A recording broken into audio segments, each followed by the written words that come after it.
me electric, like you do. Love it how you love me electric, always you. Love it how you love me electric, electric. I love it how you love me a lot, love me a lot, love me electric. Baby, keep the light on for me, I'm coming home. Know I got you forever wherever I go. I feel like I'm high. Oh, and I wouldn't change the way you got me jumping through hoops. All the wishes in the world and I wish for you. I feel like I'm dying.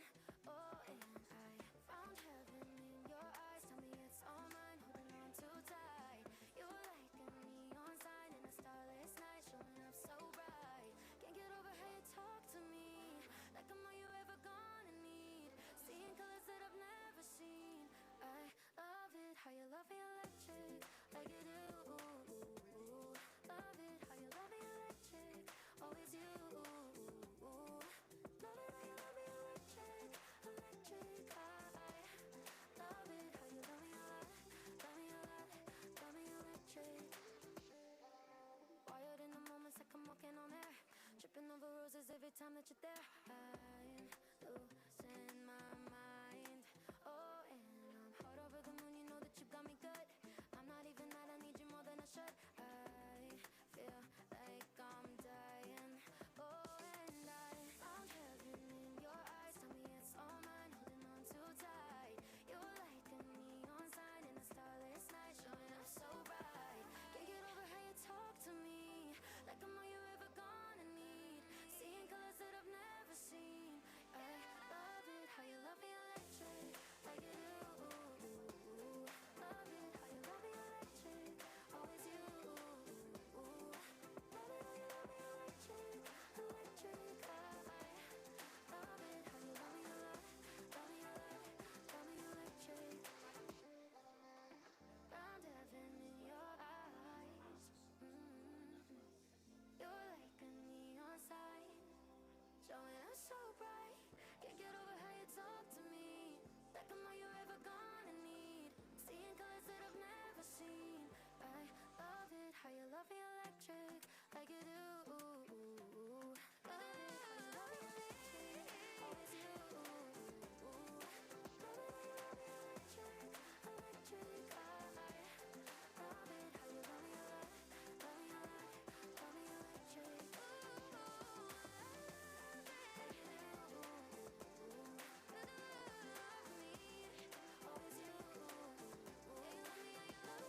Electric, electric. I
Our next speaker is Josh Bryant, presenting Reimagining WordPress Editing, how we embedded Gutenberg into our product ecosystem. Josh is a senior software engineer at Dow Jones, where he leads modernization efforts for the enterprise WordPress platform, newspress, powering sites like the Wall Street Journal, MarketWatch, and Barron's. With nearly 15 years of WordPress experience, he specializes in Gutenberg development, custom block architecture, and CI/CD automation. When he is not coding, you will find him solving puzzles, cooking North Carolina barbecue, or spending time with his 3 kids. Please welcome Josh.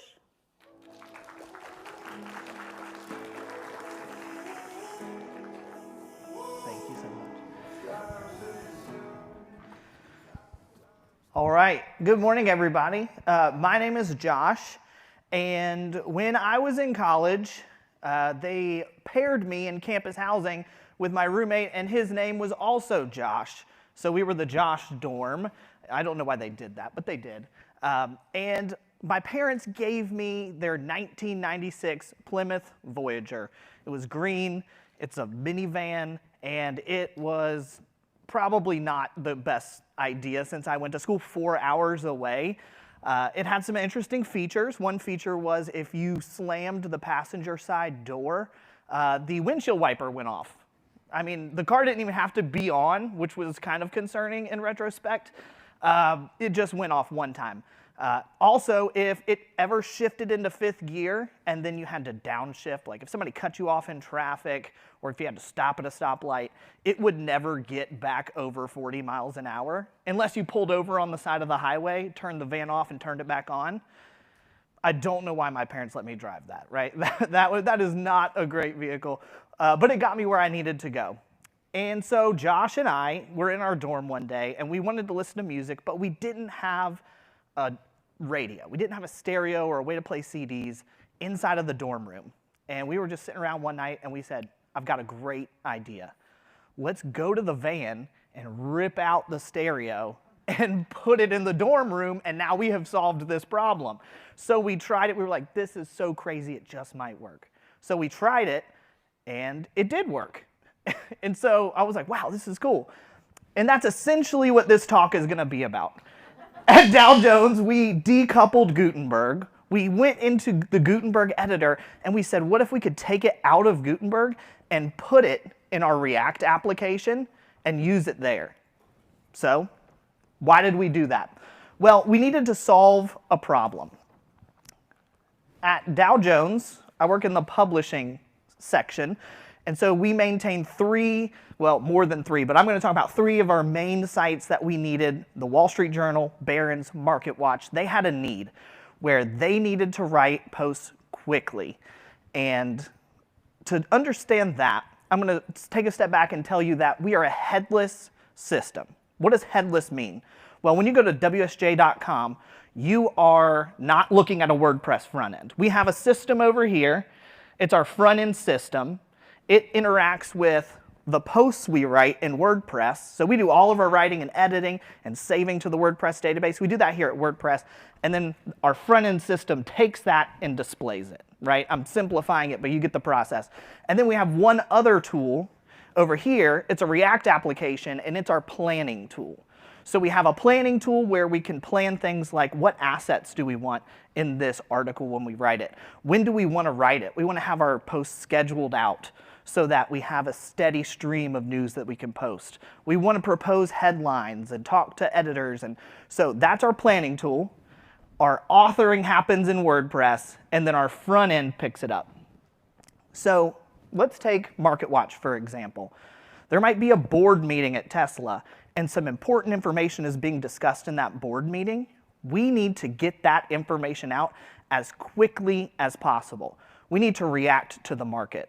Or like at Wall Street Journal, breaking news. You can't plan for breaking news, but when it happens, first to market matters so much. We need that push notification to be WSJ first. So we needed to make as lightweight and as quick of an editor as we could. We also, though, if we do something really fast, we want to be able to go back to that story as it develops and then put it into a full-fledged article. We want to add a gallery. We want to add images. We want to add social embeds and things where you can share with your friends and what SEO is going to do on a mobile device. We want to do that, but we don't want to have to wait to get that breaking news out first, okay? So this all relies on the work that WordPress has done with the REST API. We said if we take Gutenberg and we put it in our planning tool, we can get it closer to the editors, we can make it really lightweight, and if something happens in a board meeting and you need to get that information out, you type just a couple blocks, hit send, it's going to hit the REST API, and then it's going to push that through our WordPress system. So we can still use the power of WordPress. We're going to leverage that at the speed of breaking news. That is what we wanted to solve. So what we're going to talk about is actually the easy part was moving the Gutenberg editor into React. The hard part was all of the work that we had put, the blood, sweat, and tears into getting our custom blocks to work in that system, because we have a very specific need. Right here, we have our custom plugin, and we don't want to duplicate our code, right? We all know that. We don't want to have to maintain the same code in two places because we all know they're going to diverge. Or we don't want to have to rely on a feature existing in one and not in the other. So we want to have one code base. So I'm going to use for our example today our stock ticker. We have a block that we can put into an article. Like if I'm talking about Target, I can say, hey, this article, it has the Target stock ticker in it, and the front-end system over here is going to say, okay, I'm going to put a live ticker in the article because it's always changing, but we don't know what that is at the time of writing. So we have a plugin where we say, hey, here's placeholder, put a ticker in here for Target. We have a lot of business logic around that, but the problem is it's very unique. So my daughter, Addie, she's 5. She really has gotten into Legos. And right now, we are about halfway through a Darth Vader helmet Lego build, okay? That tells you a little bit about my nerd culture. Yes, I'm more Star Wars than Star Trek. It's okay. But in order to make a Darth Vader helmet, you have to have very specialized Lego pieces that look a certain way and behave a certain way so that you can get that Darth Vader look. So we have specialized pieces, like this one on the left, where it's atypically shaped. It's got a hole in it that you can like stick a peg in so that it can go through other pieces so it can move a certain way. And that's what we had. We had a bunch of plugins that were designed specifically for the WordPress system.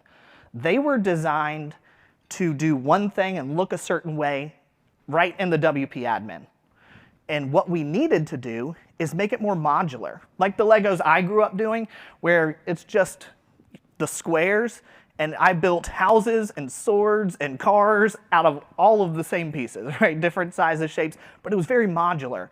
And so we needed to take our custom builds and make them modular. All right, so I have a demo where I'm going to walk through, I'm going to show you the tool and how it uses the REST endpoint to interact with WordPress. Okay, so here, this is our planning tool, and I'm going to show you right here from the beginning. It's a React app. I hit Pulse, that's what we call it, and now we have opened up the editor. So this is, inside of React, this is the Gutenberg editor.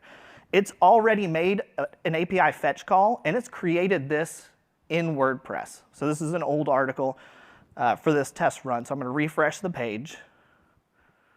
And here we go. This is the one we just created. There's nothing in it, but this is the read-only mode in WordPress where you can just view what's happening in the React application. I'm going to add a title. We're going to call it test article. I'm going to save. Again, it's just a REST API call. We've updated now the title of our WordPress post. Pretty cool. If I go back into here, I'm going to start by interacting with some of our custom blocks. So right here, we're going to add an author from our author database. we have all of the toolbar options. Like this is a paragraph block. I can bold, italicize, underline, use all of these keyboard shortcuts. Everything that's available to us in Gutenberg is available to us here. So I'm going to link this to wsj.com. And finally, I'll show you, we can even add our ticker. It's going to make a call to one of our custom endpoints. It's going to come back and say, is this the target you wanted to add? I'm going to say, yes, it's this one. Add it to the article and save it.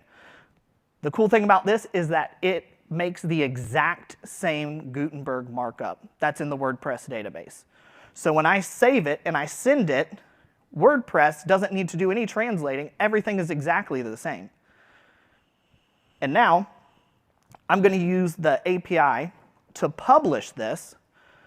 And so it's going to go through our WordPress install and then make it all the way to the front-end system.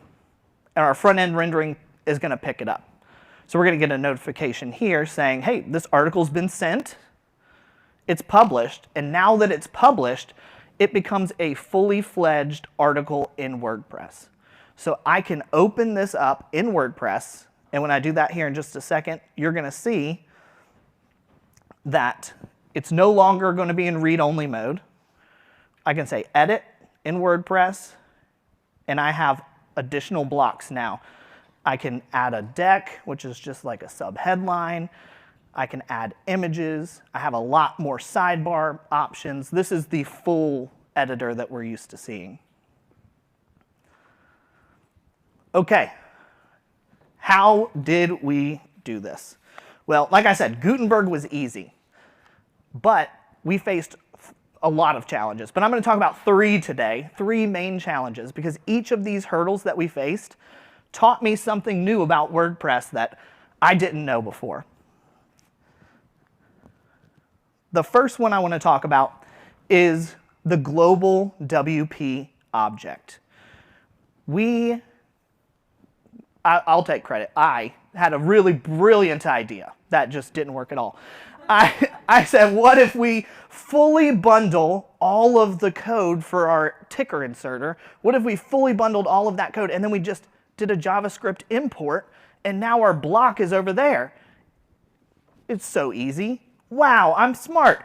Has anybody in the last 5 years ever been on a Zoom call or like a Google Meet and somebody is just yapping away on mute, right? And you have to be like, Sal, you're on mute, please unmute. Like, oh, yeah. Has that happened to anybody in the last 5 years? It still happens to me every single day. I don't know why we haven't figured this out yet. That's what was happening in this context. We didn't realize that WordPress in the bundle process makes its own WordPress. It refers to the global object. So if you're at the top level of the window, there's a WP object that WordPress assumes is there. And when we moved into React, that wasn't there because WordPress does it for you. And so we had to rebuild that object. So it literally looked like, in our code, WP equals everything. So wp.data equals @WordPress/data. WP. You get it, right? We had to rebuild it. And then I was like, okay, now the bundling will definitely work. Well, it didn't. Long story short, nothing can communicate because it builds its own instance. I was like, this is great. It's going to just put it all together. And we figured out, oh, there was this bug. It's called the WordPress dependency extraction plugin. And when you bundle all of your code, it rips out WordPress and says, no, don't use these imported packages. Use the WP Global instead. Easy fix. Undo that Webpack configuration. Well, when I did that, nothing communicated because we had different instances of the stores being loaded. Our ticker inserter would talk to its store, but the rest of the Gutenberg editor would talk to its store. And so I had basically fractured the editor into as many blocks as we had loaded. So that didn't work. And also I found out that it crashes. So WordPress element is a wrapper around React. And when I put React inside of React, it really didn't like that. It shook its finger at me and said, you can't run React inside of React, and there are different versions. What are you even trying to do? So that brought me back to this, the global WP object. We had to manually construct it, and then we had to work with the dependency extraction plugin. So all of that to say, deep dive on what did we learn. There was a big debate amongst our team about what is better, to destructure from the WP object when you write your code, or to import. And we thought, well, importing, obviously, we're pulling the package in instead of using what's already there. And what we realized through the course of this is that it doesn't matter. WordPress treats it the exact same way, and it pulls all of that out and says, no, use the global WP object instead. So we finally got over all of that. Okay, second key challenge, localized settings. So at this point, I'm thinking, this is the clearly impossible puzzle. I was trying to figure out, all right, we solved these first couple problems, but now more problems have arisen. I love to do puzzles. And what's the first thing you do when you work on a puzzle? Corners and edges, great answer. I started this puzzle, and I realized that the first thing that you do is flip the pieces over. But this puzzle was clear. And so you never knew which side was up. And so at this point in the project, I didn't know what side was up. I was completely lost. And what is the next thing you do? The corners and the edges. But this puzzle had corners and edges inside the puzzle. To add to more confusion, I think when I finally sorted all the pieces, I had about 20 extra edges that didn't go in the edge, and about 14 corner pieces. And I'm like, how does a puzzle have 14? I was checking my math, I was checking the piece. But yeah, they go in the middle. And so that meant that I had to be very, very organized and methodical about putting this puzzle together. So that's what I had to do with our globalized settings. So what are globalized settings? They're settings that you localize, usually in PHP, that exist at the global level so that you have access to them in JavaScript. These might be things like API keys or API endpoints that exist in the database that you want your PHP code to surface that your JavaScript code can then access. Okay? Now, we don't have PHP in the React application.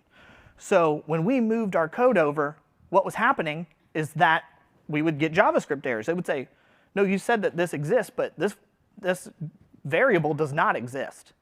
So it falls over. So how did we solve that? Well, we wrapped it in a get settings function. And that way, both applications can be aware of this function and then respond differently based on the context it's in. So the best way I can describe it is if I ask somebody, if I say, okay, person one, what's your favorite color? They could say red. I'm like, okay, great. If I say person two, what's your favorite color? They could say blue. Now, think of get settings like the question favorite color. You both have context into what that means. Favorite color, I'm going to return my favorite color. But based on where I called it, I got a different response back. And that's what we ended up doing. So in this case, here's one line of code that says, hey, give me an API endpoint. And in PHP, it said, okay, I will give you the one WordPress needs to use. And then in our React application, it said, oh, actually, we keep that somewhere else. I'll give you this API endpoint instead. So this way, we can also make it a little bit more extendable because now we can have context-aware code that's going to behave differently if we need it to in our different environments. Okay, finally, the WordPress editor. So And for the last 10 years, I have taught teenagers on a weekly basis. And at one point, it was early on, I was so boring that I looked out in the audience and one kid had eaten half of a cup.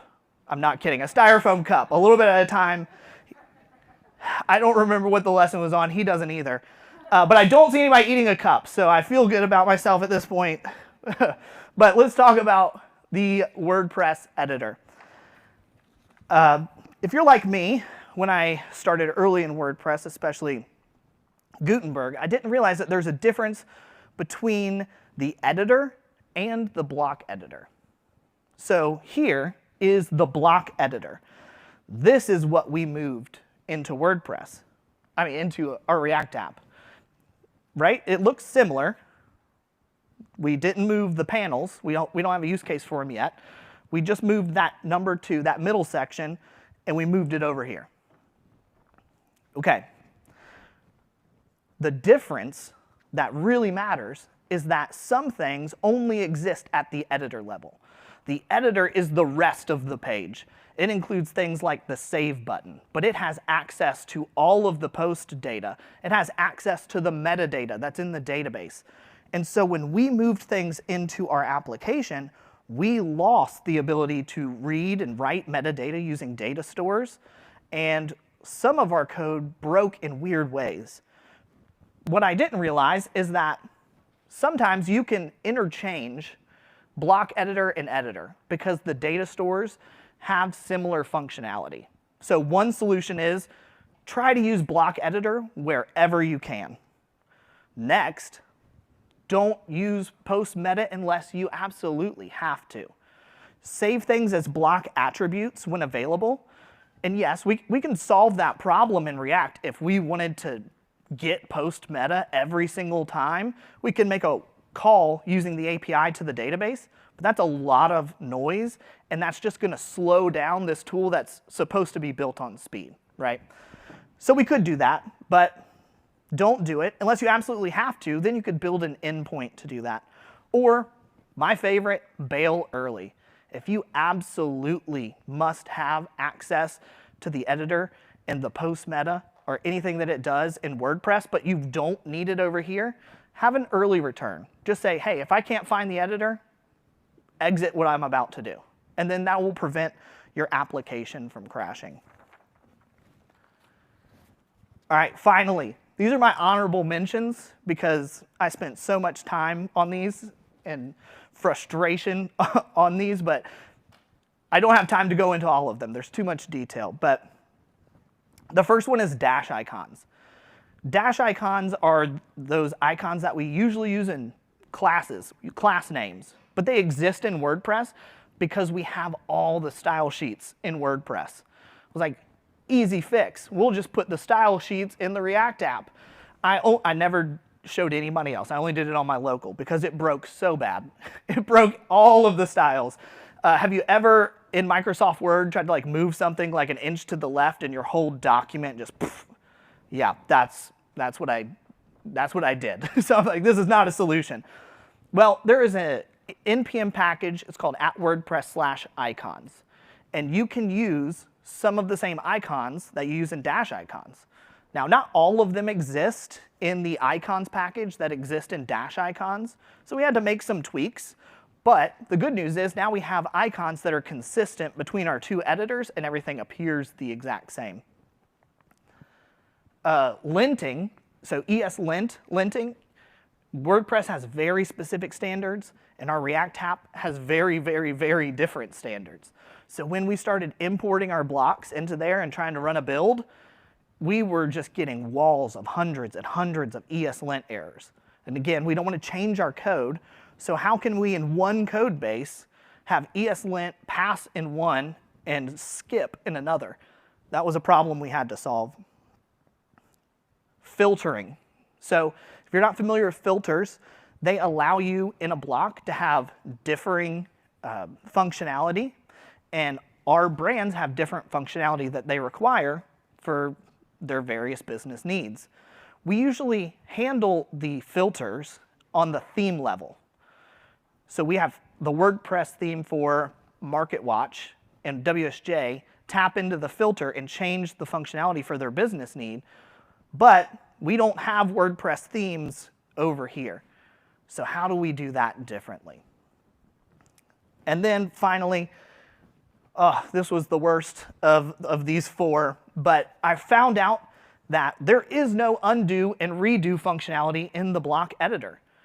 That actually exists higher up at the editor level, at the entities level. And so a simple undo redo didn't work. And we had to eventually write our own undo redo, keeping track of editor history in state.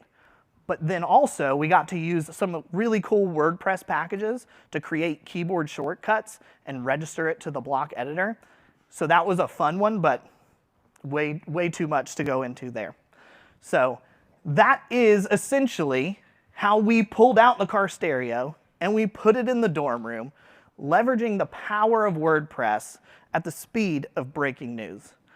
Now, what are the practical applications of this? We're freeing the editor from the WP admin. I can think of if you have a bunch of clients who are spinning up microsites rapidly, you could build a Vue.js application, a Next.js, React app, and you can have the WordPress editor look different for each of these clients in a sleek design that they want, and still have a multi-site on the back end that gives you all of that power and lets you do things like post locking and revision history, and you're going to use the database and the API, and they would have no idea. All their sites could look completely different, and it goes through the WordPress editor, just empowering you to multiply that across however many sites you want. But then also, if you have a difficult client who says, I don't like the WP admin, I don't like the way it looks, I don't want to use it, it's too clunky, you can say, oh, don't worry. I will build you just the coolest little React application, and that's what they use, but you can still, again, leverage all of the power for free and get what WordPress has to offer. So finally, I wanted to put this up here. This is a link to the GitHub repository. I did not have time to put everything in here. And there's also a lot of proprietary stuff that I can't put in here. So this is a starting place. And I would encourage, the best way to get in touch with me is to open an issue and ask, like, how did you do the undo redo history? Like, I would love to share as much code as I can with anybody who's interested in learning how we did this. And if I can help anybody from the pain that I experienced, I would love to do that. Okay, at this time, if there are any questions, I'm sure I've answered all of your questions perfectly. But if there are any questions, I wanted to save time for that. I have a really smart team behind me that worked on this with me. I have the privilege to come out here and present it. So I might not know all the answers, but I will do my best. So if there are any questions, I think please come to the microphone so the people on the recording can hear. But I'd be glad to answer anything. Hi. First of all, thank you. Thank you very much. Very interesting. I have many questions. I will only ask one. Are you using only custom, like build from you and your team blocks, or are you using the built-in blocks, like featured image or something like that? And if that is the case, how do you manage with the context? There's a block editor context component, which is kind of my bête noire. I'm going through the same pain that you've probably gone through, so thank you. Right. Yeah, so we actually stripped out a lot of the core blocks because we didn't want to confuse the editors. But as the default, they all exist. All the blocks are in there once you register them. Now, some blocks, like you're not going to have access out of the box to the image like the image uploader. You'd have to like write some sort of connector there. But for our context, most of the blocks worked right out of the box. So we didn't need to solve any problems like that, and they all work, which is incredible. And in my example, it's a Vite application where I have the sidebar, and you can see, you can still interact with the sidebar and change things like font size and all of those cool things the block editor gives you, it's still there. Yes. Hey there. I was noticing there's an iOS app for Wall Street Journal. Are y'all using like React Native or something and tying into this, or how does content get on the native apps for like Android and iOS? Oh, yes. So that's the mobile team would be able to tell you that, but that's part of our complicated front-end system. So they're not all reading from the WordPress database. We just use that for editing. The database actually gets sent to a much more complicated database where everything's broken out into JSON, essentially, and then all of the different applications just read that unified JSON and display it in the way that they need it. So mobile, web, they're all different. Even, I think, the Apple News and everything, it renders differently based on whatever those teams need. Yeah. Hey there. I am curious what led to your guys' decision to only decouple the editor rather than, you touched on it a little bit at the end, rather than just having WP admin be the headless backend and just kind of maybe radically redesigning it if a client was unhappy with certain like aspects of that. What led you to just decouple the editor from that? Yeah, great question. So essentially, it is time and complexity. So with time, we had a short timeline to get this going, and the complexity of trying to get the full editor was not really working out. Some things that I've found in my journey here is that there is a lot of really good documentation for using WordPress. There's not a lot of good documentation for how to misuse WordPress in a way like an engineer would want to take it apart and use it in a way it's not supposed to be. So I spent a lot of time on GitHub issues and on Slack threads and also track tickets and reading about when these things were introduced and how they're introduced and how these decisions were made. And that essentially became the documentation. The issue with the editor is that it does things with PHP behind the scenes that the block editor doesn't need. And so I was never able to really instantiate a full editor because it just kept crashing and there was too much exploratory, what is going wrong and then how can we fake it, right? Faking the WP, the global WP, that was relatively simple, but faking everything that it does to get a full editor to load was a lot more complicated. And metadata was one of those. It kept trying to pull metadata and saying metadata doesn't exist. I'm like, I know it doesn't exist. We don't have a database to get it from. So that's essentially why. How's it going? We're about to do something similar at my job with a contractor. Are you extra hesitant, I guess, to update the core of WordPress, knowing that you did all these customizations? Like update our WordPress core? Does it crash easily? No, I'm not hesitant to update the core of WordPress, but what that does come with is because we have a fake WP global, part of the dependency extraction plugin is that it doesn't matter what version of packages you're pulling in at your plugin level, it's going to pull it out and it's going to use whatever is on the version on WordPress. So I can use the latest version to build my block, but if I'm on 6.3, it's going to pull in 6.3's version of those blocks. What that means is that when we upgrade from like 6.3 to 6.6, I have to manually go in here and make sure that all of the versions in our fake WP global match the versions there. So that's really only the pain point we're going to feel, and we already feel that when we do a WordPress upgrade. We have functionality that's deprecated or changed, or so any work we'd have to do there, we'll just have to do over here as well. Yeah. Are the majority of the editorial team then using the React app, not the WordPress application, for editing articles on a day-to-day? No. So this is a very specific use case for breaking news. So it's both? Yeah, and even when they do use the React app, it's just to get something started, and all of the editing happens in WordPress later. So we create that breaking news story so that we can then go into WordPress and build out the article. So that's really our main source of article creation across all of our sites.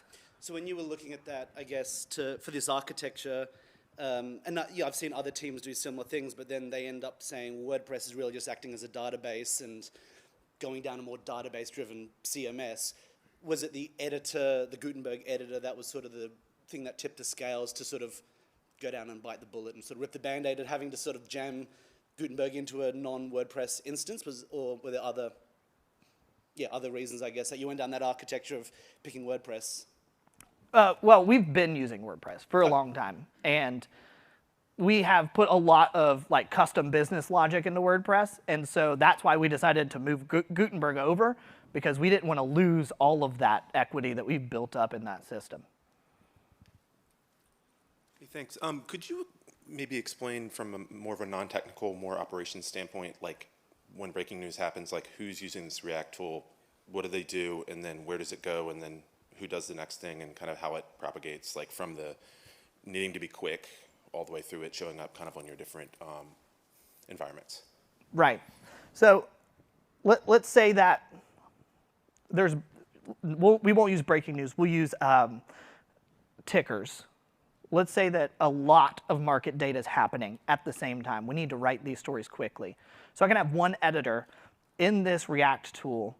It's a single page application. So they say, hey, I need a new pulse really quick. I type out one paragraph, add a ticker, hit send. I can have a brand new pulse ready to go. So I'm going to pump out 5 in a row as quickly as I can. And then they all go, they're published now, they're live. The way that happens is they hit publish, and it goes to our WordPress system and says, save this information, and then do a WordPress publish. Because all of that custom business logic where we turn it into that data that they need downstream, that big JSON object, that happens in our PHP code. So we send from React, we say, hey, go over here, build that thing, have WordPress send it out, and then our front-end systems pick it up. So the workflow there is, I need stuff quickly, and I need a lot of them. So I'm going to send them out, send. Now another editor can be in WordPress and say, okay, wait, more information came in, so now I'm going to pick up this article about Target, and I'm going to add some more context, and I'm going to put in some social images. And so then it just updates that original post with more context as the story unfolds. So it's the same article, it just keeps growing. So it really is about seconds and minutes of speed. Yes, it's about. And then other people have more time to come in and fill it. Yep, it's about first to market. Just on that same theme, as a first-time WordCamp visitor, your ultimate when your customers see the websites, they're seeing a WordPress rendered website, right? It's not React. I mean, if I look at the site. No, if you go to wsj.com, Yes. you are going to see our front end, Right. which is not WordPress at all. So we are using WordPress to write the posts, Okay. and then a completely different system Okay. picks up that information, we Okay. send it, and displays it using, I think, React or... Okay. Yeah. All right. But the question, so it's a different React. Yes, yeah, a different tool. See, the question is, tell me. I'm just trying to understand what drove you to the React solution for the editing, in other words, for the creation of it. I think you explained it. I think you're suggesting it's a performance issue. Is that? I mean, I'm just trying to understand why use React for in the scenario that you used it for, rather than just the WordPress editor. Yeah, so that was the React tool was a pre-existing planning tool.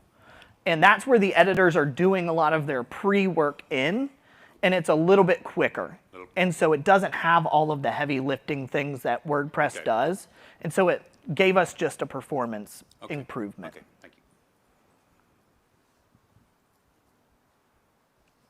All right, anybody else? Okay, well, thank you so much for your time and your attention. I appreciate it.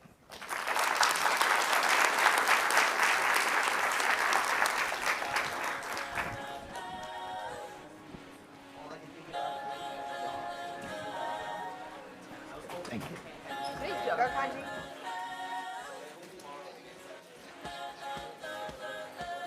Thank you, Josh. We hope you have enjoyed these morning sessions. It's now time to move to your next session, which will start in 15 minutes at 11:30 a.m.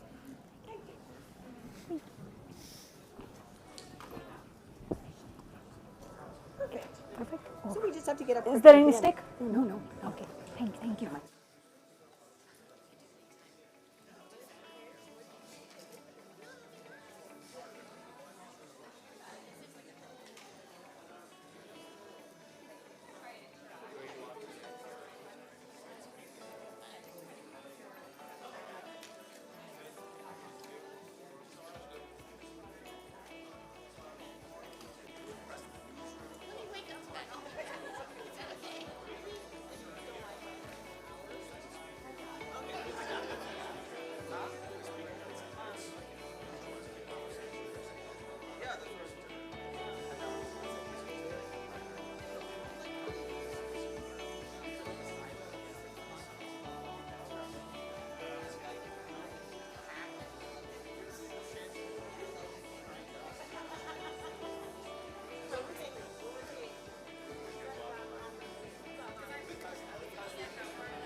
never stop me from chasing after the way you love me, keeping me up 2 cups of coffee. Baby, you make me feel so lovely. I keep on running, no, I should've wanted a I keep on pulling right into your thought, I can't get you off my mind. So sweet, yeah, I need it from you. Got my hands all on you, sweet. Everything I wanted, sugar like yes, please, love is like candy. Sweet, yeah, I need it from you. Got my hands all on you, sweet. Everything I wanted, sugar like yes, please, love is like candy. Oh, what a rush each time you catch me, chasing after the way you love me, color my life up like confetti. Baby, you make me feel so lovely. I keep on running, no, I should've wanted a I keep on pulling right into your thought, I can't get you off my mind. So sweet, yeah, I need it from you. Got my hands all on you, sweet. Everything I wanted, sugar like yes, please, love is like candy. Sweet, yeah, I need it from you. Got my hands all on you, sweet. Everything I wanted, sugar like yes, please, love is like candy. Sweet, yeah, I need it from you. Got my hands all on you.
need you here, baby.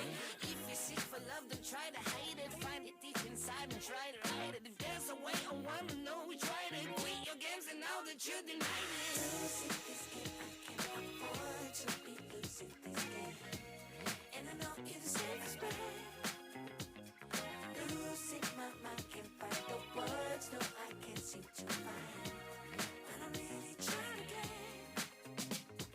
Reason right and take your time and choose. Whether we green or yellow, whether we deep or shallow. Please me now, cause we're about to lose. Whether we buy or hello, whether we step or jello.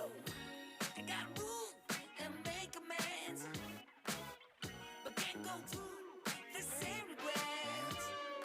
It could feel so good on mine.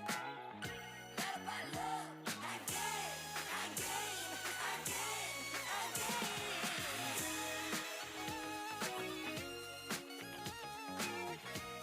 And I know you deserve respect.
Welcome back.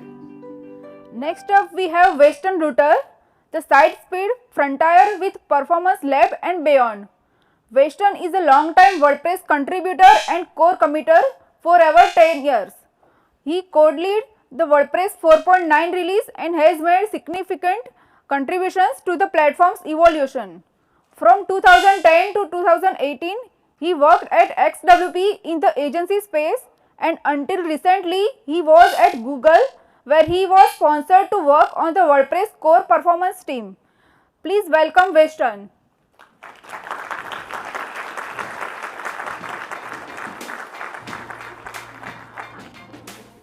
I used to bite my tongue and hold my breath. I'm so excited to have you here in my hometown, and I hope you're excited to learn about performance if you have anything to learn, which I hope you do from what I've been working on.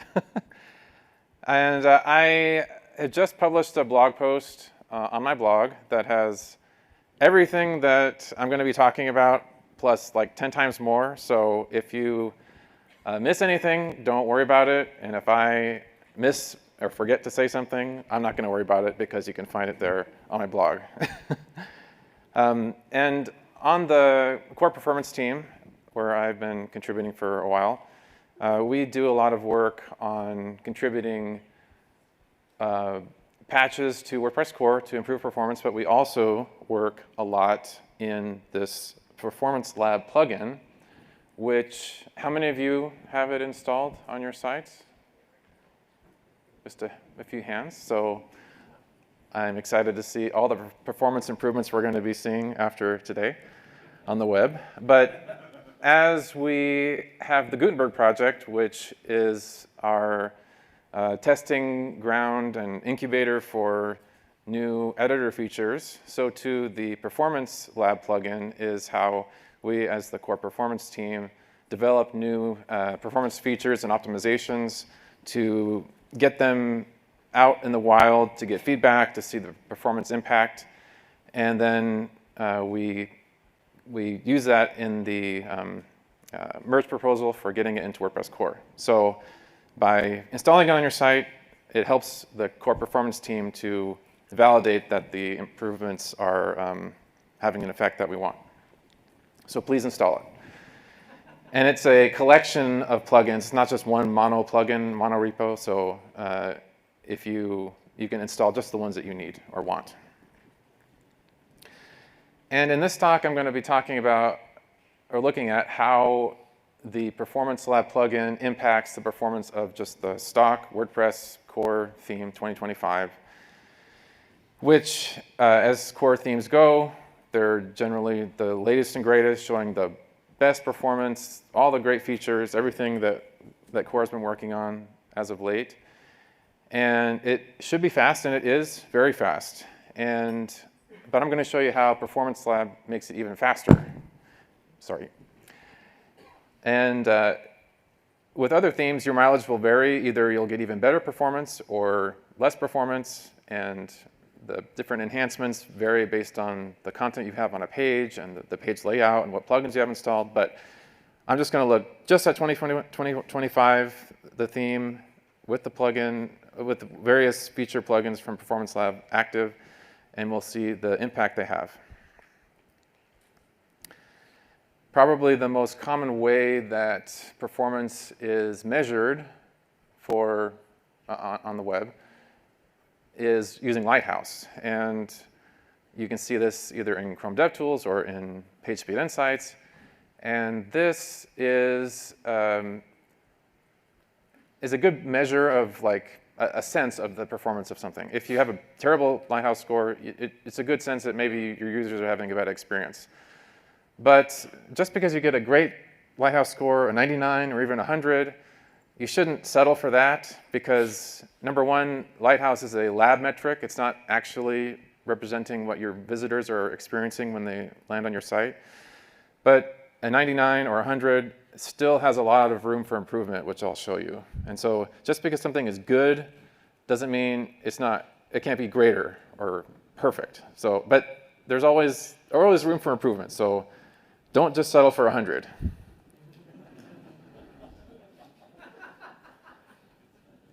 the way that we will often measure the performance of a page is with this largest contentful paint metric, LCP, and it measures the perceived load time of a page based on the time that it takes to render the largest element that is considered to be content. So usually it's going to be an image, or it's going to be a heading or a paragraph.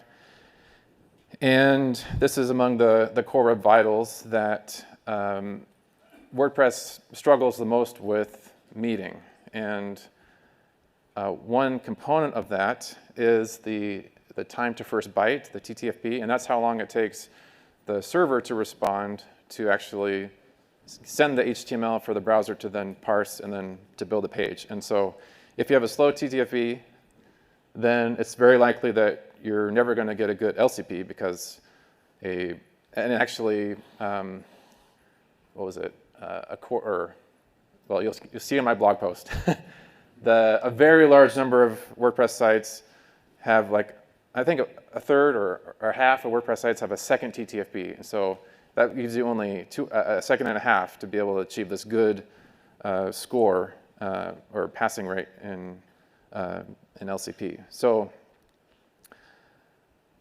and because LCP is the one that WordPress struggles the most with, I'm going to be looking at how the Performance Lab plugins directly impact that metric.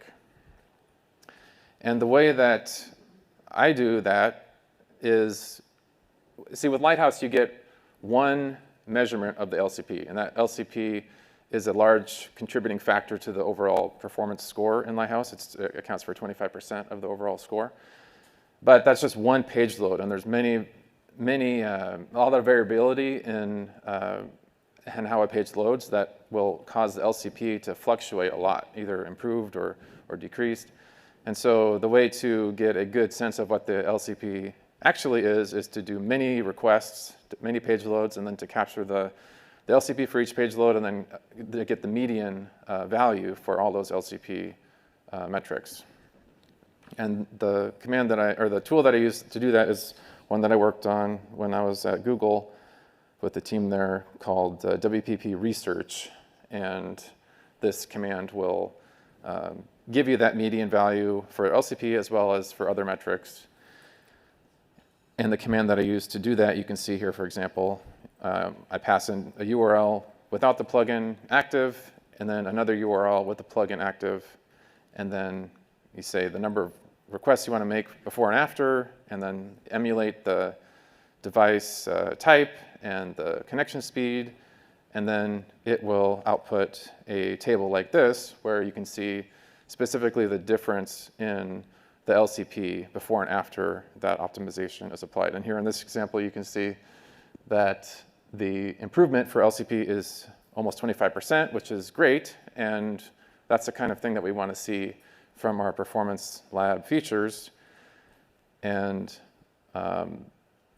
you'll see that as we go along. These are the plugins that I'm going to be looking at today and seeing how they impact LCP. And then there's also additional enhancements that I'll be looking at, which are not yet in plugin form or are newly in plugin form, and we'll see also how they impact LCP. The first one I'm going to be looking at is this image placeholders plugin, and it adds a dominant color, average color of an image as a background, so that where normally you just see a blank spot on the page, you'll actually see something instead of nothing. So the user gets a sense that something is going to be there. So for example, if you have this page with a featured image of this bison here, when you first load the page, you're going to see nothing, and then you're going to slowly see it start to appear. And that's not a great user experience. And with the plugin active, you can see, okay, there's this placeholder that is there, which you can expect something to fill in if you just wait and give it enough time. And if you measure the LCP impact, though, of this, there's no improvement at all, because the LCP metric measures the time it takes for the LCP element to finish loading, not the time that it takes to first show up. And so where image placeholders provides a good user experience improvement, it doesn't improve the LCP metric. But just because the LCP metric isn't improved, that doesn't mean it shouldn't be done. So that's something to keep in mind, and it's also something that we'll see later on, again, with the View Transitions plugin. The next plugin is the Modern Image Formats plugin, and this one will convert JPEG and PNG images that you upload in WordPress into AVIF or WebP, and these formats are able to compress images much better, and so they download faster and render sooner. And this specifically will address a common Lighthouse audit you'll see, which is probably a little bit hard to see here, but it's the to recommend serving images in a next-gen format. And in this example here, the JPEG is 365 kilobytes, and the AVIF is 20% smaller. And so the hope would be that the LCP for this page would be 20% improved, right? But actually, no, it's only 2.5%-ish. So, and there's no improvement in the Lighthouse score either. And so even though images being optimized is kind of touted as the most common way to improve performance, it's important, but it's not the most important. And there's more impactful ways to optimize, which I'll get into now. One of the newer plugins that's featured in Performance Lab is called this Enhanced Responsive Images plugin. And when you have a responsive image on a page, it has a bunch of images defined in the source set for all the different possible intermediate image sizes. And then it has a sizes attribute that tells the browser, based on the viewport width, this image is the one that you should use. And in WordPress, though, the default sizes that's used is not very accurate in how it will pick the right image based on the width. So this is the default that's used in all WordPress generated images.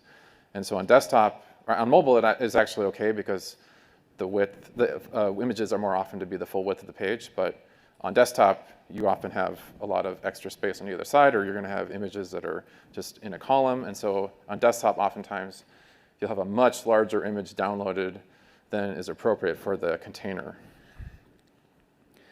And so this will show up in Lighthouse, in the Lighthouse audit called the properly sized images audit, where it then estimates the potential savings of images being downloaded that you could get if you had a more tailored sizes attribute.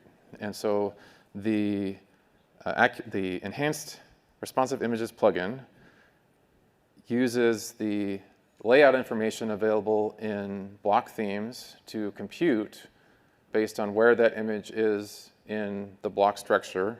For example, here in a columns block, what the width is going to be for that image on the page. And in this example here, you can see where previously the width of the image that it's going to try to use for that given element is going to be 1024 pixels wide, but then with the plugin active, then the selected image is less than half that width, and then for the second column, the images are like 10% that width. So you can see that it's able to much more accurately compute the sizes attribute.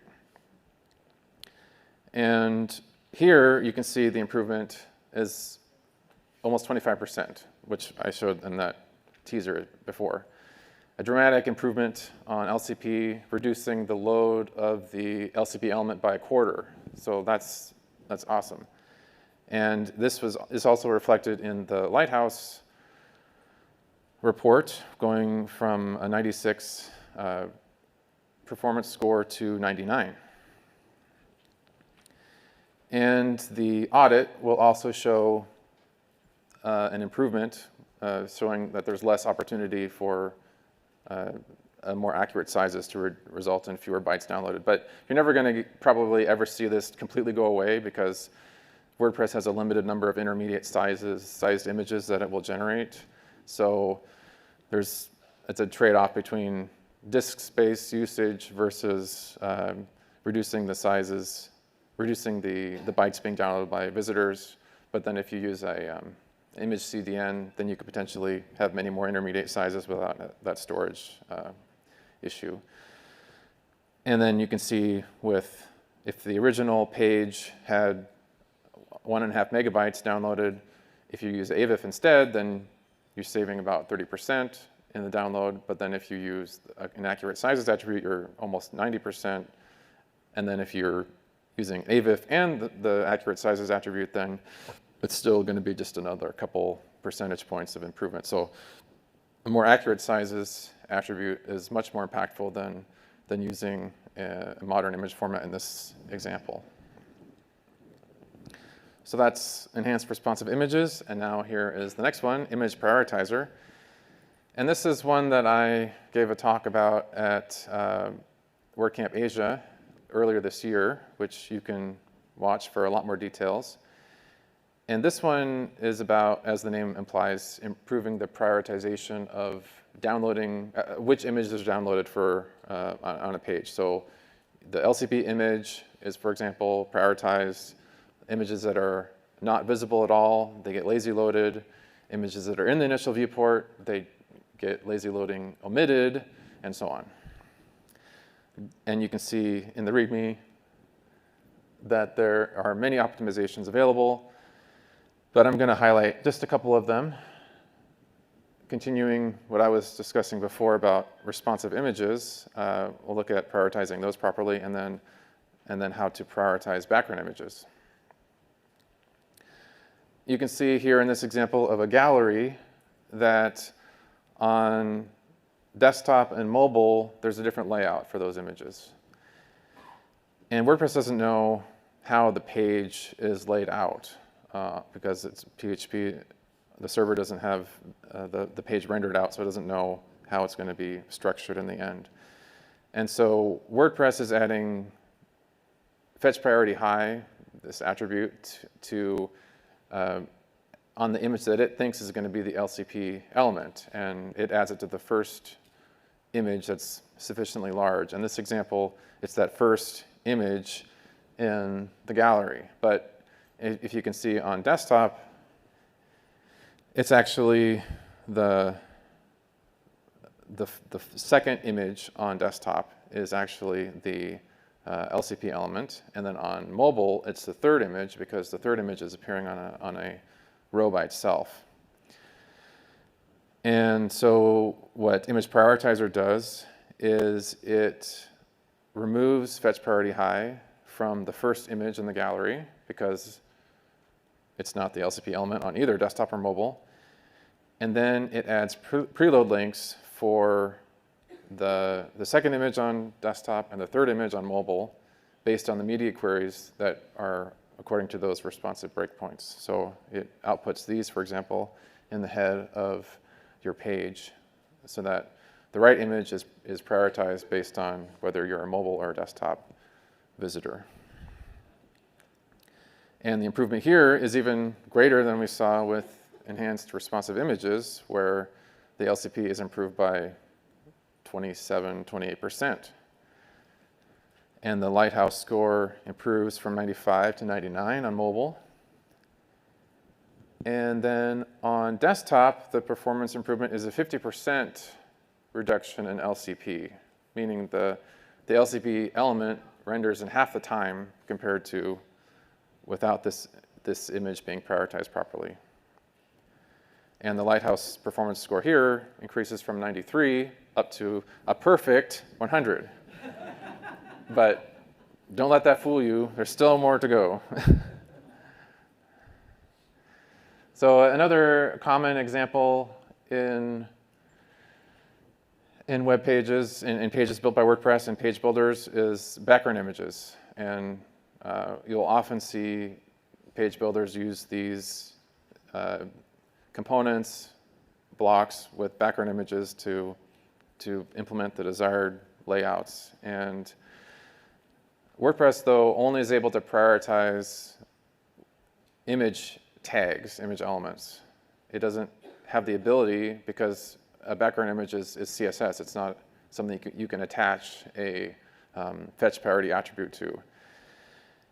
And so in this example here, you can see there's a cover block with a fixed background, or this could be a group block with an image background as well. And this is clearly the LCP element because it's the largest element in the viewport here on desktop. And the issue, though, is that there are, below this block, there are paragraphs of text, and then there's a gallery below. And WordPress adds fetch priority to the very first sufficiently large image, as I said before. And this first image is not even in the viewport. It's a gallery that's way outside.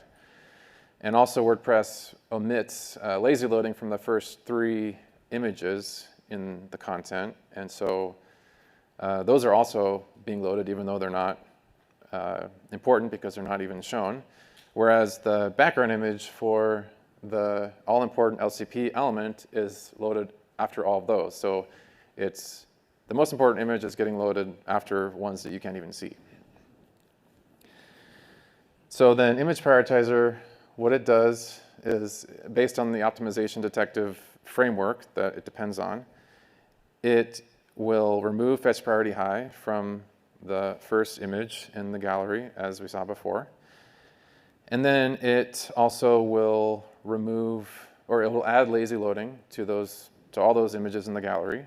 And then, as we saw with responsive image prioritization, it will add a preload link for that background image in the header. And in this case, the cover block is the LCP element on both desktop and mobile, so there's no need to vary the preload link based on desktop or mobile. There's the media attribute just says screen. It doesn't say on mobile do one thing and on desktop do another. And here, the performance improvement is similar to what we saw before, a 44.4% improvement in LCP. And the Lighthouse score jumps from 92 to 99 for performance.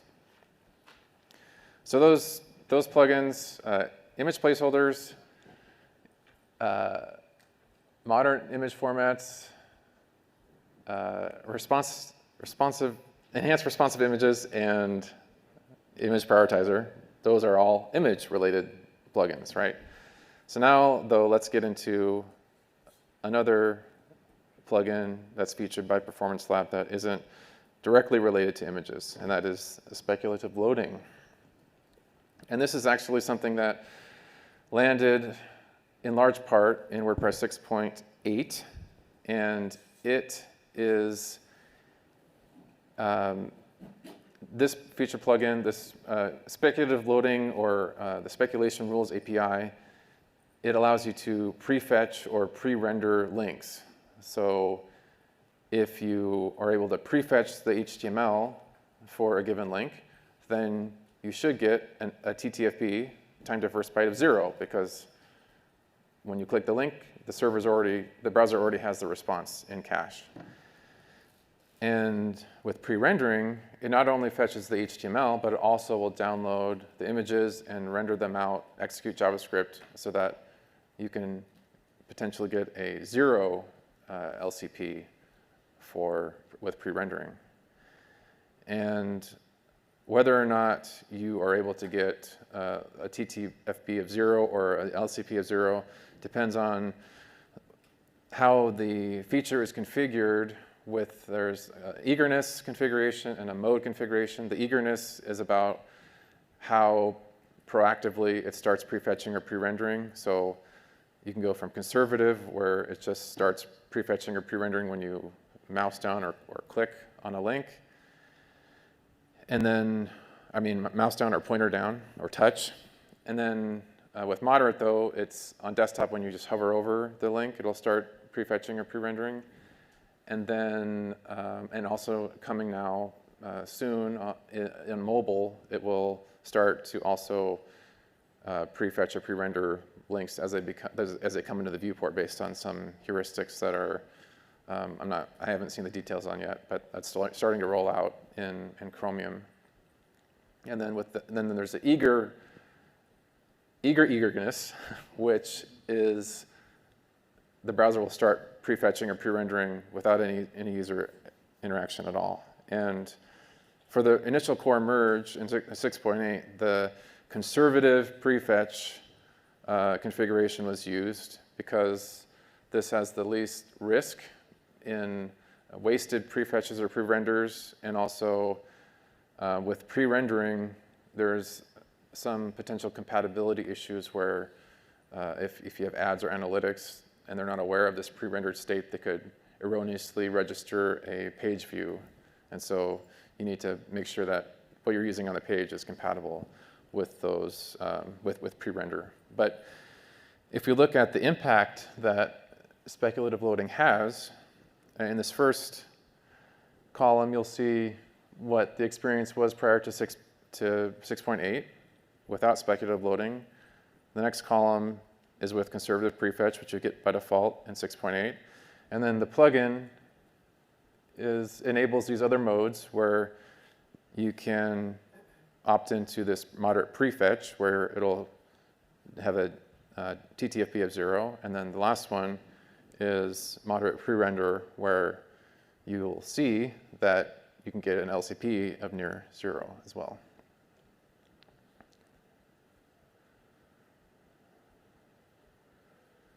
And you can see that I've hovered over the button, so I'm kind of cheating a little bit to give it extra time. But this is on a fast 4G connection, simulating a mobile connection. So on a desktop, you're not going to have to give it more time to do the speculations. But you can see that, and this is with moderate. And but if you have, for example, I published a blog post about how you can selectively opt in to pre-rendering for important links. So for example, you can have it so that the first blog post on your homepage, for example, gets pre-rendered eagerly, so that on mobile or desktop, it's already ready to go. And then when you're on that page, when you get to a single blog post page, you can have the homepage eagerly pre-rendered so that you can go back to the homepage instantly without having to wait. And in all these cases, though, you can see the threshold for a good LCP is 2.5 seconds. So in all cases, it's still considered good. But you can see that with moderate pre-render, I mean, 0.04 seconds is very good.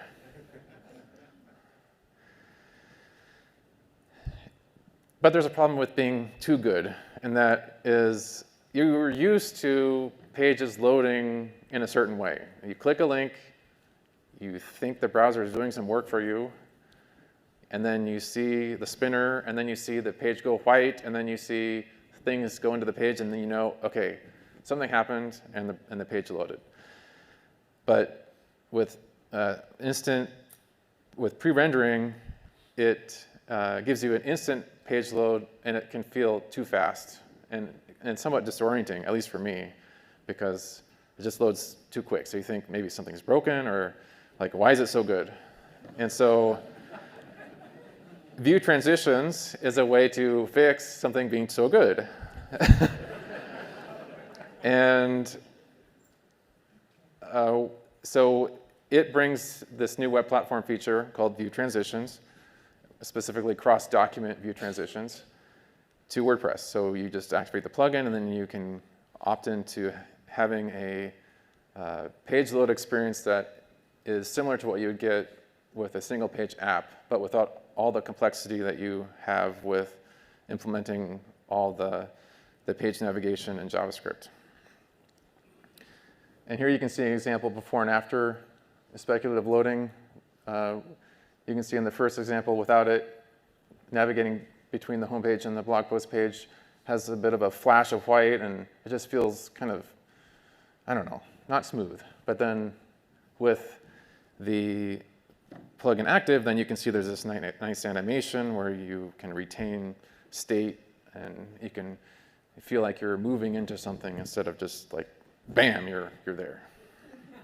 And that's also the case for navigating back and forward in the browser. You can see that navigating back to the home page also has that nice animation and transition, so that it's not just when you click a link, you also get that experience when you navigate back and forward.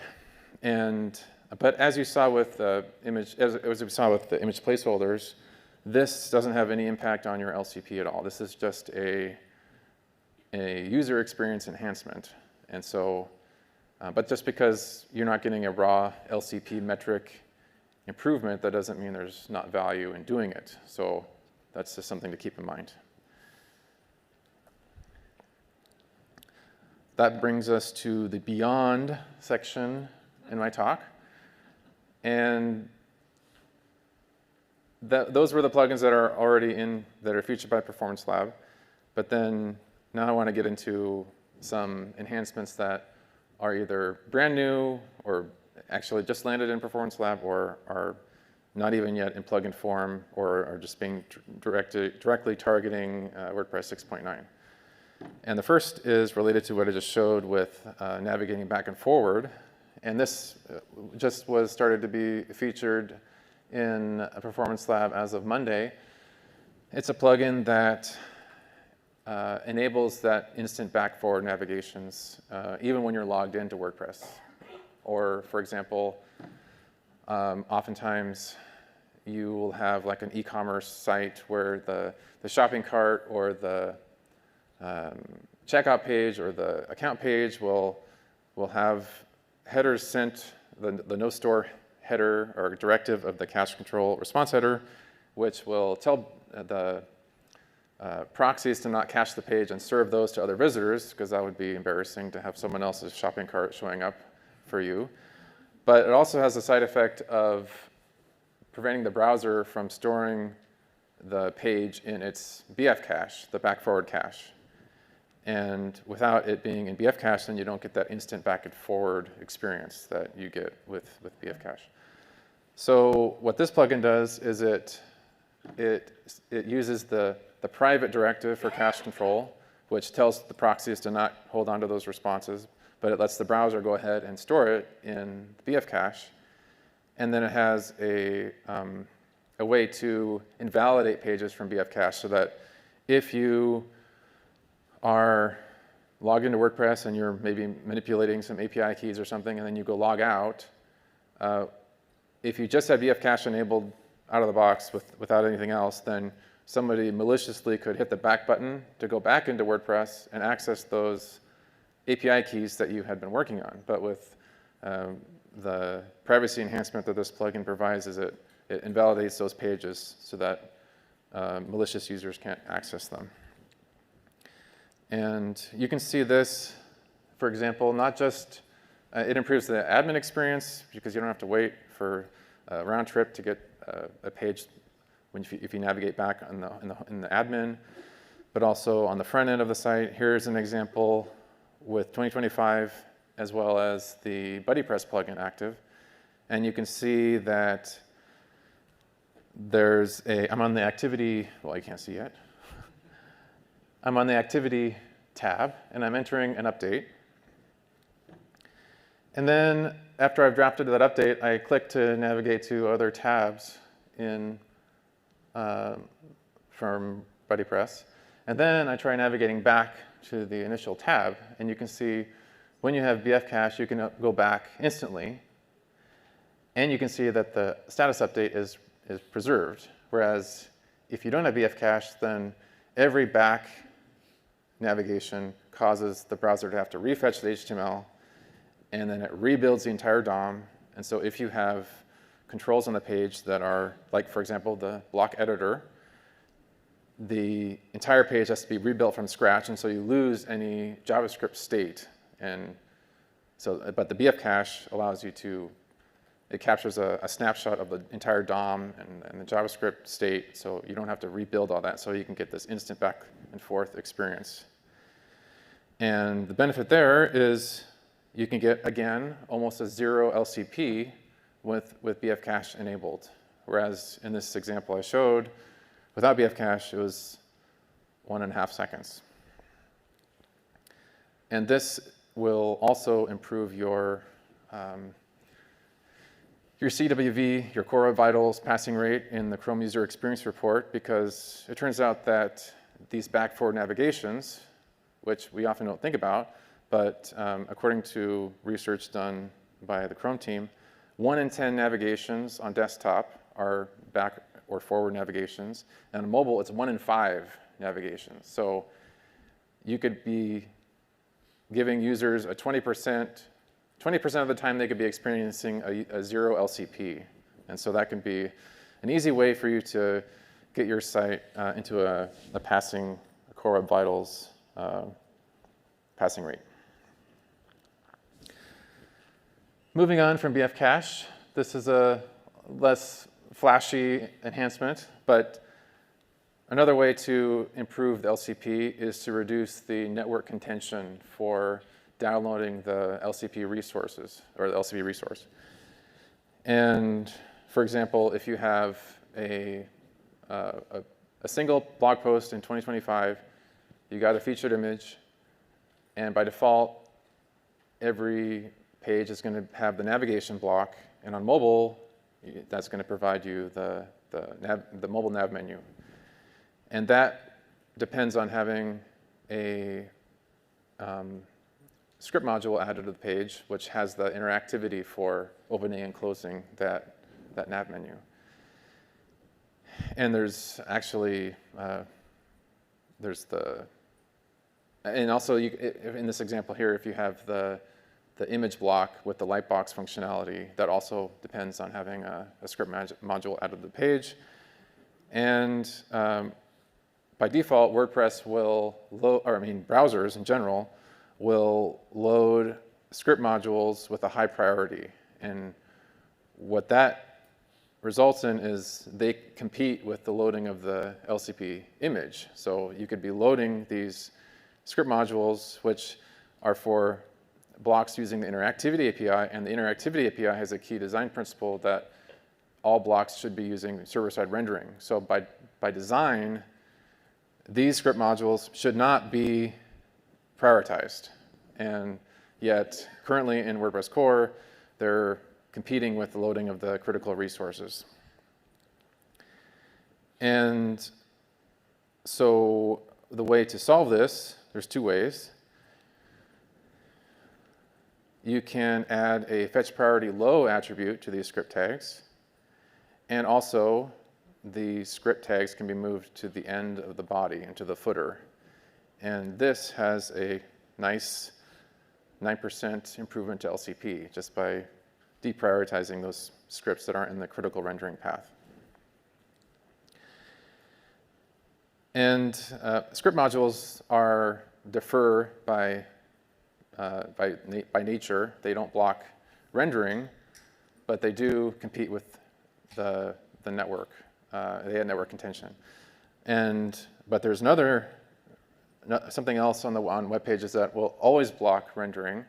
And you can't, if you have a class of script, one way to prevent that from blocking rendering is you can just throw a defer attribute or async attribute on that script tag.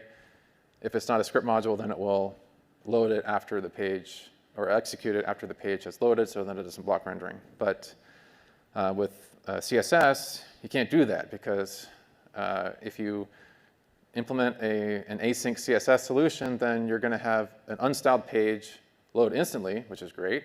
But then you got the styles loading, and then everything, it looks broken to start with, and then you see the content. So that's probably not what the user is going to want. So by design, external styles are blocking resource to prevent that flash of unstyled content.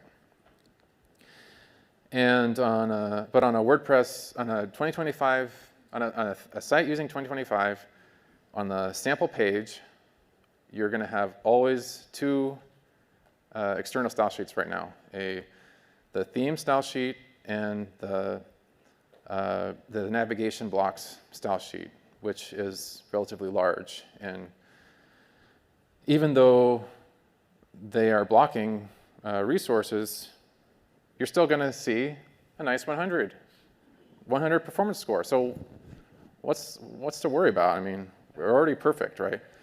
But it's interesting that Lighthouse gives you a 100 score, and yet there's a Lighthouse audit that says that you should still eliminate render blocking resources. And with this example here, there's two ways to do it. There's to opt into inlining the style sheet from 2025. And then also the default limit for inlining in WordPress is 20 kilobytes. And so by increasing that just to 30 kilobytes, then the block style sheet for the navigation block is able to be inlined, and everything can be inlined. And so here is the performance impact on a fast 4G connection for that. And you can see with inlining CSS, you get a 36% improvement to LCP on the sample page without any images. And then on a slow 3G connection, then you get an almost 45% reduction in LCP. And that takes a user from a poor LCP of 4.3 seconds down to a good LCP of 2.4 seconds. And you can see how to implement that in the blog post I mentioned, which you can find by going to that QR code. It should load for you. And again, all the contents, everything I shared is on that blog post. A lot more details, maybe more than you want to learn, is available there, along with links to the plugins and code snippets that you can use to implement all these enhancements on your sites today. And hopefully, several of them will be merged into WordPress 6.9, so you won't have to keep having those plugins activated. But in the meantime, please do install them, activate them, see the performance impact, and provide feedback so that we can make WordPress faster for everybody.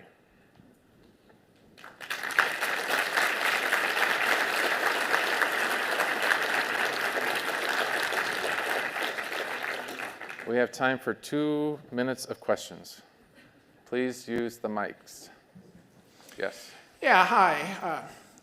Speculative rendering and fetch seem like magic, but I wonder if there are unintended consequences either to the user through additional network contention or client-side compute, or externalized impacts like higher data center usage.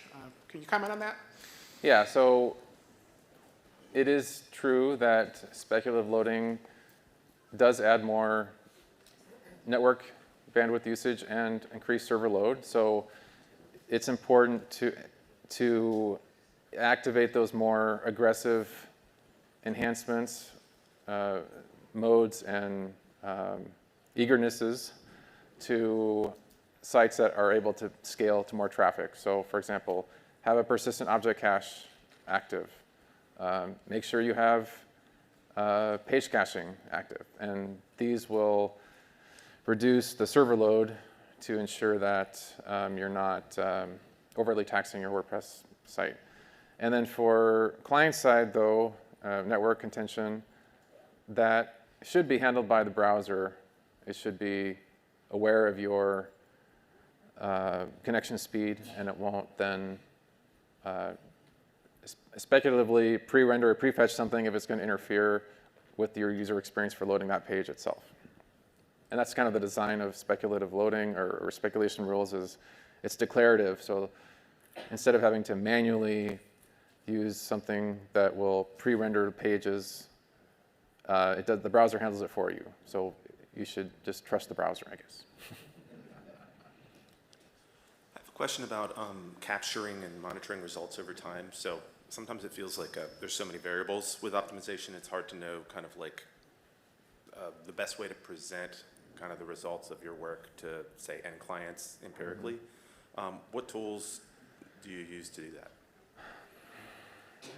Yeah, there is if you run a site in PageSpeed Insights, you'll see the field metrics from the Chrome User Experience Report followed by the lab data from Lighthouse. And if you have enough traffic on your site, you'll see not only the current results from users, but you'll also see a link to access historical trend data for your site in, I forget the name, but it's a Chrome, it's linked right there.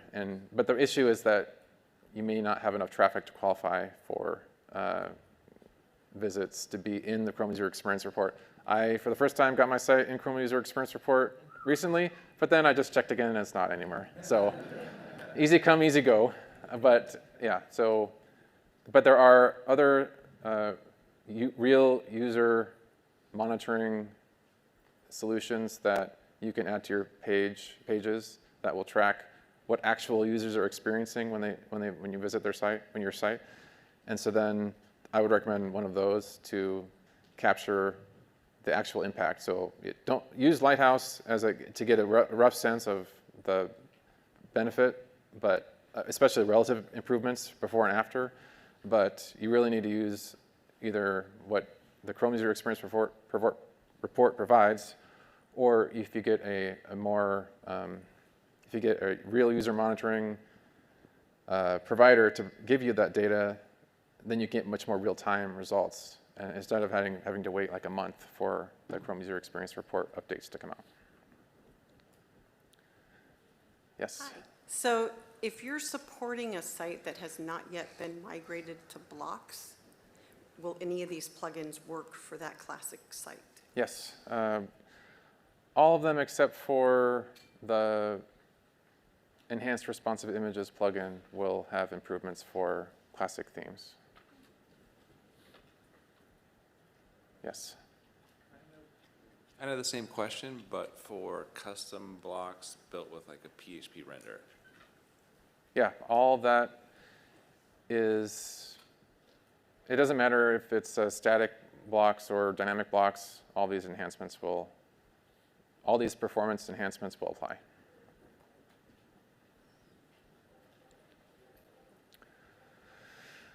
All right, well, it's time for lunch. Thank you.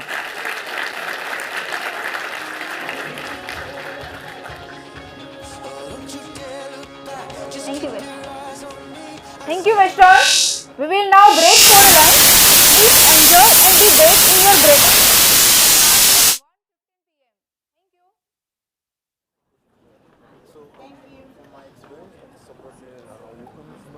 If you head to the back of the room, Yeah.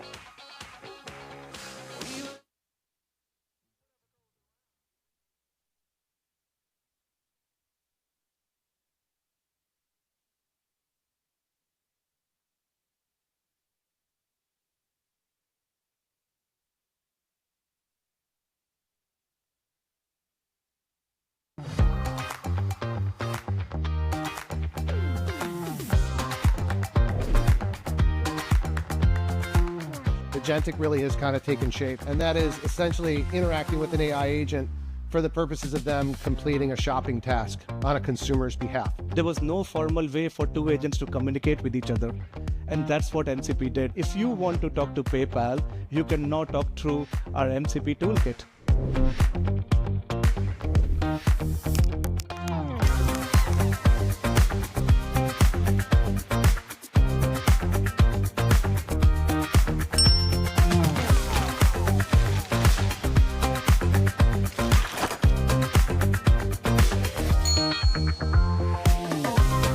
My imagination is just a fraction of what I know you all are capable of building. Go out and imagine what the future could look like and rely and push on PayPal to be that partner for you.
I'm feeling on top of the world, like nothing's ever gonna bring me down.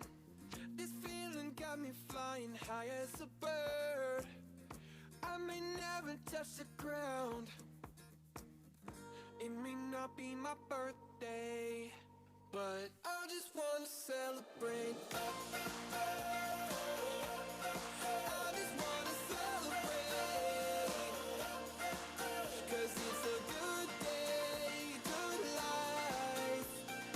I just wanna celebrate all night.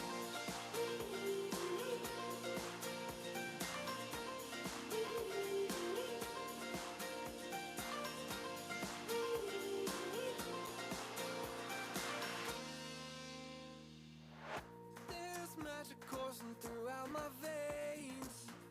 I don't want it to stop.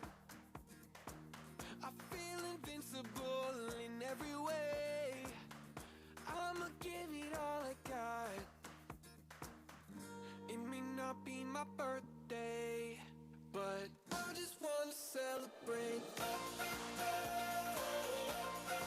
I just wanna celebrate, 'cause it's a good day, good life. I just wanna celebrate all night.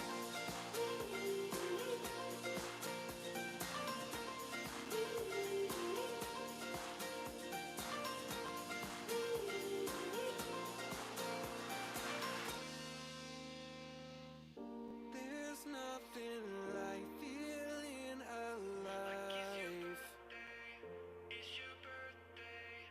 There's nothing like feeling alive.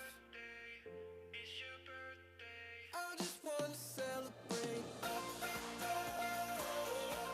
I just wanna celebrate, 'cause it's a good day, good life. I just wanna celebrate all night.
said it was over, yeah, it all went black. Didn't get any closure, like a heart attack. But then you came back with flowers, explaining for hours how you intend on winning me back. How could I have known you were still half detached?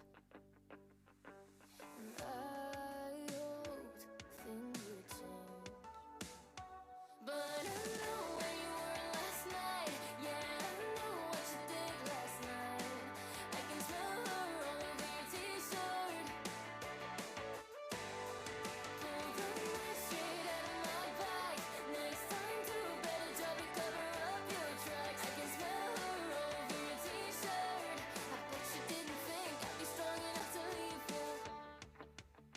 I'm all for second chances, but I'm not that dumb. You love to take advantage, and it always stung. But I'm not afraid to say that I'm pulling away, 'cause I'm done biting my tongue.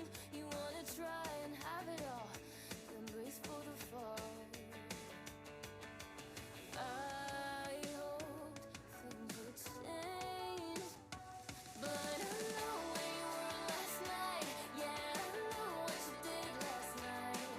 I can smell her all over your t-shirt. Pull the knife straight out of my back. Next time, do better job to cover up your tracks. I can smell her all over your t-shirt. I bet you didn't think I'd be strong enough to leave you. I know where you were last night. Yeah, I know what you did last night. One day I'll be friends with her. One day, yeah, I'll comfort her. 'Cause one day you're gonna break her heart. 'Cause you love breaking hearts, breaking scars. I know where you were last night. Yeah, I know what you did last night. I can smell her all over your t-shirt.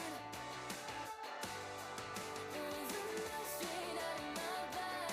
Next time, do better job to cover up your tracks. I can smell her all over your t-shirt. Bet you didn't think I'd be strong enough to leave you. I'd be strong enough to leave you.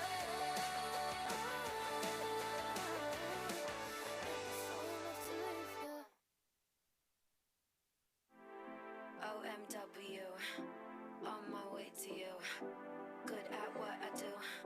I'm OMW. Watch me walk away, putting myself on display. 1, 2, 3 a day. I'm on my way, on my way. I'ma have you on tiptoes, watching my diamond afterglow. I know you wanna take me home. I'm on my way, on my way. OMW, on my way to you. Good at what I do. I'm OMW. OMW, on my way to you. Good at what I do. I'm OMW. On my way, on my way. They wanna judge me unjustified. Catch me on Insta, I'm verified. They want me quiet, I amplify. I'm on my way to the best thing that you've ever seen. You know that you bow to the queen. You lose all your senses and reason. I'll give you something to believe. OMW, on my way to you. Good at what I do. I'm OMW. OMW, on my way to you. Good at what I do. I'm OMW. On my way, on my way.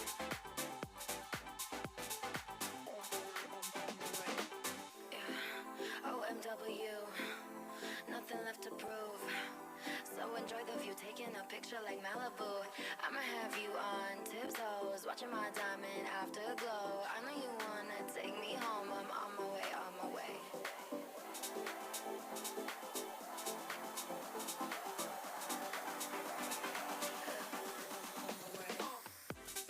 OMW, on my way to you. Good at what I do. I'm OMW.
me something, it might just take the pain away. See, I've been thinking a million things I want to say. Now I'm looking in your eyes, but I'm wandering to your lips. See, I'm trying to keep it cool while I'm hovering for the kiss. 'Cause I've been eating you like old-fashioned orange slice, sweet like daiquiri with strawberry crushed ice. Know you like a margarita with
something beautiful, electric chemical.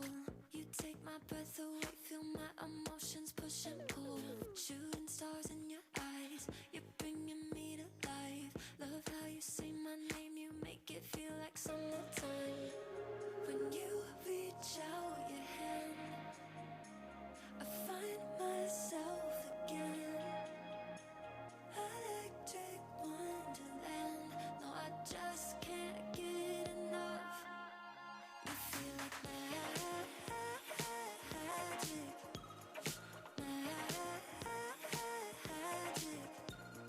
Just one touch, my God, I gotta have it. You feel like magic, magic. You know you feel like magic. You know you feel like magic. You know you feel like magic, magic. Dance in the living room, can't stop looking at you. The way you're moving, I'm watching all of my dreams come true. Take all my stress away, clear up my cloudy days. Just me and you and all this music, baby, never change. When you reach out your hand, I find myself again. Electric wonderland, no, I just can't get enough. You feel like magic, magic.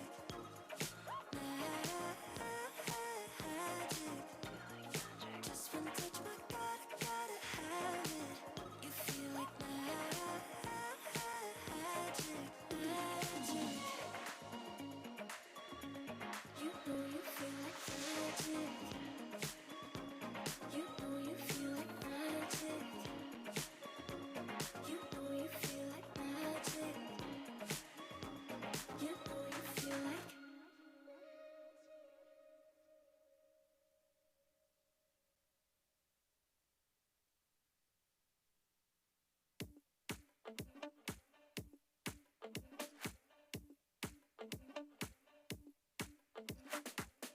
I was sure that it'll be easier to clear you from my mind.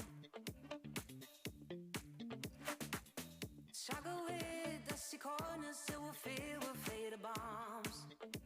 Bomb, bomb, bomb. Situation got upset when I stepped on a memory thorn. How I did it when I shared. Let out heavy, had to break free from the minefield that you are. Bomb, bomb, bomb.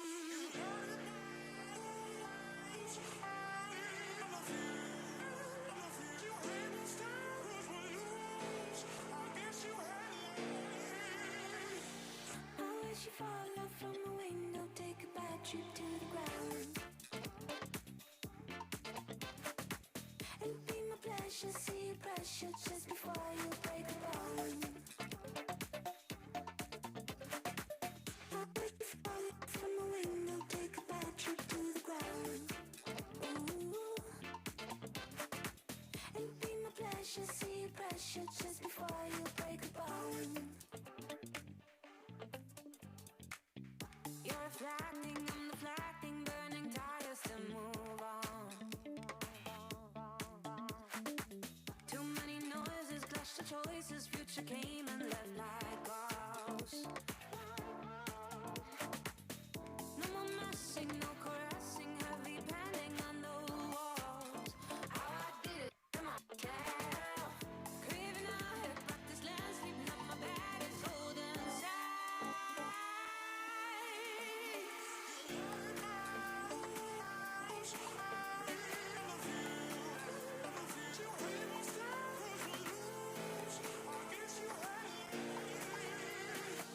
I wish you fall off from the window, take a bad trip to the ground. It'd be my pleasure, see your pressure just before you break the bone. I wish you fall off from the window, take a bad trip to the ground. Ooh. It'd be my pleasure, see your pressure just before you break the bone.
sun is shining 24/7.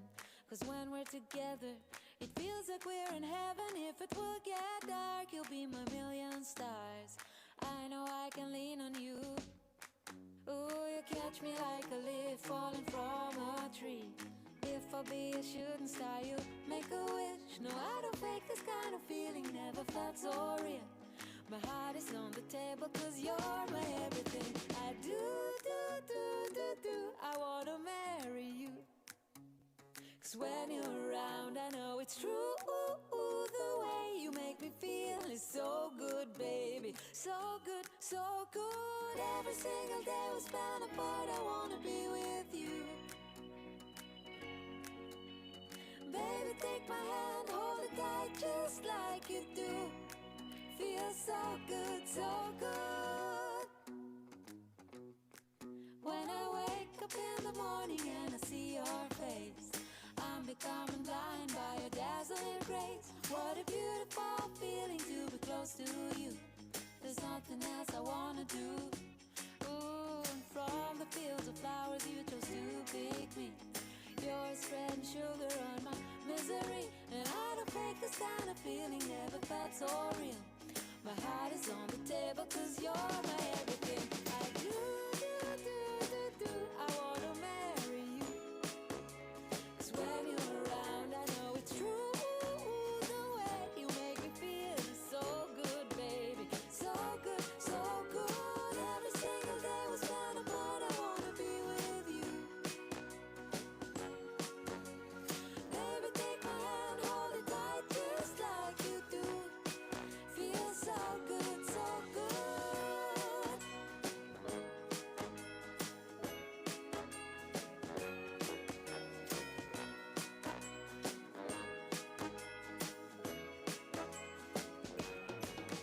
And I do, I wanna marry you. Cause when you're around, I know it's true. The way you make me feel is so good, baby. So good, so good. Every single day we spend apart, I wanna be with you. Baby, take my hand, hold it tight just like you do. Feels so good, so good.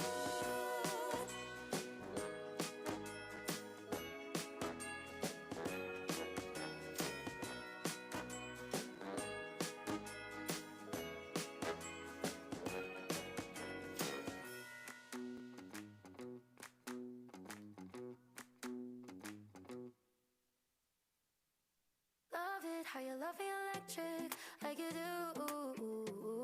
Love it how you love me electric, always you. Love it how you love me electric, electric. I love it how you love me a lot, love me a lot, love me electric. Baby, keep the light on for me, I'm coming home. Know I got you forever wherever I go. I feel like I'm high. Oh, and I wouldn't change the way you got me jumping through hoops. All the wishes in the world and I wish for you. I feel like I'm dying.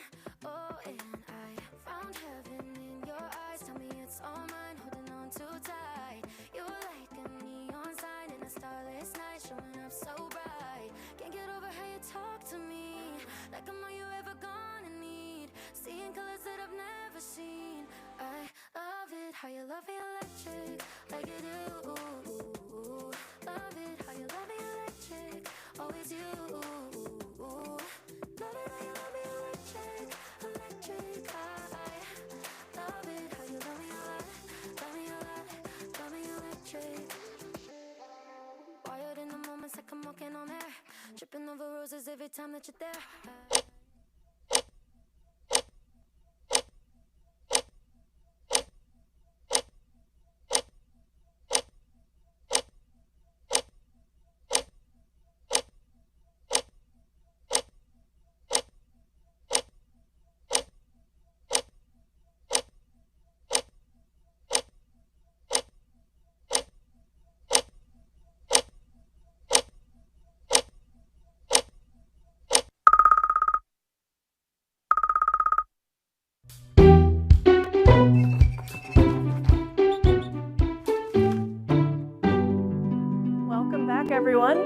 Our speakers are Seth Rubenstein and Max Schmeling with Block Composability, the Past and the Future.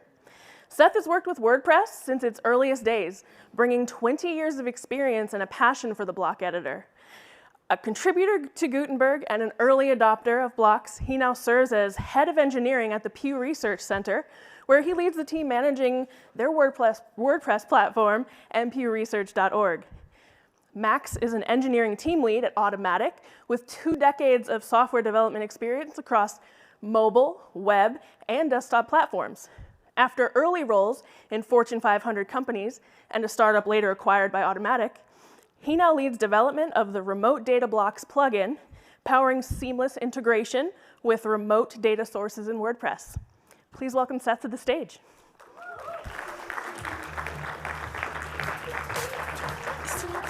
Hey, Seth. Yep. Hello, and welcome. Today we're going to be talking about, if it goes to the next slide.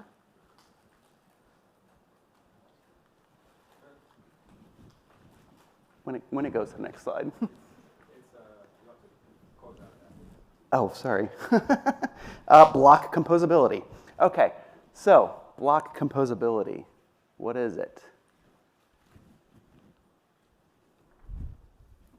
Or the clicker doesn't work. Sorry. Okay, so what are we going to go over today? What is block composability? Why does that matter? Some real-world demonstrations of composability, and how you can use this concept today, and kind of what's on the horizon. So, composability, what is it? The ability to kind of create and drag and drop web applications with blocks. Sorry, let me start over. The ability to create modular and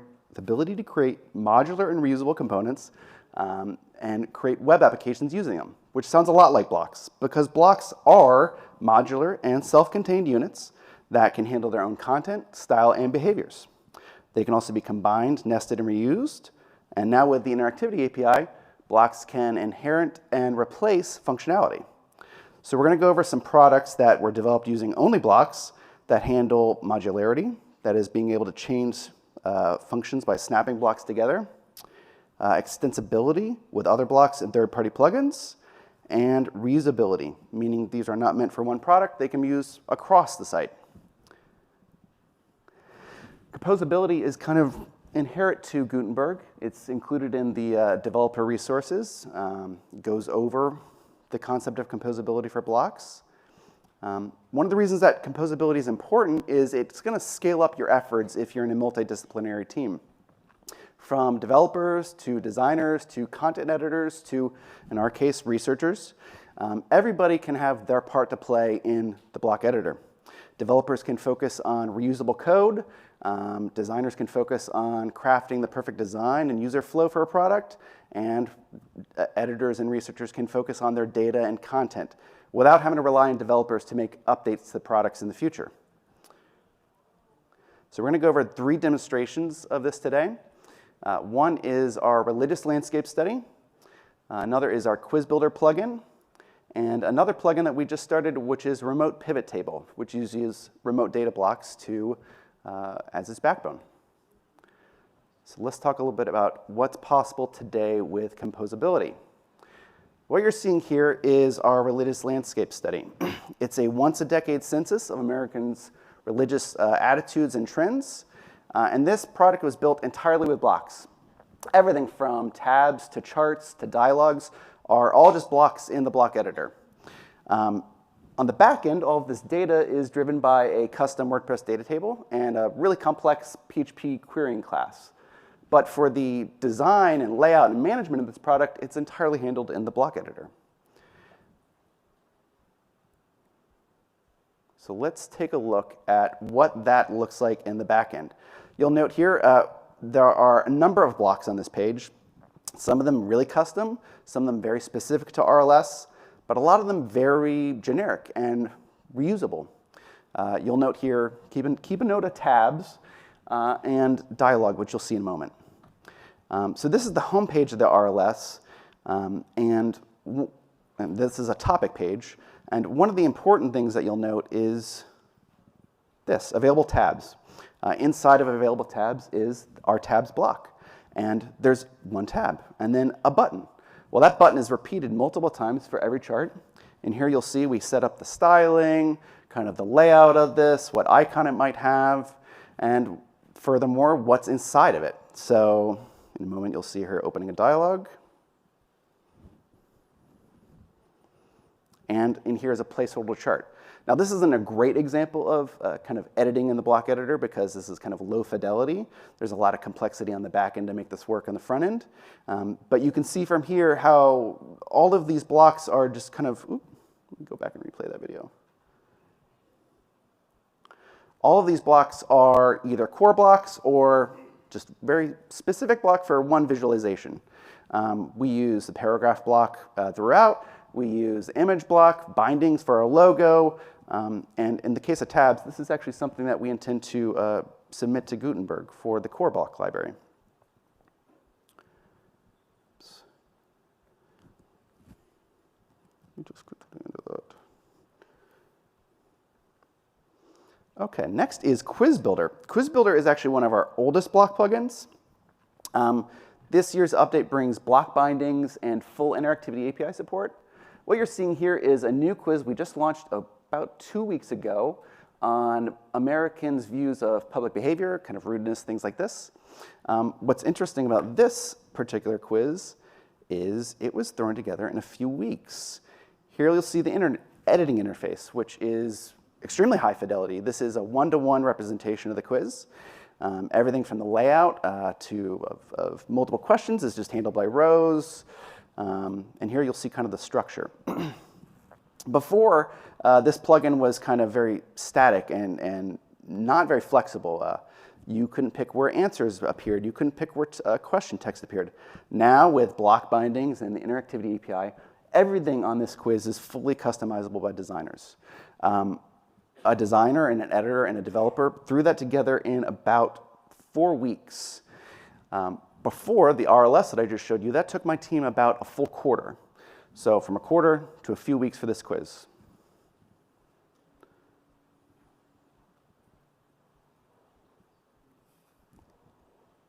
Sorry. Here's another quiz of ours. This one you probably have seen. This is our very popular political typology quiz. I'm going to run through a demonstration of just taking the quiz real quick. Don't take anything from these answers. This is just a sample. Don't want to get upset.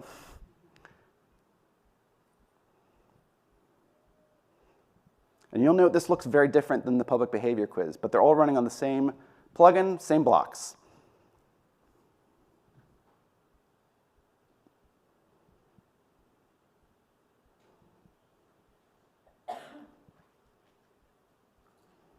And once we get to the end here, you'll see something very different from the public behavior quiz, a completely different results page.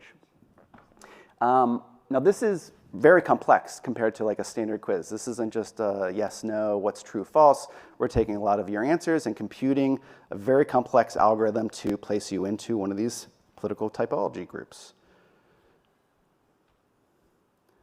And what you saw there is exactly what you're going to see in the editor.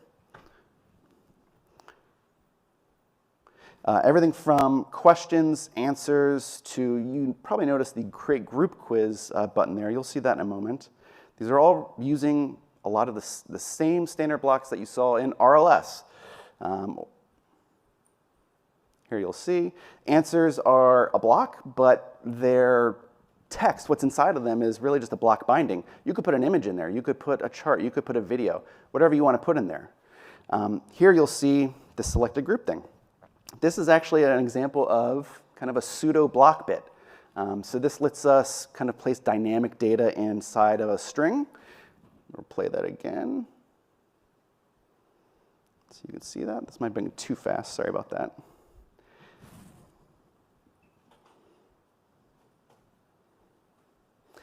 Oops. So everything here, from the share buttons to the select box underneath it, to the images that distinguish every single group, are all just blocks. And once again, the text inside of this string changes depending on which group you pick from that dropdown. Now, there are some blocks that are not high fidelity because they're just, quite frankly, too complex to really build out in the editor. They don't make sense to have an editor or a designer changing those things. Oops. Sorry, one back one. That quiz is kind of a hallmark project for us. That took about a month to put together, but didn't really take any extra developers to build that out once the plugin was ready. So moving forward, we'll take a look at Remote Pivot Table, which puts a lot of these concepts together, from templating blocks to Interactivity API to context. And this is all built on Automatic's remote data blocks. Oops. Don't know what that's about.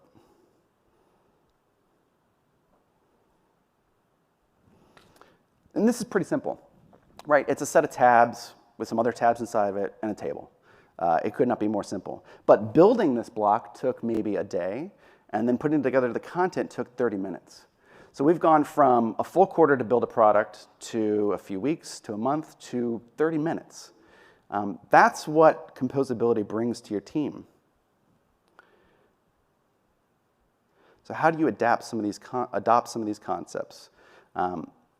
Unfortunately, I think these are a little more complex to go over in a slide. So I've provided really thorough code samples for you and tutorials at all of these QR codes. So templating blocks, that's a really important concept. You notice that in our RLS. For every chart, repeating a block for X data. Interactivity API context state, that's also really important. In the quiz builder, you saw one quiz handle kind of quiz logic one way, right? You do public behavior and it submits a certain way. We have knowledge quizzes that are kind of true-false. They handle scoring another way. And the political typology handles scoring using a Euclidean distance algorithm, which we're not going to include the regular quiz, but because the political typology results are dropped into the quiz results, the Interactivity API inherits that functionality.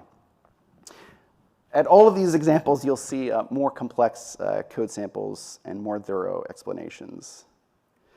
In addition to these, I do want to kind of touch on custom block bits. Block bits is something that's still forthcoming in Gutenberg, but you can actually kind of pseudo-generate this today by yourself, and it's extremely easy. It really comes down to a custom rich text format and a little bit of HTML tag processor to intercept that and change it. Block bits.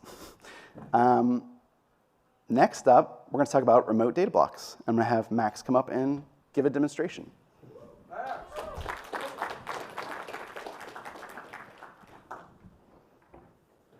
Hello, I'm Max. Thank you, Seth.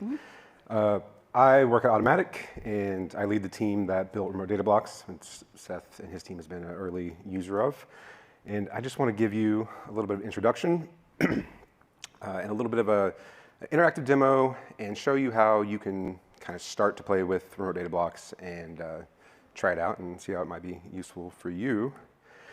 Remote data blocks is just a plugin that we built at Automatic for WordPress VIP customers kind of initially. It lets you work with remote data APIs, anything that you can hit with an HTTP endpoint and get data back. You can connect up with remote data blocks. If it speaks JSON, then it's really easy, but it can be other formats too, and you can do a little bit of work and hook it up. It's built on modern WordPress, things like block bindings, and we have some kind of built-in integrations for some common platforms, Shopify, Airtable, Google Sheets, but you can, again, hook up anything you want, even internal APIs, authenticated APIs, things that you build for your business. You can hook up with a little bit of custom code into remote data blocks and pull that data into WordPress. So I like to think as remote data blocks makes a perfect marriage as a Chiefs fan. I think it's kind of like Travis Kelce and his fiance, some pop singer.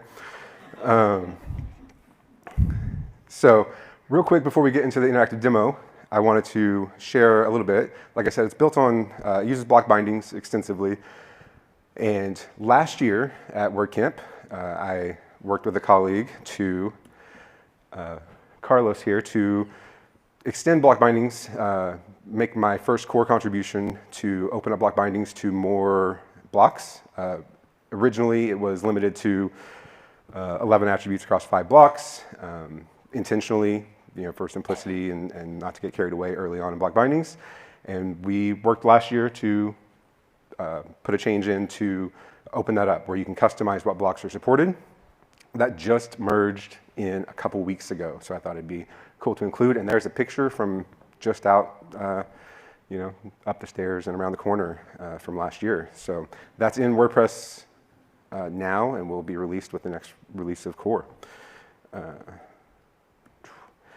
So my part of this talk is mostly a interactive live demo.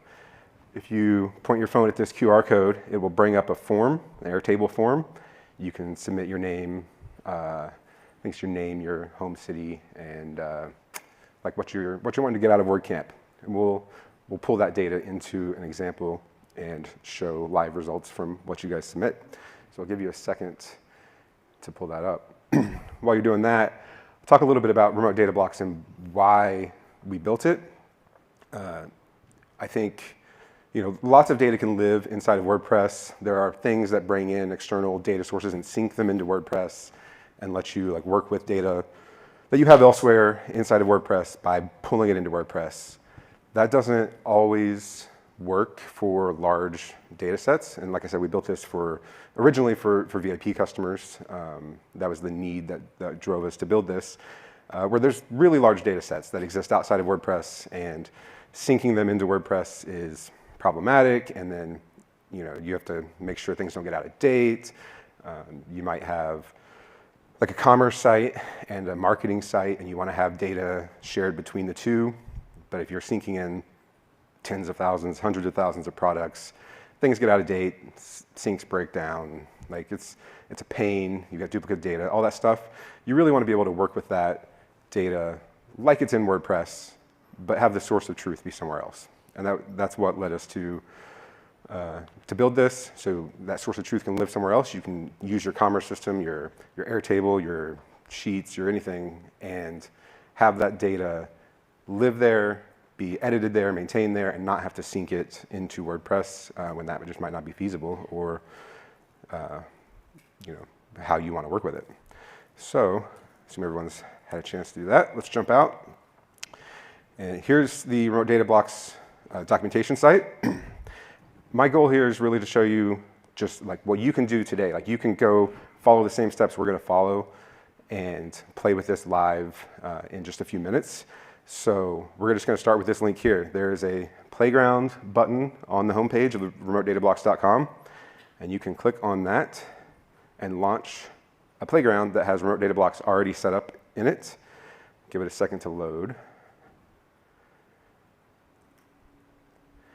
Okay, it comes up, has some sample content with a built-in API here with some remote data blocks, but we'll skip past that, come into the settings, and go to remote data block settings.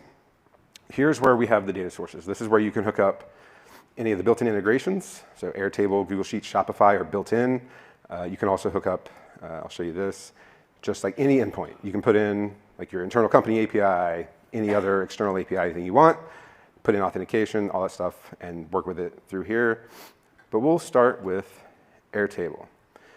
So you just have to give it a name, and then we'll go to Airtable.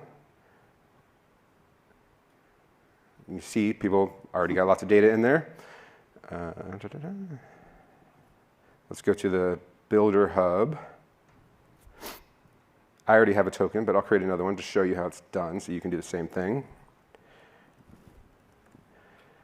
You give it the ability to read the records, you give it the ability to read the schema, and you give it access to whatever part of Airtable you want and create that token.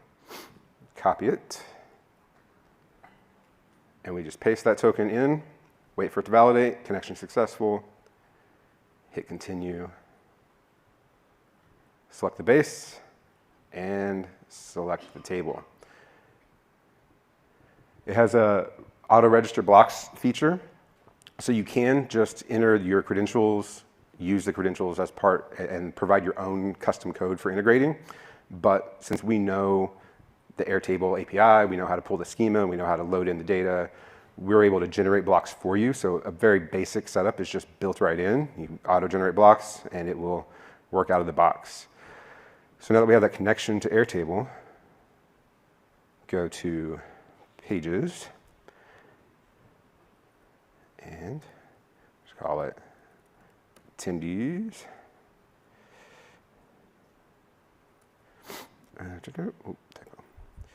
Now, that auto-register blocks has put in 2 blocks for us, an attendees block and an attendees loop block. So it creates a block that can load 1 record from that table, and it creates a block that can load multiple records from that table. So we can start by putting in the loop block and tell it to load collection. It generates this pattern for us. And now we see all that data has been loaded in and is there from Airtable.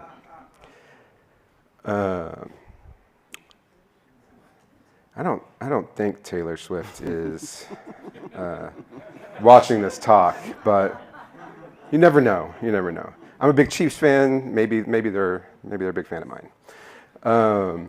So this data is all here. It's pulled in live. So this, it looks like it's inside of WordPress. You work with it just like any other data.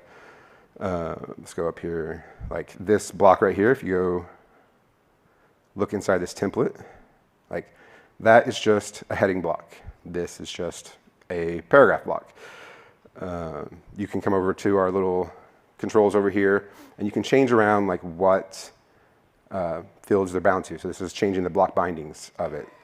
So you can change these, and that template changes across all of them.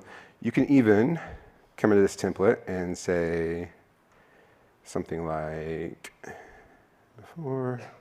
Let's put in columns, 2 columns, and we can put the employer on one side, put the goal on the other side, and you can see, that's not really a great way to present it, but the idea is these are just blocks. They're all normal blocks. We're not, other than the remote data blocks, which changes the fetching, we're not changing anything about how your WordPress editing experience works. You save that, and let's publish it, and view the page. And here it is. They're all rendered live. And this isn't pulling that content into the post content of the database. It is fetching that live from Airtable. So if somebody goes in and adds a new record into the Airtable, it will immediately be live on the page. Similar thing. We can go and get rid of that. And we'll try the other block. The single block, and this one gives you a little bit different experience. Instead of a load collection button, you get this choose button, and you get to use that same list query to pull all the items from the table, look through it, and I'm pretty proud Taylor Swift's watching this talk, so we're going to choose that one, choose the pattern, and now we have that one single item displayed in that block. And if we went in, let's actually show it. View this page. Okay, so Taylor Swift, Nashville, fiance, I guess.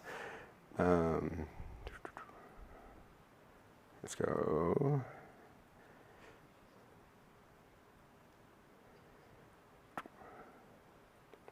Okay.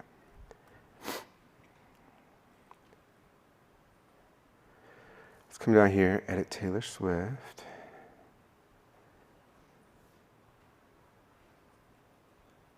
Somewhere here. There it is. Ooh. Let's just say self-employed. And go Chiefs.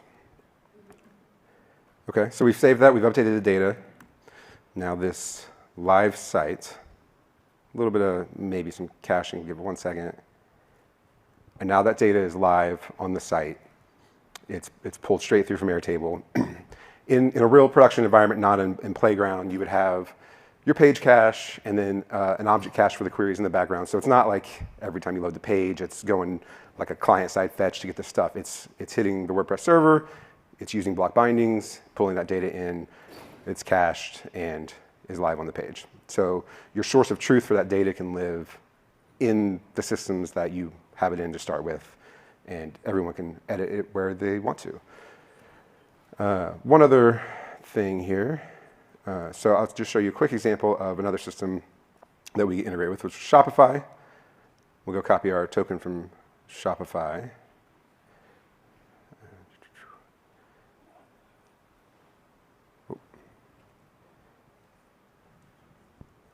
And add that into Remote Data Blocks. Shopify. So you just give it a name. You got to tell it the store name and the token that we just copied. It does a connection, finds the store name, verifies it, has blocks that can already register. Shopify is a GraphQL API, well-known schema, doesn't change. So we're able to kind of make that connection automatically, pull in some basic blocks for you. You can customize it, you can add more to it, you can do whatever you want to, but we can give you like a little simple block that you can work with to start. So we'll just call this product page, and we'll put in a Shopify block. And we just scraped some data from one of the VIP customers, the Onion, and there is a hoodie. Click that. That data from Shopify, live on your website, has the different fields from it. You can change what you show. We pull in these fields by default. You can easily go and add more to them with a little bit of custom code. And yeah, that stays up to date. You go edit your image of your hoodie in your Shopify system, it will update on your website. You edit the price, it will be live on your website. You won't have a marketing site that tells the customer it's $45 for a hoodie and then they click to buy it and it's $65 and they're mad. Like it will stay in sync, it will stay up to date and less work to do so. And yeah, that's basically it. I think we have time for Q&A now. Yeah.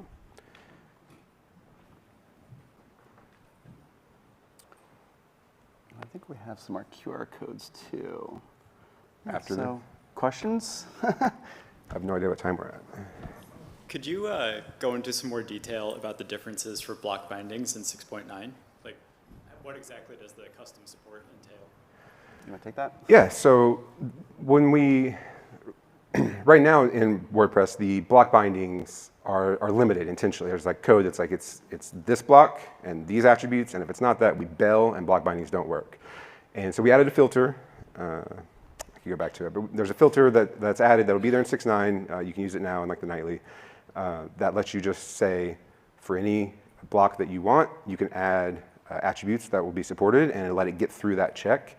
And so you can do things like, particularly with remote data blocks, you can like create a custom block that needs a title and a location or something as attribute values.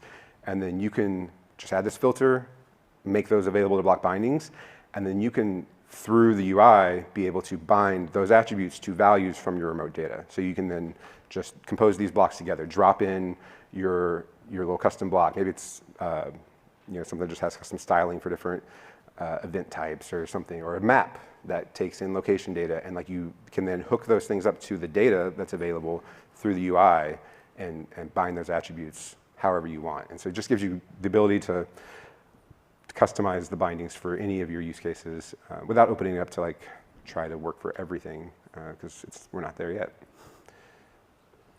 I was just wondering if you could talk a little bit about like the performance implications, because I know in another talk, they were saying it's a good idea to offload some of your API calls to the client side, and it sounds like this doesn't quite do that. It sounds like the API calls are still happening through my server, right? Correct. So The API calls are happening from the backend, and it's rendering the page from the server with the data included in the page. The performance, you have control over the caching. So block bindings work by kind of going through the page, finding the binding, executing the resolver for that binding, updating the content, moving on, finding the next binding, executing it, updating the content, moving on. It goes and renders the page that way. And the way we do it, you may have 4, 5, 6, 10, 15 fields inside of a remote data block that all are bound to different fields in that block. So there's an object cache that we store the query results. So as it goes through those bindings, the first one, it hits the cache, doesn't find the results, makes an API call, gets the results back, resolves that binding. Then it goes on to the next paragraph or heading or image, sees the binding, goes to the object cache, results are there, updates it. So you may have multiple API calls if you have different blocks, but you're going to have one per page render. You can control that cache, so you can make that object cache long-lived if you want, so that if it's something that you don't think will change often, but you still want to have that live connection in case it does. It can be a long-lived cache. It can be longer than your page cache if you want. But then you also have your page cache so that it doesn't have to even hit the server to render that. So we're not offloading to the client. It's happening on your server, but it works with the cache all the way through to minimize the performance hits. Yeah. Does anything change with these blocks around protecting against like an XSS cross-site scripting attack? Like if someone put in the error table form like JavaScript tags, that risk is present with just regular WordPress, but does the protection against that kind of attack change in this world? So we're using block bindings to provide the value to like a paragraph, and so if you do a custom block, obviously you can do whatever you want rendering that. So you kind of up to what you want to do there, but it's the same WordPress protections for that value coming back from a binding that you have anywhere else for the standard ones. Okay, thanks. Yeah, come to the microphone, if you would.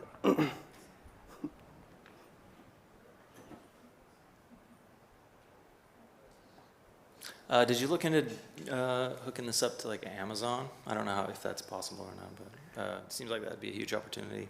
Like pulling in data from Amazon APIs? Yeah, yeah. We haven't built, so these integrations are kind of the ones we wanted to start with. We can pretty easily build any integration with an API that can return data over HTTP, so it's definitely possible. We haven't looked into building anything ourselves, but any API with so those integrations, to give you a little more detail, like the Shopify, let's switch here. One thing I didn't show is if you go to the remote data blocks and look at this like RDB demo here, it registers blocks for you. It kind of handles the whole integration. But if you go over here and look at view code, if you want to extend this, like if you need more customization, you need to add specific handling of fields and formatting or whatever, you can come view code in here, and this is the code that it runs for you in the background. It's not doing anything really special. It's just providing the configuration code for you when you do it through the integration. So you can come in and copy this code and put this code in a plugin and modify it all you want to format fields or add other queries or anything you want to do. And so you could take this same type of code here and just do the same thing for Amazon APIs or any other API you want. And I'll add to that because of that, it's actually really easy to integrate into RDB. We're doing sorting on data from there. We're kind of adding numerical separators, all sorts of stuff. It's really easy to tap into that. I've got another caching question. Okay. Specifically about CDNs. So maybe I've got a 1-hour time to live on my object cache, but I've got a 24-hour time to live on my CDN. If a page update hook fires, it talks to my CDN, says, clear out that page, you can re-render it. Does that same kind of method of propagation work for something like this? So we're really there's nothing special about how that rendering and the caching and stuff works. So if you have a way to invalidate your cache based on data changing, then it'll work the same. Now, WordPress won't know that Shopify data changed. So you would have to listen to events from Shopify to then invalidate your cache. We've talked a lot about having like a tag-based caching type of thing where we can know these queries ran on this page and like listen for Shopify, like automatically hook up to things like Shopify and know like this query, data changed, send an invalidate cache call. But it's not built in. You'd have to handle some of that yourself at the moment. But you can, if you have a system, the backend APIs that you can know when that data changes, then you can invalidate your caches like any other time.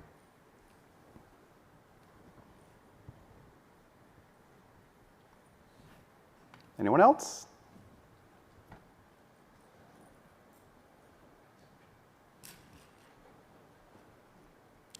Hi. I have a question. This presentation has been great. It's very technical. Could you give a high-level overview of the benefits, the situations where you would use this for people who are looking at how cool this looks, but aren't necessarily going to be the ones setting up the bindings in the background? I mean, I can take a little bit about that. I think the main benefits here are different teams, non-technical teams can set up these products and manage them long term. So from Shopify to the pivot table example I showed, which is using the Google Sheets integration, that's not us managing that long term. If there's data updates down the road or style updates, those separate teams can handle that. So I think from a non-technical perspective, that's the best part of kind of composability at large, and especially RDB, is it frees up your resources or devs' resources so that non-technical users can manage and build out those things too. And I'll point you to, so we built this for VIP, like the need came from there, it's for VIP customers. So in the VIP launched site here, there is a section on remote data blocks somewhere down here that talks about some of the use cases, gives some examples, some blueprints here that you can open up and look at different use cases of remote data blocks in Playground and mess around with them. So it's a useful resource if you want to have a higher level overview.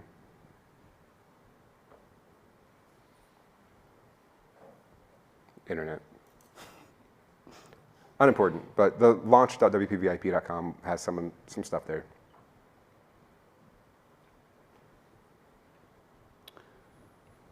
Well, with that, I do have some more code examples available for everybody. This link points to our GitHub repo, where you'll find all the plugins at powerpewresearch.org, from the quiz builder that I mentioned down to our entire block library, and of course more about remote data blocks. And thank you very much. In addition to our links here, if you want the full presentation, this QR code will get you the full presentation, all the code examples included in here. Thank you. Thank you.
outside the grid.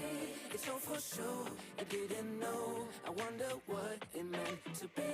If I let go and let it flow, I think there's more to see. I just need a break. I'll take what you think. I just need to break. I'll take you to a trip to the other side. I'll take you to a trip to the other side. Take a sip, take a trip to the other side. I'll take you to a trip to the other side. Take a trip to the other side. I'll take you to a trip to the other side. Take a sip, take a trip to the other side. I'll take you to a trip to the other side.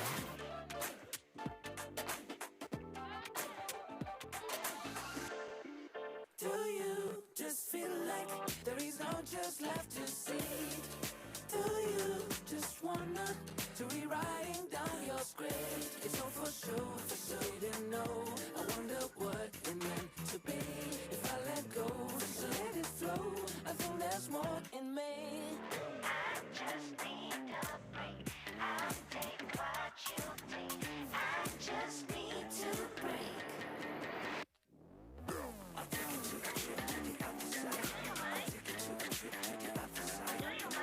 Take a sip, take a trip to the other side. I'll take you to a trip to the other side. Take a trip to the other side.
somewhere unseen.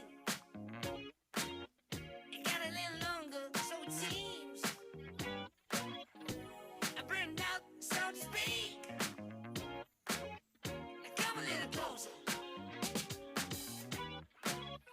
I feel a little light in the light track. I felt a bit of bad, but I came back. There's still a little light in the light track. There's still a bit of good, so good. And I know just what to say. And I know just what to do. And I'm so sick of playing. But it's all too quick with you. Losing this game, I can't afford to be losing this game. And I know it's the safest bet. Losing my mind, can't find the words, no, I can't seem to find. But I'm really trying again. Reason right, let's take our time and choose whether we green or yellow, whether we deep or shallow. Please me now, 'cause we're about to lose, whether we buy or hello, whether we step or jello. Sometimes funny me. You want a little bit of gasoline. I burned out, so to speak. Come a little closer. Here's my disclosure.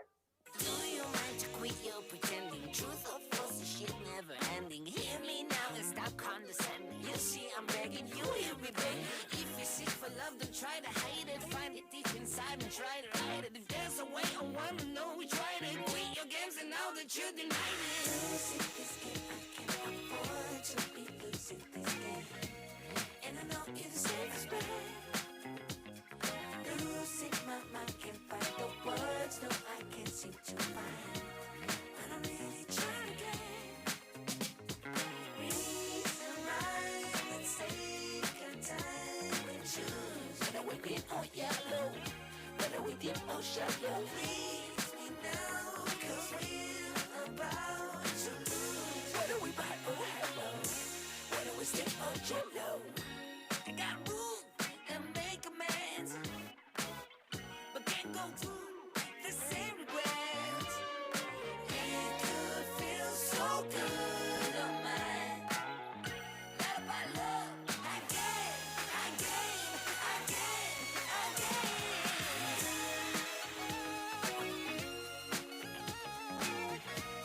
And I know it's the safest bet.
Welcome back, everyone. Our next speaker is Marianne Aschenbrenner with Moving a Website from Classic to a Block Theme. Marianne is the president of Waterlink Web, a digital agency specializing in WordPress web design since 2014. She's built everything from e-commerce and membership sites to nonprofit and small business websites. A lifelong learner and a passionate advocate for staying ahead of the curve, she's especially excited about block themes and what's coming ahead in WordPress 2025. Please welcome Marianne.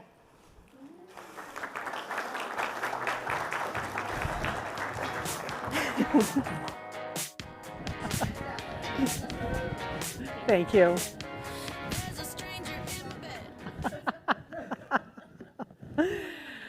Thank you for being here. It's so exciting. I've been building websites since 2012, and since many of my clients stay with me, some for over a decade, I have a number of old sites using old themes that could use updates. Today we're going to touch on 3 websites and learn how to update a classic theme website to a block theme and keep the look or change it without ever needing to use a page builder. Technology is always progressing, and we need to keep learning to stay current and continue to use the best websites for our clients. And often that means doing something new. So that's what this is about. A little bit more about me. I've been active in Portland WordPress Meetup since 2014. During COVID, the Portland WordPress Meetup group, pdxwp.com, went to online meetings, and we're still stuck there. I miss in-person, which is why I'm so happy to be at WordCamp US. One little plug, though, for the Portland WordPress Meetup. David Sargel has a monthly help desk, last Monday of every month, and you can find it on meetup.com, and it's the Portland WordPress Meetup, and it's great to go get information and help there. So, but first, who here is from Portland? Yay! And who here is in Portland for the first time? Oh, yay! Well, today, in addition to learning more about WordPress, you're going to learn more about Portland, the City of Roses. Welcome. So the first site we're going to look at will be the Lester Viles North Portland Project Association. Now, this organization was actually formed in 2006, and I don't know who built their original website. But when I joined the board, yes, that's how they got a website out of me, was they joined the board. I found a site with multiple plugins that were no longer supported. The result was that I could not update the PHP level on the server without breaking the site. And this left the site slow, open potentially to hacks. The original theme is actually still supported, but I felt it would take more work to figure out the theme and figure out which new plugins to add instead than it would be to just redo the site in WordPress 2025, which is what I did. So you can see here what the site looked like before I started. So the big thing I want you to remember here is the first step is to create a staging site. That's number 1. Don't do this live. Create a staging site. And this is how the site looks now. You can see the board didn't want any big changes in the design. They like their logo, they like their colors, the general look. They did want to change the domain, so we went from a more confusing domain to lvgrant.org. And they wanted to simplify the navigation, and importantly, they wanted to add an online application. And I used Gravity Forms to add that online application. And you'll see one of the points there is, due to the design of the original theme, update all posts. So what does that mean? That means that the content of the posts, and I don't know if that's because of the original theme or because it was people did the posts incorrectly, but the content of the post was contained entirely in an excerpt. So I had to copy the excerpt, paste it in the page content, and so it took a little while to do that. There weren't that many posts, but that took a little while to figure that out and then bring in the image that belonged there in the first place. So this page here you see it begins with a paragraph block, followed by a group block that I styled with a border and a blue background. And there's a link to sign up for MailChimp, and then 3 columns with images at the top of each of those columns. So after bringing up the staging site and adding your 2025 WordPress theme or whichever block theme you want to use, one of the first things you'll do is go through each page and post, changing the content from the classic editor to the block editor. Now, if you have a classic editor plugin installed within the site, and who doesn't, right? Because many of us, when the block editor first came out, were trepidatious of it, weren't sure of it, and we installed that classic editor. So the first thing you have to do is deactivate it. Once you deactivate it, you will see a gray box on the top of your content that says Classic. Click in that box, and that gray box will again instead say Convert to Blocks. So, like the athletic company says, just do it. Just do it, baby. There's never been an epic fail that I know of. And all the times I've done this, the content translates, deploys over very easily. Paragraphs will be paragraphs. Headings will be headings. Images, you'll still have the link. It might not show the way you want, but if you go to your image library, you'll find it there. And usually it's highlighted in the image library because it knows it's linked. And then you just go in and bring it in again. And line it left or right or whatever. If you have column blocks in there from your original classic theme, that may not deploy perfectly. You may have to add column blocks and then cut and paste information. But keep in mind, you still have your old live site. And so you can copy information from that and paste it onto the new page if you need to, if there's any problems. If there's a YouTube video plugin, for example, you may want to add the YouTube block and then add it in again. But generally, it just goes along really smoothly.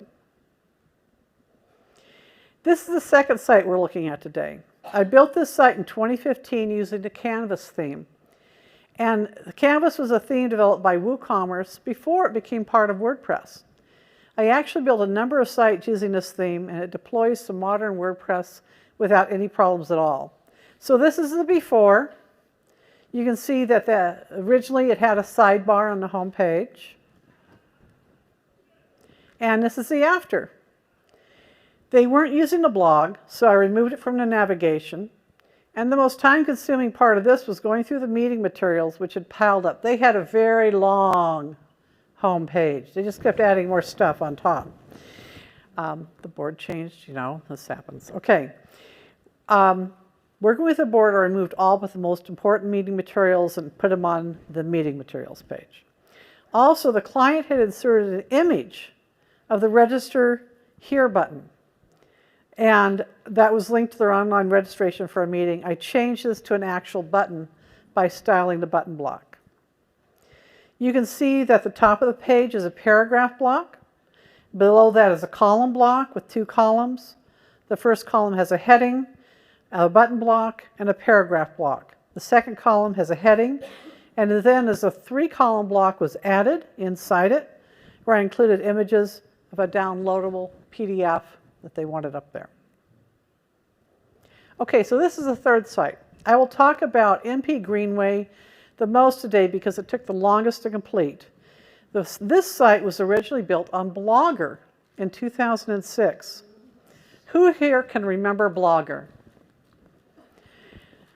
Who here has never heard of it? Well, who has used Blogger? I am so glad the old folks showed up today. The images were on Flickr.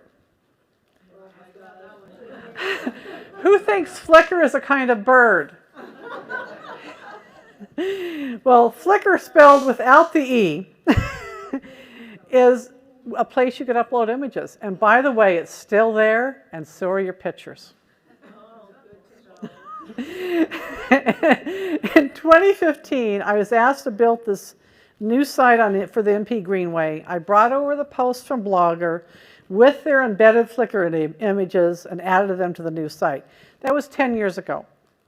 This summer, we decided it was time for a website update. I went through each post, and with the approval of the board, I removed some that were trivial. We kept all those posts that cited city or metro studies, even if the studies are no longer available on the city or metro websites, because many are not. The fact they are mentioned and described in npgreenway.org may help with government accountability, and as you know in Portland, we're all about government accountability. I also keep all posts that mention MP Greenway events and activities. This is, after all, an advocacy website. The embedded Flickr images were not showing, but I was able to follow the links in the posts and go to Flickr, download them from Flickr, add them to the media library, and then back into the posts. This took a long time because there's over 200 blog posts. And I want you to know I used the redirection plugin to redirect posts that I did choose to remove. As I said, after installing the 2025 theme, I tend to update the posts and pages before updating the header for the website. What you have automatically is the basic 2025 theme header with the name of the website as is listed in settings and navigation, as is listed in settings, and then you'll have the navigation. The navigation will be similar to what you had before. I'm not updating the navigation just yet. I just want to show you how to update the header now. So first you go to Appearance, Editor. And here you can see that I updated the home page. It shows here when I select Patterns. So you go to Appearance, Editor, then Patterns. And finally, you select Header. So you have selected Appearance, Editor, Patterns, Header. And you're going to use this system for updating the whole website pretty frequently. Your footer the same way. You want to update templates on specific pages, same thing. That's how you get there. The 2025 theme offers several header styles. You can see some of them there. And what you see here is what it looked like after I styled it. So you see, to see all the blocks in the header, I select it and then selected the top 3 lines in the top left. You can give your header a different background color by selecting the first group block and then styling it on the right side of the screen. Where you see the site logo in this picture will be the site title block in the original WordPress header I picked. Click it. Then click the little 3 dots and say Add After. Then I add the site logo block. WordPress may already know what your site logo is, or you can find it in the media library. Once the site logo is in the header, I go back and select the site title block and I remove it. We don't need both. I can also select the site logo block and make it bigger or smaller. And that's a very handy thing.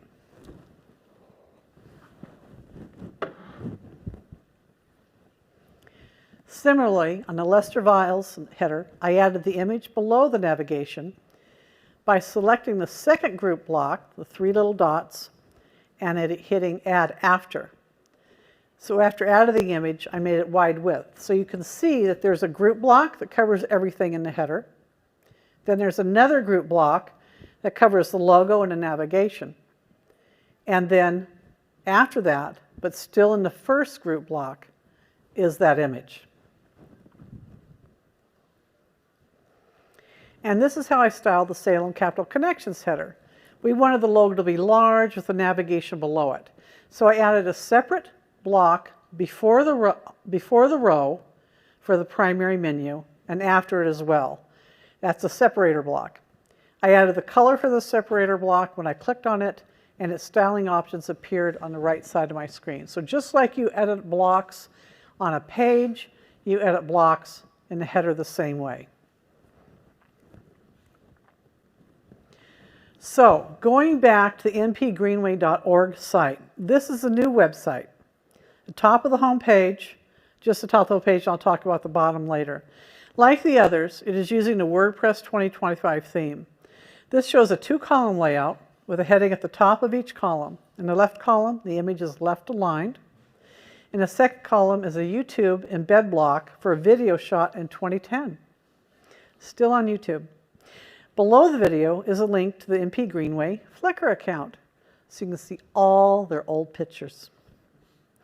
Okay, so a little Portland lore. Portland has a 40-mile loop that is designed for bicycles and pedestrians. It's a greenway trail. We've been developing this loop for over 100 years. Seriously, it was proposed in 1903 by the Olmsted brothers as part of the development of Forest Park, which is a 5,200-acre park within the city of Portland. The 40-mile loop is now about 140 miles and connects more than 30 city parks. And the MP Greenway is just the portion of the 40-mile loop that runs from the Rose City Transit Center, which is very close to where we are, to Pier Park in North Portland, and then to the confluence of the Willamette and Columbia rivers. And like the 40-mile loop, the MP Greenway is still incomplete. The next portion we're going to complete is a bridge that connects from over Columbia Boulevard. So you'll be able to ride all the way on your bicycle, ride all the way up to Columbia Boulevard, take the bridge over, and go on up to Kelly Point Park. In 2006, a group of bicycle and pedestrian advocates started this nonprofit organization to help make this portion of the 40-mile loop happen. Never underestimate the importance of a website and a group of volunteers who update the content, because it really does make a difference. We wouldn't have what we have now without them, and they wouldn't be building that bridge if it weren't for this work. This is the lower part of the home page and includes a slider that the original Canvas theme included at the top of the site. So in the original theme, Canvas had a slider portion. I had these images in that. I'm using the Soliloquy plugin to add the slider. It is the same images as before, but because I haven't gone out and take new ones, and it's kind of the same pictures, view hasn't changed a lot, I have kept them. I also kept the slider this size rather than going full width, because these old images will get a little pixelated if I blow them up. When at some point I'll go out and take new pictures, put new images in, and make it a full width slider. Okay. When I first brought the 2025 theme, it did not show the slider at all because that was part of the Canvas theme styling, so I added it here. Below the slider is a query loop block, bringing in the most recent posts and their featured images. The query loop block has multiple layout options. For example, if I chose a featured image to appear on the left and for read more to be part of the paragraph, you could always change that. If you're using the query loop block, there's lots of different query loop options, and there's lots of ways to style them. You can select how many characters are shown before read more and how many posts to show on each page, for example.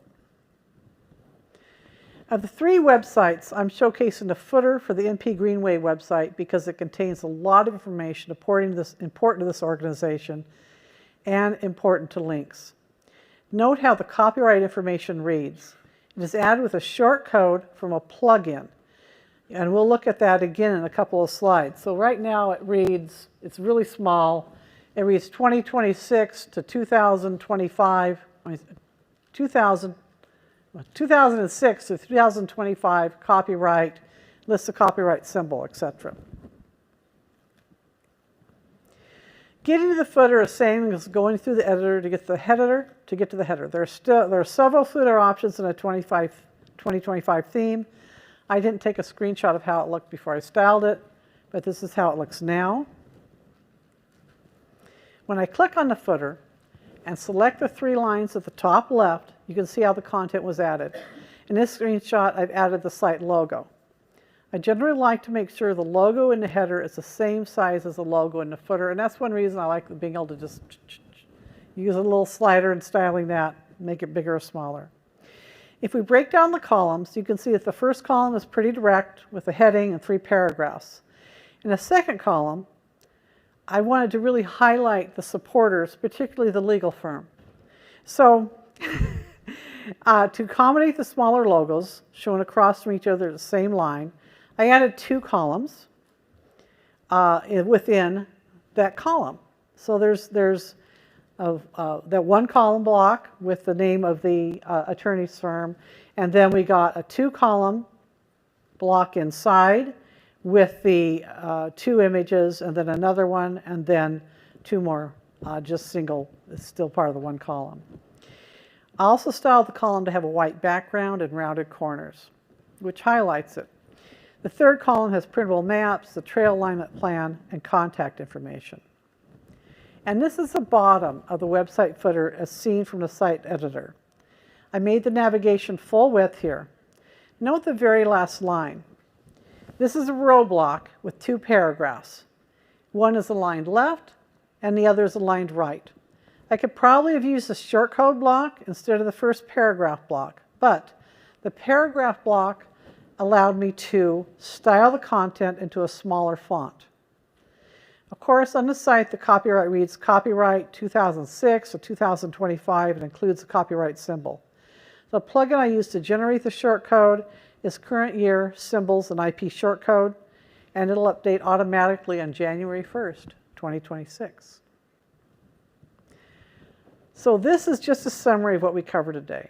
I haven't described how to update the navigation, but I generally just do that in the header by selecting the navigation block and editing it there. So in summary, first you create your staging site. Then I didn't include this for whatever reason, you put in the 2025 theme and activate it. And then you change the content on your pages to being the block editor. You add and style your header, you add and style your footer, you do any redirections you need to do, and update the navigation and style the navigation. These are some of my favorite plugins. And you know, if you're looking for good plugins, these ones work for me. Sassy Social Share makes it easy to add social icons that prompt your site visitors to share content on their social networks. And there's a lot of options. I mean, there's so many different social options you have. This plugin's free. Gravity Forms is a professional plugin that I use on any website that requires a form. It just works really well, and if you have questions about how to set up a complicated form or one that includes e-commerce, you can email them and get help. Current year symbols and IP shortcodes allows you to add copyright information and years into the footer that will update automatically on a new year, and that is a free plugin. Ivory Search is used on sites with a lot of content. You can insert a search block in the navigation or add a search block to specific pages. You can also select what it searches. This plugin is free. Redirection is important if you want to update your navigation or remove any posts and pages. It makes it easy to set up a 404 redirect, and for any content you remove. This plugin is free. Short Pixel Image Optimizer is a must if you have clients uploading their own images. They will undoubtedly upload images that are not saved to the web that will potentially slow the site down.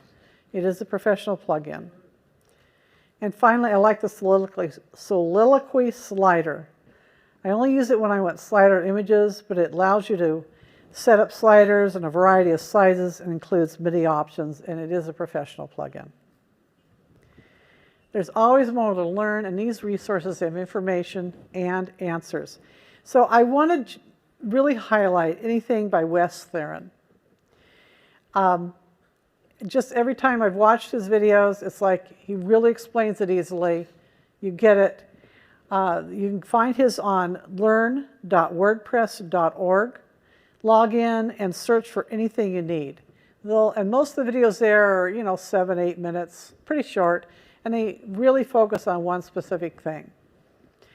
WordPress.tv, this includes online workshops and WordCamps, as well as online Zoom trainings that Wes has done. You can find his on WordPress.tv speakers/Wes-Theron.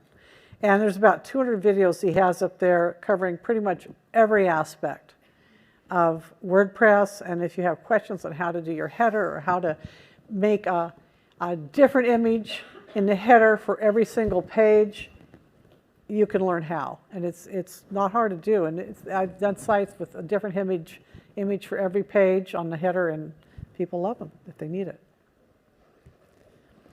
Now we have time for Q&A. Thank you so much. So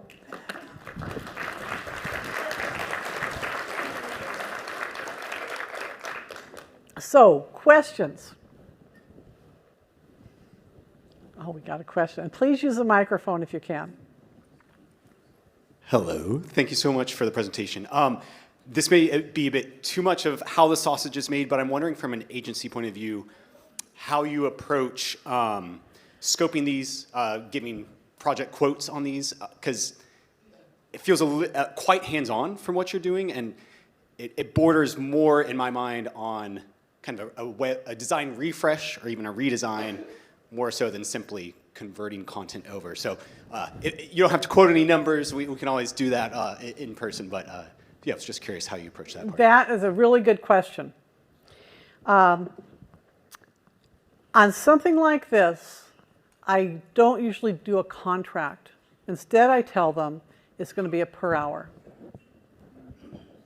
And the reason I do that, if I'm building a website from scratch and I've built a whole contract, I have a pretty good idea how long it's going to take me, and they get a contract, so they're not surprised. It's not like, oh my gosh, it's, you know, at the end of the whole thing. We know how much. If I take longer to do my job, that's on me, right? But when something like this, like with 200 blog posts, it's just going to take a while. And so I told them what I thought it would be. But I said, that's not, you know, it's going to be per hour. And these are nonprofit organizations in my neighborhood. I gave them a pretty good price. But I still have to make a living. So that's what I did. I track my time. They know how long it's going to take. Well, they find out. And I said, you can make payments. It's okay. Yes. So I am the webmaster of a site that has over 500 pages and over 1,000 posts. And I want to convert it to a block theme. Is there any way to automate any of this? Okay. 500 pages and how many posts? Over 1,000. Okay. So my next question is, are you using a page builder? No. Thank you. Thank you. That's good. That makes your life much easier. It's a custom classic theme with custom plugins that go with it, and it's all on me. Okay. What I'd recommend is first, I would put it in a staging site. And then I would recognize that every page does not need to be transferred over initially, right? So you have your main navigation pages. And you have these 1,000 blog posts. They don't all have to be transferred over. You can look at those blog posts from somebody who's just looking at the site, and they'll look fine. So I would do what I could do. So the main navigation pages would of course be styled, make sure they all work exactly the way they should using the block editor. And I'd still have the classic plugin, the classic plugin deactivated. So if you, when you're in the administration of the website, go to a blog page, you will see classic, and you'll see, if you hover over it, you'll see convert to blocks. You don't have to. You can always go backward. and just leave it the way it is. It's still going to work, okay? And once we had, and do your header, update any content. There's going to be some content in those main navigation pages that needs to be updated after this many years. I know there will. Make sure all that's good. Do the most recent posts, the last 10, for example. And then, at your leisure, you can do the rest. There may be things on there you don't need. You can just redirect them. Posts that are really irrelevant now, redirect them to the blog page. That's what I do. It makes it, and then, you know, if you have downtime over the coming months and years, you can update some blog pages that you want to keep on there. That's what I do. Next question.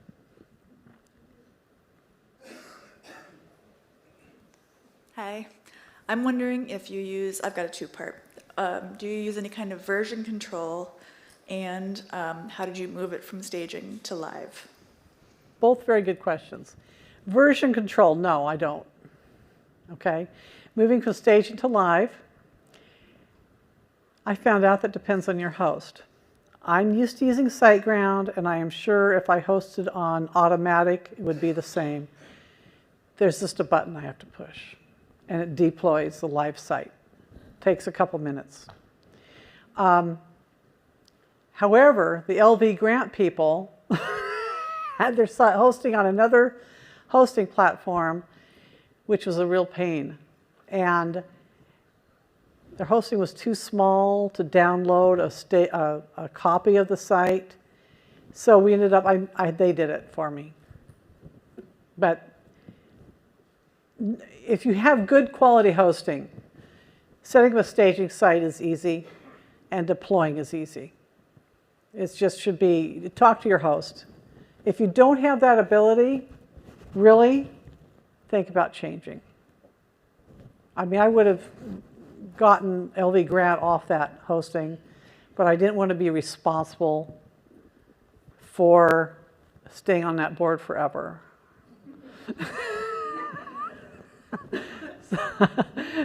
Okay, next question.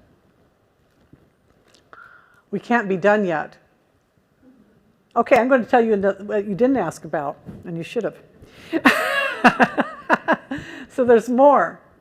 So when I went to the blog page, I had done all these posts. I'd gone through, I was still on the staging site, okay?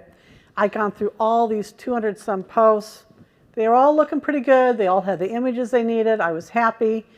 And then I went to templates. Remember, we go to Appearance, Editor, Patterns, and instead of selecting header or footer, I selected templates.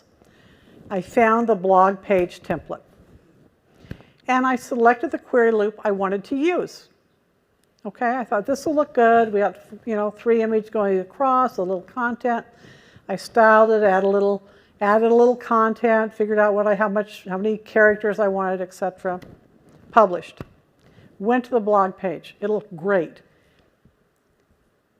Except when I hit next page, it didn't go to next page. It stayed on the same page. And I was like, oh, what just happened? This isn't working the way I want it to work. I went back to that template again and changed the query loop entirely. Picked a different one. Published it. Went to the same thing happened. Went back a third time. Picked a different query loop. Published it. This time it worked. Yay! So I hit next page, go to the next page, a blog post, next page, etc., etc. So then I knew there was something different in that query loop that I picked this last time. So I went back to the template, and I hit the 3 bars, and I scrolled down, and I looked for what's different. And I found a pagination block in there that wasn't in the others. So I copied it. And then I went to the query loop I wanted to use. I went down and I pasted it in. I published it, and it all worked. Had my pagination, went to the next page, perfect. So then I came yesterday to Contributor Day. And my contribution was that the core performance table. And I said to Wes, to Weston Reuter, who was in charge of that table, I found a glitch in the 2025 thing. And so he replicated it. And then he asked, is it a glitch? I was like, well, of course. But then a guy across from us was listening in, and he started working on it. And he explained to me, this is a feature. So, there are many query loops, many styles of query loops, more than I knew. And sometimes you want to use a query loop on a landing page, in which case you do not want next pages under there, right? So that's what the situation is. So you can either pick the one that has next pages, or you can look for that next pages block and plug it in at the bottom of your query loop. But that's how it works. So just if you run into that and it's not appearing the way you want, or it's not doing what you want, you can edit it, and that's how. Is that it? Any other questions? Are we done? You guys want your coffee and cookies, don't you? Yeah. Okay. Well, thank you very much. I look forward to seeing you again.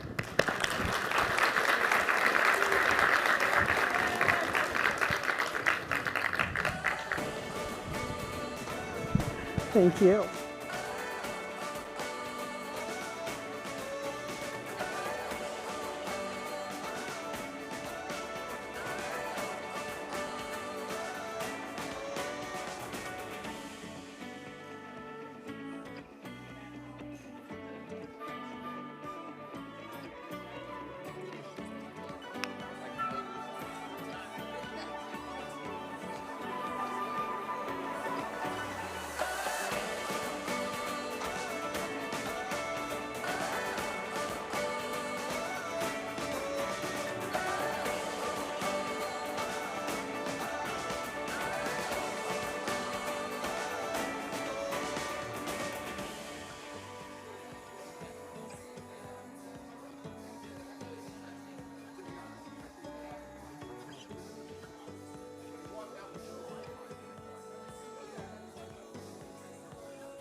extremely crowded. Yeah, it's good, but we're looking for more people. Around 3 times the people at showcase day.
stop me from chasing after the way you love me, keeping me up 2 cups of coffee. Baby, you make me feel so lovely. I keep on running, no, I should've wanted a high. I keep on falling right into your thought, I can't get you off my mind. So sweet, yeah, I need it from you. Got my hands all on you, sweet. Everything I want is sugar like yes, please. Love is like candy. Sweet, yeah, I need it from you. Got my hands all on you, sweet. Everything I want is sugar like yes, please. Love is like candy. Oh, what a rush each time you catch me. Chasing after the way you love me. Color my life up like confetti. Baby, you make me feel so lovely. I keep on running, no, I should've wanted a high.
blend of developer and designer perspectives to his work and enjoys sharing his insights at WordPress industry events. Please welcome Jakob.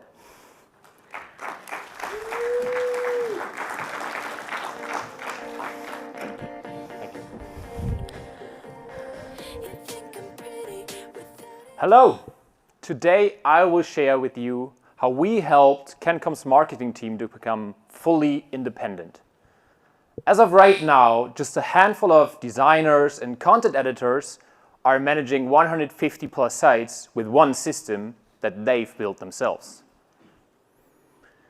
Before we get into it, let me introduce myself. I'm Jacob Trost. I'm the CTO of Great, and I've developed or helped develop the Great Suite, which is a tool that helps our clients to create professional websites much more efficient.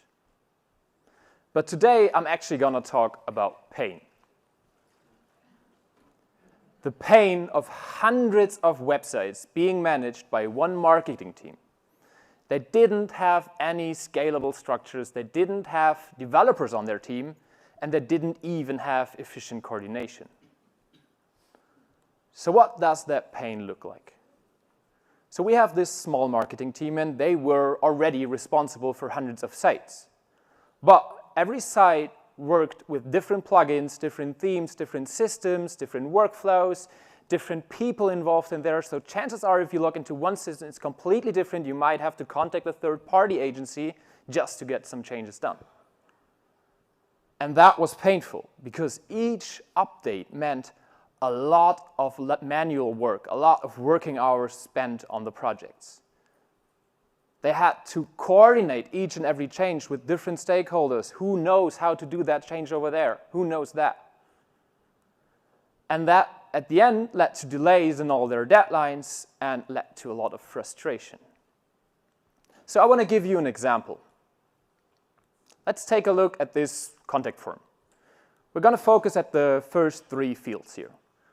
We want to get rid of the first field and change the order of the other one. Actually, maybe we're just going to merge them. First name, last name becoming one field. So in theory, could be kind of a small change. But in practice, that actually is really frustrating. Because what ends up happening and what ended up happening pretty much every time they wanted to do such a change, initially somebody comes at the marketing team. Maybe it's a designer, maybe it's a data team in that. And they told them, okay, we want to do that change, but we need to do it everywhere. Okay, now they need to figure out, they're probably going to have a couple of meetings and figure out, okay, that's a stakeholder over there, we have to contact that agency. This we can actually do ourselves, but it works a little bit different. They actually shared Excel files and emails, and then the Excel file was already on a previously outdated version, and so on and so forth.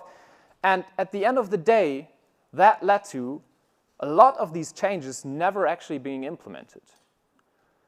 So that led to inconsistency across their entire system. Each and every site was kind of in a different state, and nobody really knew what was actually the last state, what is the latest state that we want to apply in a new site, for example, and that leads to confusion. And at the end of the day, you just wasted so much time on each and every step in that process that, again, this entire process just wasn't working for them. It was so frustrating. And that's the point where they came to us. And before I'm going to explain how we solved the issues, I want to know who here has struggled with similar pain, who has had similar problems. Maybe raise your hands. All right, that's actually quite a lot. So you probably know how painful this can be. Let's focus on the goal state. Let's focus on the key outcomes that what has changed for Cancom as of today, as I'm now speaking. So we're first going to run it by the numbers. So those are actually numbers that the client confirmed to us. I'm assuming they're actually a little bit higher, but we're going to stick with the confirmed numbers. So we have 50% less maintenance across the board. We have a 2.5 faster site rollout, and we have 60% faster collaboration. So quite a significant change, I would say. But let's not only focus on the numbers, let's actually talk about the people involved in the process, because they felt the pain. Did anything change for them? So for the content editors and marketing teams, they became empowered. They are now able to create landing pages, adapt changes, create new content, roll out new sites by themselves without asking developers or other stakeholders how to do that. We help them become independent. On the other hand, the design team was happy as well because they now had a consistent design system. They developed or provided all the components, all the assets that the marketing team therefore just uses, and they can just update them all in once with one click. So they know the entire design system is consistent across all of the hundreds of sites. And last but not least, business. I'm not explaining why these numbers are nice for business, but in reality, deadlines are now met much more often. Changes are much more consistent, and the team works and collaborates much faster. So we help them reduce their own resources. All right, let's dive in. How does it work? How did we help them? So first off was kind of a mind shift that we communicated to them. Instead of thinking about, okay, now I need to create a new website and a new website and a new website, instead of creating websites, create a system, and its output eventually is websites. So whatever you build it once and reuse it everywhere. You're never doing something twice. If you're honest to yourself and you're building a lot of website, pretty much on every website, you're going to repeat a couple of steps. You're going to build something that displays the hero image. You're going to build something that displays some posts, testimonials, whatever. You're going to repeat yourself. So in the case of just having a small marketing team, but 150 plus sites, that's kind of a hard challenge if you always manually do the same things all over again. So how does it work? So whenever you change something like a text or a layout or an image, you want to immediately see the change on other sites as well. If you have something that uses the same resources, apply the change over there as well. And that goes, for example, for images. If you upload a new images in your hero of some of your campaigns or at a content section, you want this image to be updated wherever it is used as well. Same goes for layouts. So if you change a layout, you want to make sure that if you change it at one place, it becomes changed somewhere else without changing its content. But let's take a look how the website structure of that client of CanCom actually look like. So this is our architecture of the entire system. I'm going to walk you through the parts. You're not going to be able to read that. So at the heart of this is, and that was the first step in the project, is the global library. So the global library actually is one WordPress site. You can think of it as a staging site. That's not actually a live website that's out there. So that's not really a website. It's only a library of components. Those components can be your design system, your forms with your interactions, your media, PDF files, whatever you come up with. All your assets are hosted, managed, and maintained there on one instance. So that was the first step of the project, and they built the library themselves. But now you have to use the library to actually make use of it. So the first step then was relaunching the corporate website. And because the library was already there, the marketing team, and actually only the content editors who worked on the corporate website, actually it was 4 or 5 people working on it, delivered the entire rather complex corporate websites in 6 weeks, 250 plus pages in 6 weeks, which is kind of nice. And they're not all WordPress professionals. But there's not only the corporate website, this company is rather large and it has a lot of sites. That's why this entire project came into place. So we do have another type of sites, which they call microsites. Microsites are kind of internal in the company sites. They are for like a newsroom, an investor relations site, a blog site, a site to display the latest offers in the healthcare industry. A lot of different sites that they use for public access, but they are still within the corporate network of sites. They are still associated with CanCom. But each and every site needs to be still managed by that small marketing team. Without all the content being different, they still need to be able to use the same approach, use the same resources, use the same templates. And the other type of site is the partner site. So they do also have a lot of sites with other corporations, partnerships. Those are displaying offers that they collaborate on or whatever type of content they want to display. And the difference here is it is still maintained by the marketing team. They still have to deliver those sites rather fast, but they might look totally different. So instead of looking CanCom red, they might look blue and have different fonts or whatever. but they still want to use the same approach, the same system, be familiar with it, and be as fast as they are on the corporate sites. So that is the entire architecture of the system that is in place as of today. Now I'm going to walk you through an actual component and take a look at some screenshots how this works on a day-to-day basis. So there's a lot that goes into this large system of sites. Those are some of the content types and assets that are distributed and provided and maintained across the entire system. I could go on for hours and hours and explain how each and every one of these works and how the relationship works, but I'm not going to do that today. We're going to focus on one simple content type. And I'm going to walk you through from step to step and explain the entire process of how this actually scales across 150 sites. So we are going to focus on dynamic templates. So the first step is somebody needs to create a template. So obviously, initially, building the library, somebody needed to create a template. But even as of today, there might be a requirement for a new template, a new section that they now want to display on some of their sites. So somebody needs to create it. And that all works in the block editor. This is a live screenshot of a template that is a little bit complex. And that is built by a WordPress professional, like by a designer who knows how to use the system. In general, you can think of dynamic templates as reusable components that have a lot of dynamic elements that you can easily override and fill with whatever content you want to fill it with. So in that case, I'm going to show you how this behaves in the front end, where you see a headline, overline, a part that holds an image, some buttons, some grayed out area at the bottom, and that actually is an interactive component that toggles content, which, again, can be rather complex to build if you really want to get into it. But you still need to be able for people who don't have the experience to use it. So each and every part of this template is made dynamic. So for example, this text is now a content whitebox 1 and can be overwritten rather easily. So now you've built the template. You created the resource for the team. Now you need to use that template. Now that template gets inserted into the editor, into, for example, a page. That's a live screenshot out of the system. It's now filled with content. You just insert a headline in there. You insert a subline, overline, what they called. You insert an image. But they also insert it into patterns, sections, other templates. So whenever a new user is creating a new page, he or she gets suggested with a collection of pre-built templates that can easily just put in their site and then just fill in their contents.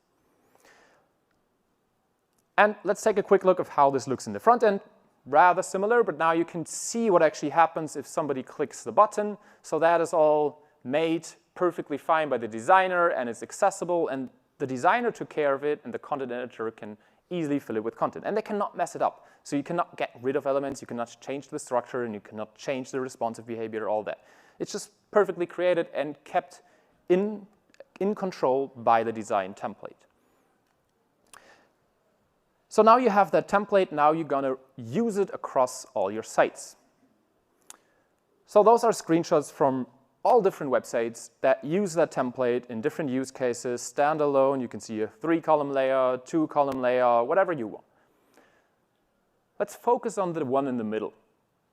So that actually looks a little bit different. You're not going to spot the difference immediately, maybe you are. But if we compare that interaction to the original component, you can see, for example, the button is now black and it's using a different font. So that screenshot I made from a partner website, so from one of these partner microsites. So it automatically adapts to whatever global style sheet, what design sheet you have in place there. Okay, now you've created the template and now you've created hundreds of sites that use that template. Well, what if you now want to introduce a change? What if you now want to update the template? Because I don't know, maybe you made a mistake or you just simply want a new structure. So let's do that. Let's take a look at the template and we're going to change its structure. We're going to move the top section to the bottom and we're going to right align the bottom. So I'm doing that change as a designer simply in the block editor and I'm hitting save. And that's it. By hitting save, that template gets now updated on all the hundreds of sites it's used on in each and every occasion. But it doesn't change the content. So let's focus on the screenshot we had on the previous screen. So if I update that template, that screen now gets changed. So the template is reused, the structure is changed, but the content stays intact, the content stays the same. So that's how all the assets are kept in sync and kept up to date. So you updated everything with one click. Great. Got a typo. But isn't that really great? Because now I've updated and I've changed hundreds of websites with one click. That is kind of risky, isn't it? So that's not the end of the road. You need to stay in charge and you need to stay in control. You still want people to be able to change all the things and keep them in sync, but you need to review them. You need to stay in control. So those global updates are really, really powerful, but risky as well.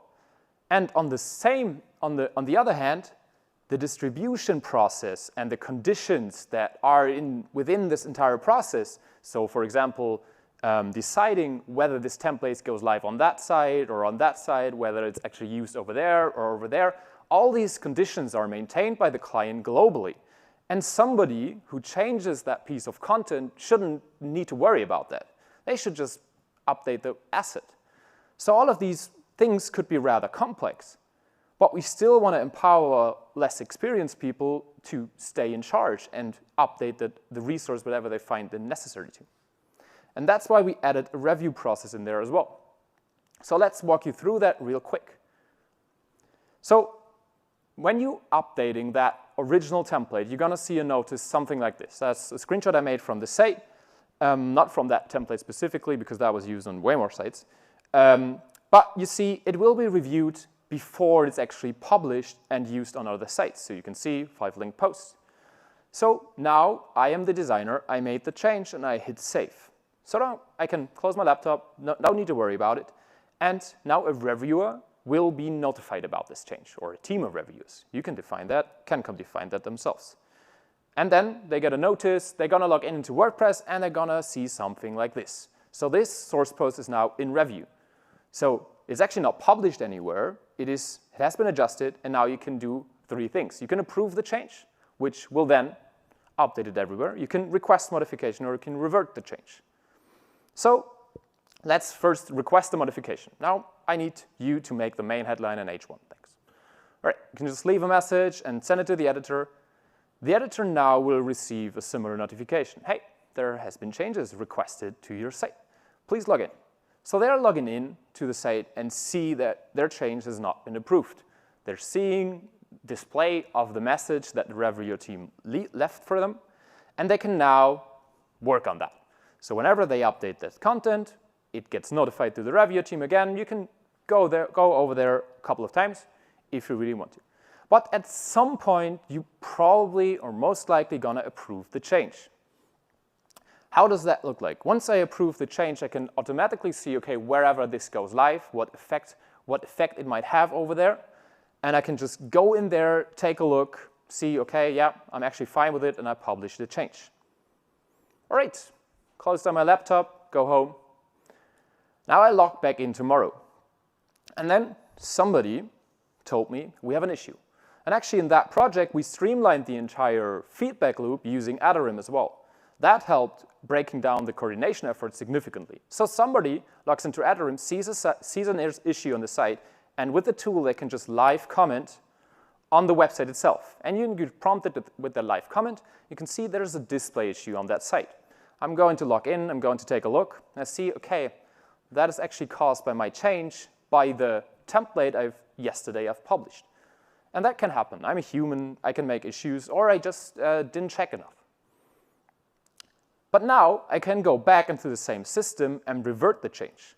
I can revert the change directly from the post itself, so whenever I'm working on the approval workflow, or I can go back and pick one of the changes from a couple of days ago and just revert to that change. It's essentially Git. So I can revert back to the change of the template before anybody ever touched it, so to the last published state. And just immediately, because I'm able to globally deliver that asset, with one click, the issue gets removed on all of the sites. So now I walked you through dynamic templates. You've seen how to create the asset, how to publish it, how to use it, how to make changes to it, how to review changes for it. But what I've shown you for templates works for every single piece of asset inside this entire system. So whether this is a header, a footer, a form, whatever, even global styles, everything inside WordPress, everything that you create inside WordPress and manage inside WordPress can be synced, can be distributed, can be clustered across hundreds of sites with just one click. So it's not just a feature, it's a system-wide approach. Let's wrap things up. So I want you to remember a couple of things from today, and mostly 3 things. What are the key takeaways? What can you potentially learn so you can solve similar pains and similar issues for your clients, or how they can actually solve the issues themselves? So first off, I want you to remember, don't build just websites, build systems, which its output at some point becomes a website. Build a system in place and then automate every step. Don't repeat yourself. Automate what repeats and reuse everything across all the projects, across all the sites. Even if you don't have 150 plus sites, you can still use that workflow with just a couple of sites. And maybe one of the most important things is empower the people. So even if the process and the conditions and the clusters in your system are rather complex, make sure you can empower people who actually need to make that change or are capable of making that change, but make sure you stay in charge, you stay in control. All right, and that's it. I want to thank you very much for your attention. If you want to learn more about that or how this works in detail, let's just get in touch with me, with Mark, or just book a demo. And yeah, thank you very much for your attention.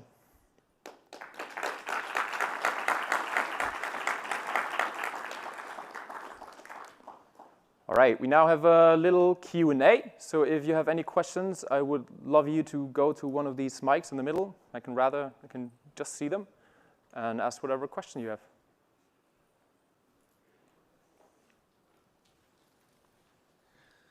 Yo, Jacob. Great stuff, man. I have a question for you. I think a lot of people, I don't know about in the audience here or just watching the recording, like a lot of people build websites, maybe not for CanCom, right? CanCom has 150 websites. It's like a huge network of everything like that, and that's all like one company. But for the average agency owner or freelancer that maybe has 20, 30 clients, can this same conceptual like system be used for multiple different clients, not just one network like that? So maybe like a little smaller operation, or like how would it change if it was on that level, that scale? Yeah, very good question. Obviously, easy answer, it depends. But let me explain that a little bit. So I would say yes. And I see a lot of our clients actually doing that, exactly that. What they're doing, they're not necessarily syncing or keeping all of their design assets in sync, but they're thinking websites as structures. So at the end of the day, they're delivering websites in kind of a similar pattern. Obviously, the design always is a little bit different because the client needs it to be individual. So chances are your hero section will become rather different than on the last project. But you always need some company information, you always need contact forms, you always need posts to display in some kind of order. And if you use that system and build a library, and you're not starting from scratch every time, and actually build a library yourself, then you solve that issue. So I see a lot of agencies specifically that work with our tool who created their own library system, and then whenever they create a new site, they just copy-paste the library or copy-paste the master site, and then just put in whatever templates they've built in the previous projects, just put them all in there, and then keep them in sync or not. That kind of depends on the project, and then they're just much faster. And it's not only in terms of design resources. Obviously, I focus a lot on templates and how you change the layouts and designs, but this works for entire post types and structures and even options. So, for example, what I know some clients are building, they're having like a couple of master data post types kind of like, and option pages, and they're reusing the same approach on every project. So natively, for example, they have 10, 20 footer templates that always show the contact information of the client and always show, I don't know, opening hours, email, telephone number, whatever. And they all building that with the same option and distributing that and keeping that in sync and simultaneously keeping the footer templates in sync. And you just drop in that footer template that you used on the last project, automatically references your design on that site, and automatically displays the options, the opening hours, emails, whatever the client already has in place. So you're really, really cutting down on the time you spend manually to build every project individually. Even if that then means you take that global resource and adapt from that. You just localize it, not keeping them in sync, and just adapt a little bit, because that client needs a little bit extra. Hope that answered the question. I had a question on change management, version control. With all those various things, is there one master place that keeps a running log of the changes from the various departments on all of those global templates? Very good question as well. So that's just one approach. I specifically showcased what this client was building. So in that approach, you have one master site that keeps all of the resources intact. And for all of these post types, on that master sites, a lot of revisions are enabled, for example. Obviously, the review system as well, all this approval system, all these different versions of each and every component are kept in the database, however you like. And additionally, if you want, and that client built it that way, that all your pages, forms, templates, whatever, all these types of components are kept in the system as revisions as well. Because this master site is never actually a public site, you don't really care about its performance in the front end. Obviously, you have to make sure the database holds strong there, but that's what they're doing. So that is the instance where all this kept in sync. This client specifically did not work on Git or anything. They don't even have developers, so it's kind of hard to tell them. But that is their version control. I hope that answers the question. Kind of? You want to? All right. Anybody else got any questions? All right. Then thank you very much for your attention, and hopefully going to see you around. Thank you.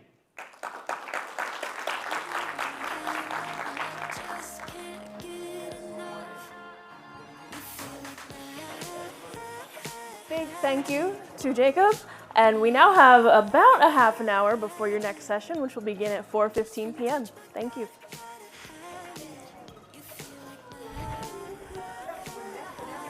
I always try. Oh, sorry.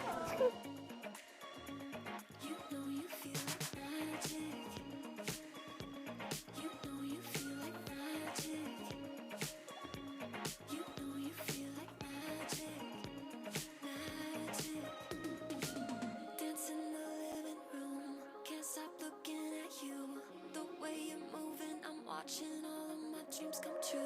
Take all my stress away.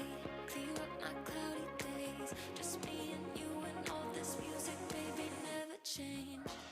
When you reach out your hand, I find myself again. Electric wonderland. No, I just can't get enough. You feel like magic.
sure that it'll be easier to clear you from my mind. Struggle with dusty corners till we're filled with fatal bombs. Bomb, bomb, bomb. Situation got upset when I stepped on a memory thorn. How I did it to myself. Let I have you had to break free from the minefield that you were. Bomb, bomb, bomb.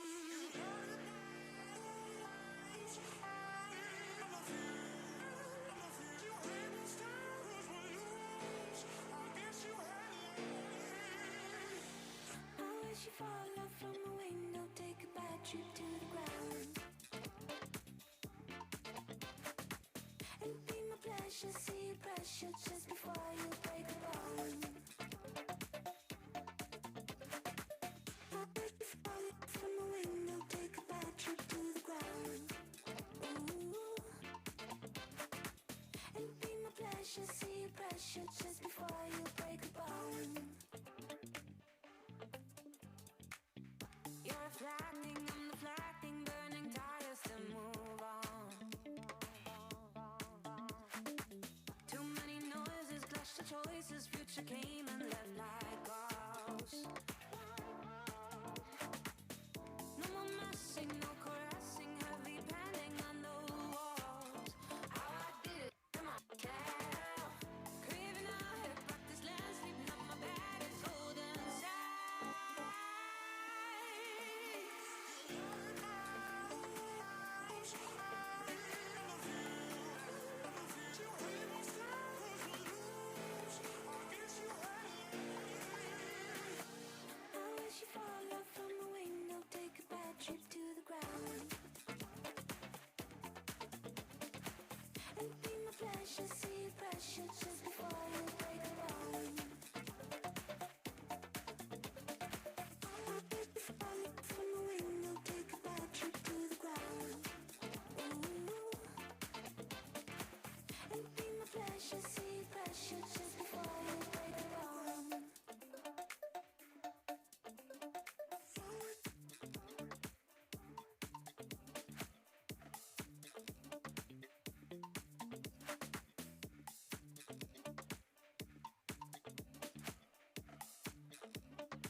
first said it was over, yeah, it all went black. Didn't get any closure, like a heart attack. But then you came back with flowers, explaining for hours how you intend on winning me back. How could I have known you were still half detached? And I hoped things would change, but I know where you were last night. Yeah, I know what you did last night. I can smell her all over your t-shirt. Pull the knife straight out of my back. Next time do better job to cover up your tracks. I can smell her all over your t-shirt. I bet you didn't think I'd be strong enough to leave you. I'm all for second chances, but I'm not that dumb. You love to take advantage, and it always stung. But I'm not afraid to say that I'm pulling away, 'cause I'm done biting my tongue. You wanna try and have it all, then brace for the fall. I hoped things would change, but I know where you were last night. Yeah, I know what you did last night. I can smell her all over your t-shirt. Pull the knife straight out of my back. Next time do better job to cover up your tracks. I can smell her all over your t-shirt. I bet you didn't think I'd be strong enough to leave you. I know where you were last night. Yeah, I know what you did last night. One day I'll be friends with her. One day, yeah, I'll comfort her. 'Cause one day you're gonna break her heart. 'Cause you love breaking hearts, breaking scars. I know where you were last night. Yeah, I know what you did last night. I can smell her all over your t-shirt. Pull the knife straight out of my back. Next time do better try to cover up your tracks. I can smell her all over your t-shirt. Bet you didn't think I'd be strong enough to leave you. I'd be strong enough to leave you. I'd be strong enough to leave you.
walk away, putting myself on display. 1, 2, 3 a day. I'm on my way, on my way. I'ma have you on tiptoes, watching my diamond afterglow. I know you wanna take me home. I'm on my way, on my way. OMW, on my way to you. Good at what I do. I'm OMW. OMW, on my way to you. Good at what I do. I'm OMW. On my way, on my way. They wanna judge me, I'll testify. Catch me on Insta, I'm verified. They want me quiet, I amplify. I'm on my way to the best thing that you've ever seen. You know that you bow to the queen. You lose all your senses and reason. I'll give you something to believe. OMW, on my way to you. Good at what I do. I'm OMW. OMW, on my way to you. Good at what I do. I'm OMW. On my way, on my way.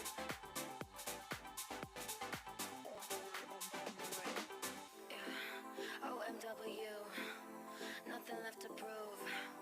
So enjoy the view, taking a picture like Malibu. I'ma have you on tiptoes, watching my diamond afterglow. I know you wanna take me home. I'm on my way, on my way.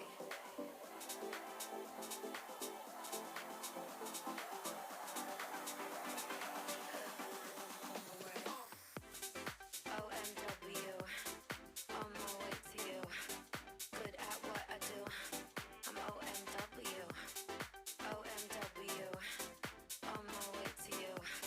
Good at what I do. I'm OMW. On my way, on my way. On my way, on my way. On my way, on my way. On my way, on my way. On my way, on my way. On my way, on my way.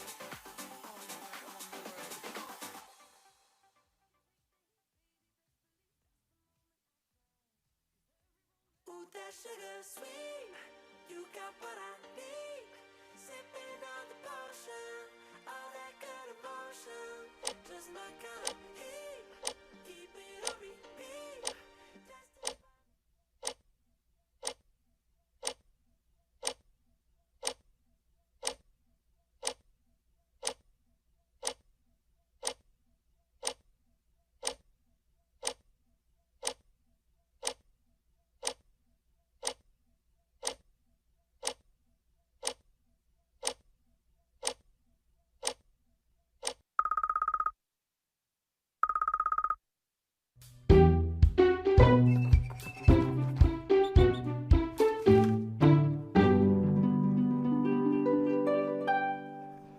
Welcome back, everyone, to our last and final session of the day.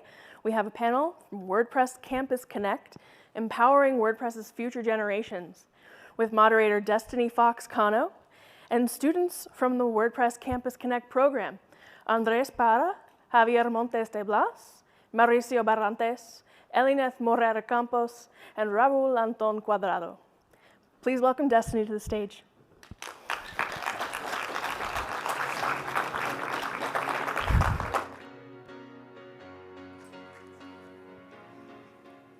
Thank you so much for the lovely introduction. I am so excited for this session. Education is something near and dear to my heart, and we have folks from all around the world that have come to speak with you all today. So, yes, welcome to our session. And first, I just wanted to give you a little overview of a couple things, because I'm sure you came in here and you're like, what is WordPress Campus Connect? Essentially, last year in October, in Ajmer, India, we had our first pilot WordPress Campus Connect. We were at 4 schools, interacted with 400 students, and I say we, it was not me actually, it was a contributor, Anand Upadhyay, who put this on in his area.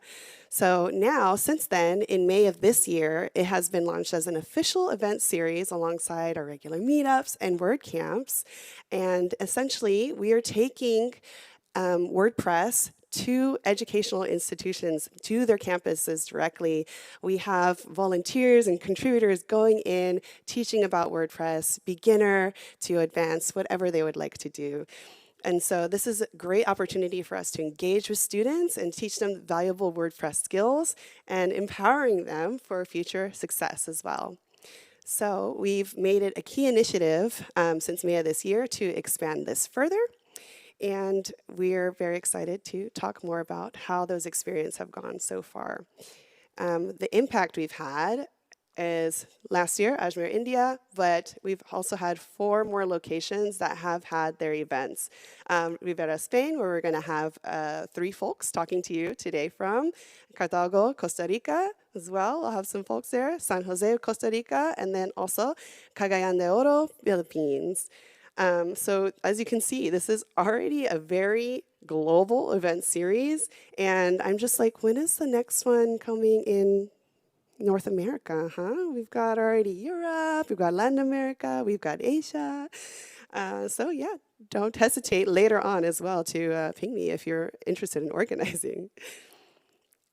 So coming up next, there will be a few folks talking about their experiences from the organizing perspective and also the student perspective. I wanted to add one little comment here because you'll hear about it, and maybe you've already heard about something called WordPress credits. This is, yeah, woo! This is another program where we are essentially working with educational institutions to provide practical WordPress learning, like students will come into the community and make contributions, and through those contributions, earn hours toward their credits and in their educational institutions. So you can basically, get college credits or university credits by contributing to WordPress, open source WordPress. This is amazing. Yeah. So you'll hear a bit more of how that is progressing later in our talk, but to get us started for the organizer perspective, I want to introduce to the stage Mauricio Barantes, who's going to share his experiences from the first Campus Connect in Latin America.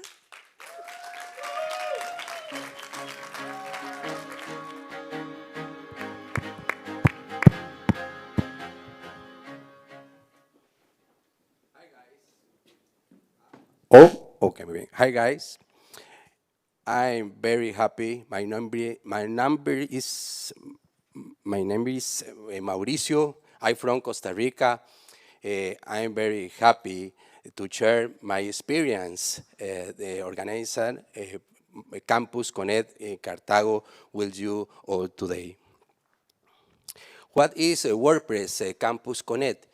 It's the international program promoted by Global WordPress.org community in collaboration with Nova HAC Innovation Center.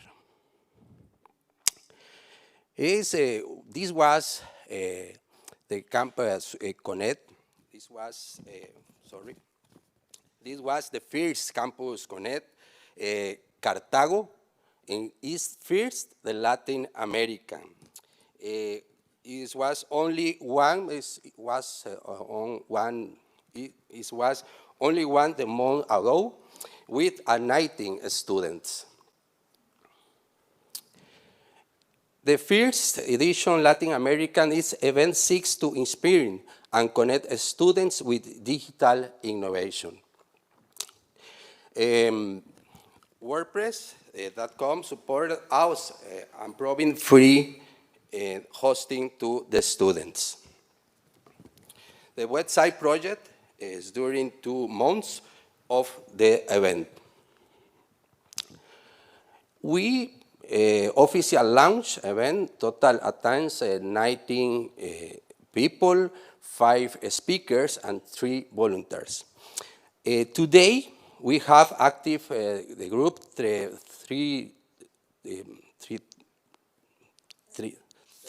32 students and 6 faculty members. Important, the faculty members not participating in the web challenge, only learning process. Each session includes 1 the main course instructor responsible for ongoing training and a guest speaker who delivers short talk, key topics, for example, product sales strategies, marketing tips, the best practice in answer projects. These are some examples. The projects the students are working on. Templates, second-hand clothing projects, social activities, examples. This is our team. We are Francisco, Sammy, hola, Lidia, está Adrián, Matarrita, and faculty member. Our mission to bring WordPress and open source values and freedom and new generation. Thank you so much. Now introduce next speaker, Andres Parra.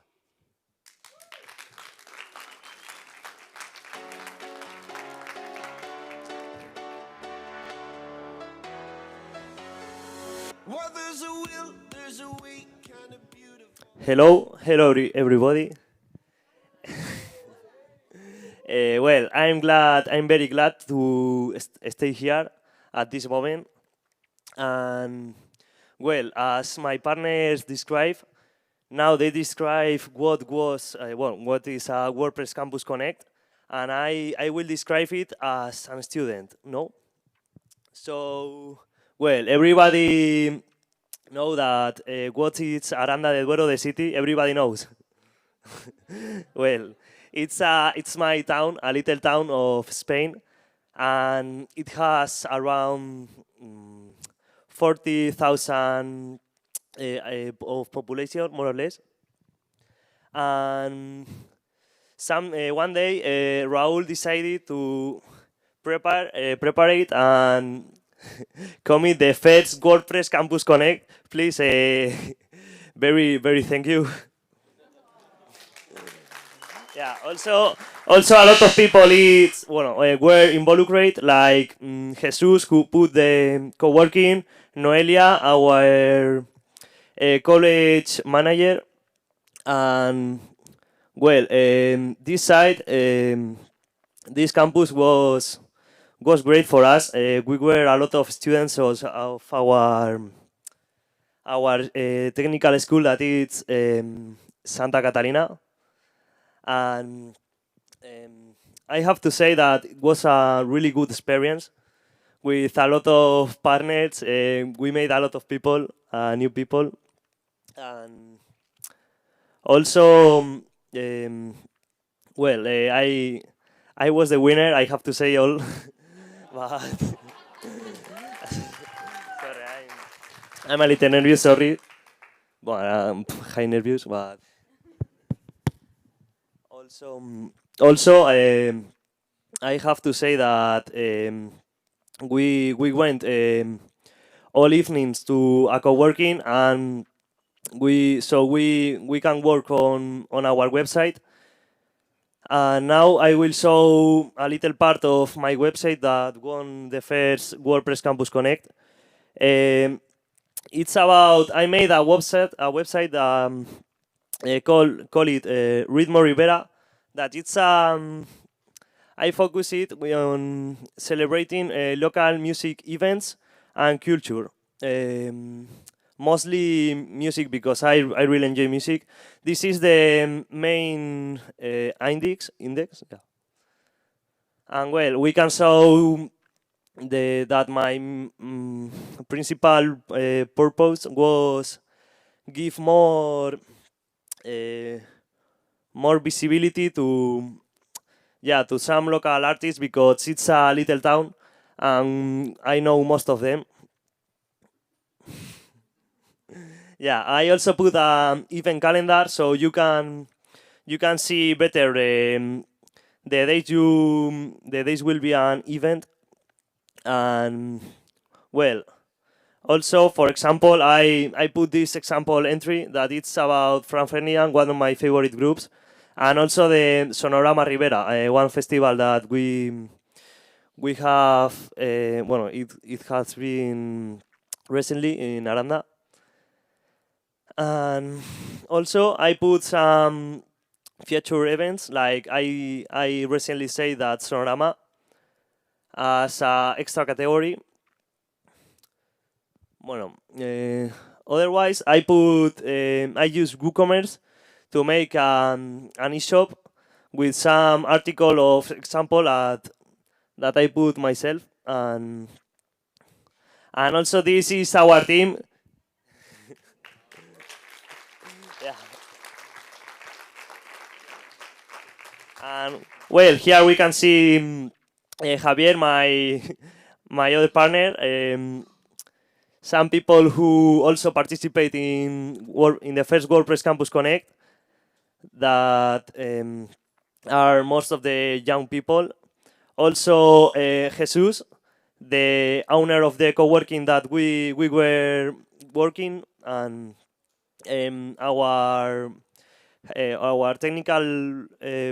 technical school managers. And thanks for watching. And now, please, come back, Destiny.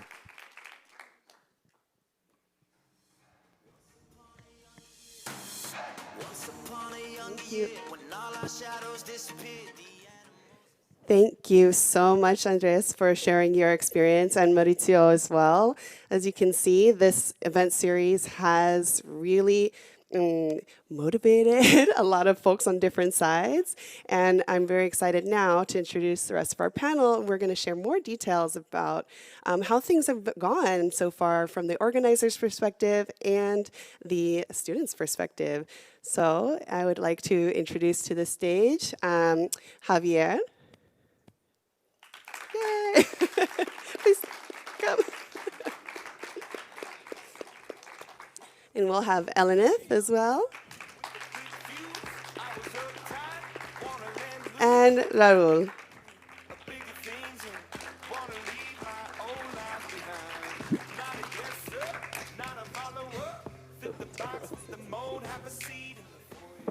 Excellent.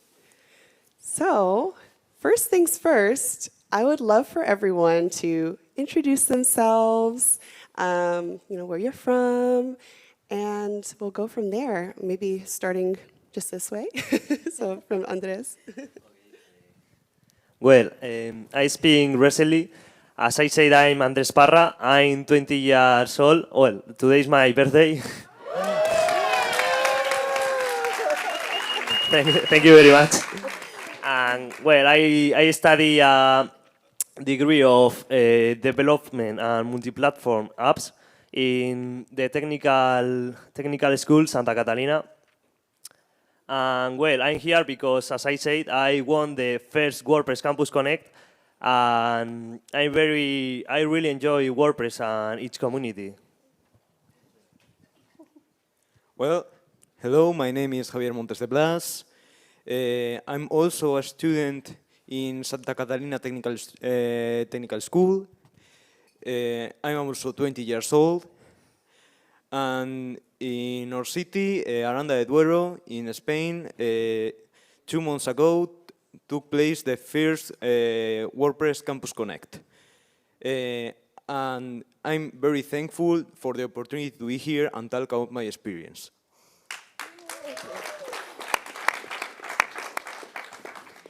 Well, my name is Alineth Morera. I am system engineering, and I am subdirector of the Faculty of Computer Science of the Universidad Fidelitas in Costa Rica. I work in very events of WordCamp Costa Rica, San Jose, Women WordPress Day, 2023, 2024, and 2025. And now I'm part of the team to organize the Campus Connect for the first time in the university in Costa Rica. So I will learn about the experience, how to plan this event, and learn about the experience for the others. And I'm grateful to be another partners. Is not to be here in this moment, but I want to tell you about Rita Robles, is the team lead of the organizer of the event. Rosita Pereira is the lead of the marketing and communication, and Celi is the branding, and the other three students of the faculty as part of the organizers to this team in the Campus Connect in Costa Rica for the first time. And I'm glad to stay today with us to share the experience. Thank you so much. I'm Raul, and I'm here because I heard about this opportunity, the first experience that was held in India, and I asked if we could do something similar in our little place in Aranda de Duero, because sometimes we talk about expanding WordPress to everywhere, we talk about diversity, but sometimes we forget about these rural areas. And this is another important way to take into account diversity. So I asked if this was an opportunity, and I was told, yeah, it could be if you prepare everything really fast. And it was fantastic, because we found a lot of energy, a lot of people. These students are a good example of that, eager to learn, eager of taking part in WordPress Campus Connect, the technical school principal. They were so helpful, so collaborative. We created kind of a community around this, and I think that this community is still lasting, right? So yeah, I'm super happy to be here.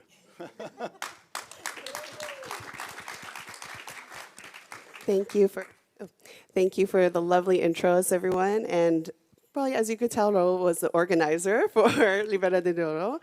And he actually touched up on one of the first questions I wanted to ask our organizers first, which was, what motivated your community to host this Campus Connect? And I think we heard a little bit of that in what you just shared, Raul. So I'll start with Elenith and her experience of, why did you decide to bring this to your area? Well, for the different experience we have in the different events in WordPress, we've been it's important to know other people, young people, to involve in the WordPress community, and how to learn about WordPress, how to learn what is a real project in WordPress, and the community, what is working with different people around the world. That was motivated us to be a part of the Campus Connect. And of course, involve all the students of the university, and not only the faculty, other different disciplines. Raul, did you have anything to add from your experience? I think that I already said that. We were talking about universities, and sometimes we set aside, we forget technical students, technical studies. And I thought that it was an opportunity to show that they can do really great things, as they did.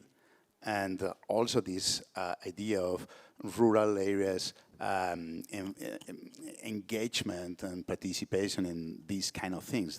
This is not something that we need to always do in, Berlin, New York, whatever. It can be done in a really little place where there are a lot of enthusiastic people willing to do cool things. Absolutely. I think when you're thinking about starting this, where do you think you can make the most impact? And it doesn't have to be, I need to go to the biggest place first. You can make impact right in your hometown, right? And I did also want to clarify a point that you two were bringing up, is that we say educational institutions for Campus Connect as well, to be very clear that it's not just colleges or universities, it is technical schools, it is business schools, it is wherever there is a campus. It's high schools too, if you're able to do that. So just to clarify, wherever you can find students that want to learn about WordPress, this is an event for them.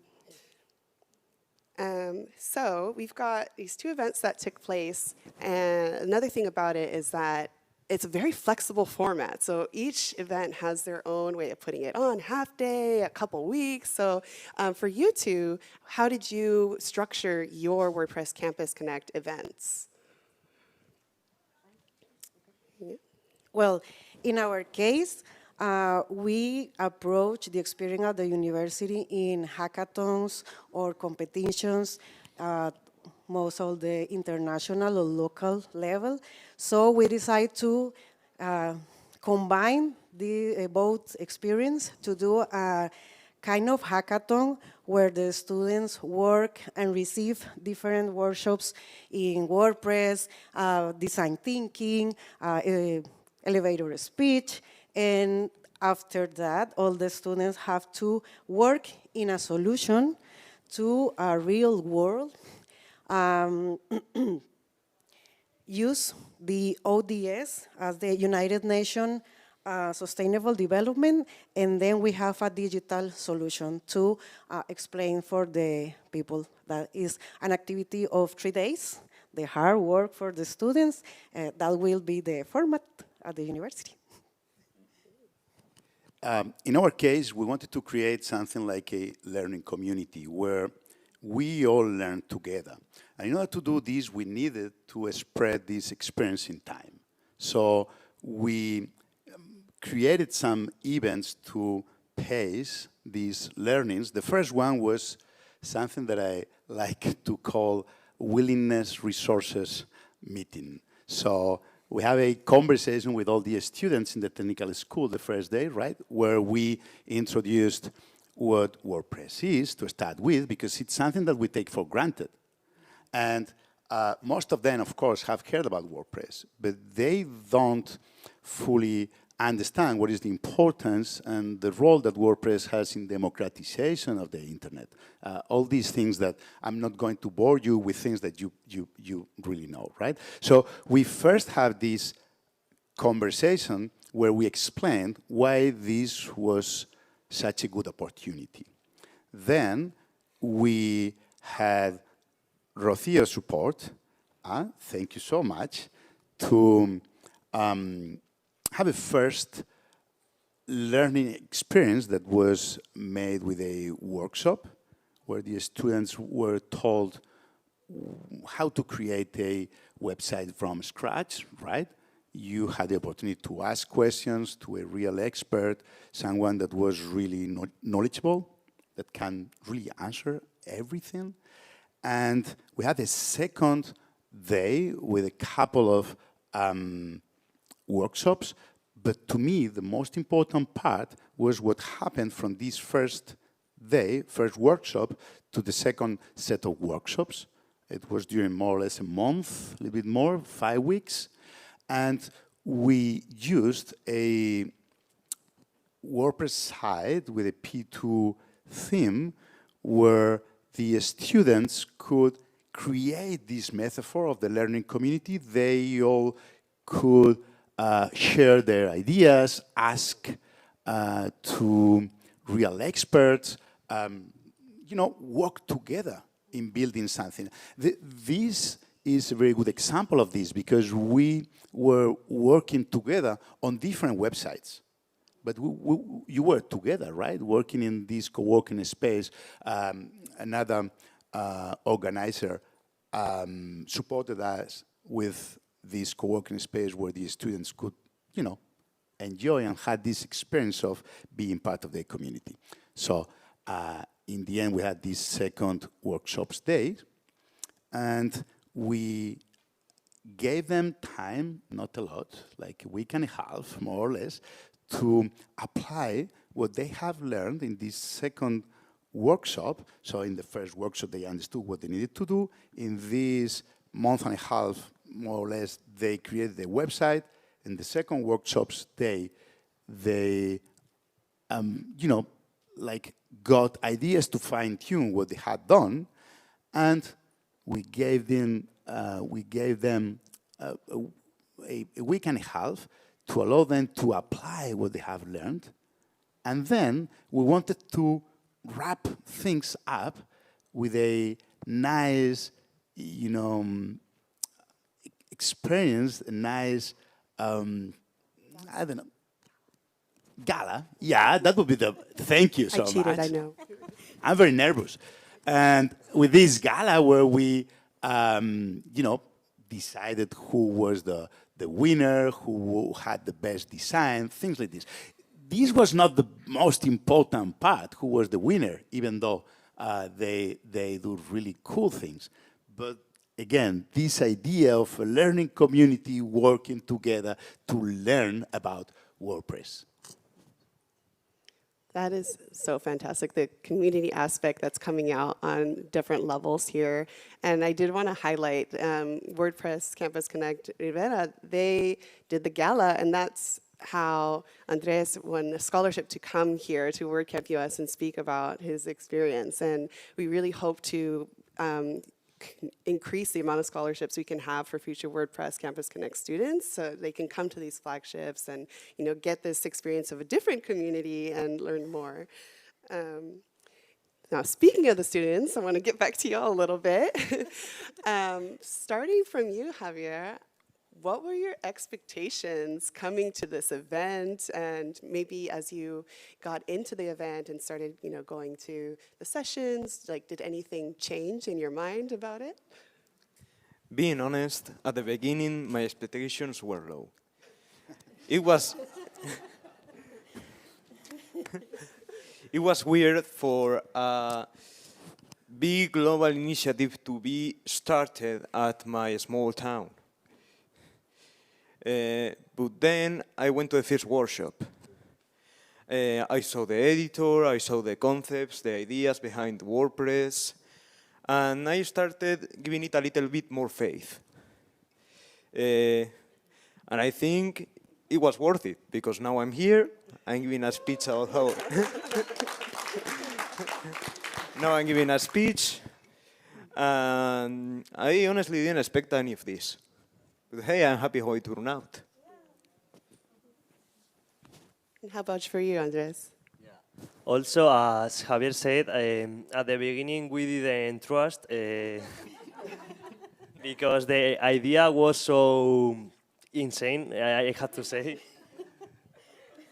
A small town, they don't get these type of prices, But with in the next weeks, we started training our WordPress capacity with, as he said, the P2, the forum, on the blog. And you see that if WordPress is new for us, and we learn a lot of with no much effort, It has global changes. You change something of the footer, and it changes on all the templates. So you can see that WordPress is very easy to use and learn. It's excellent. I want to keep the spotlight on you two for one more question. What was a highlight for you for the event? Yeah, maybe if I have to choose the highlights, it will be the first day, because they engage us with free pizza.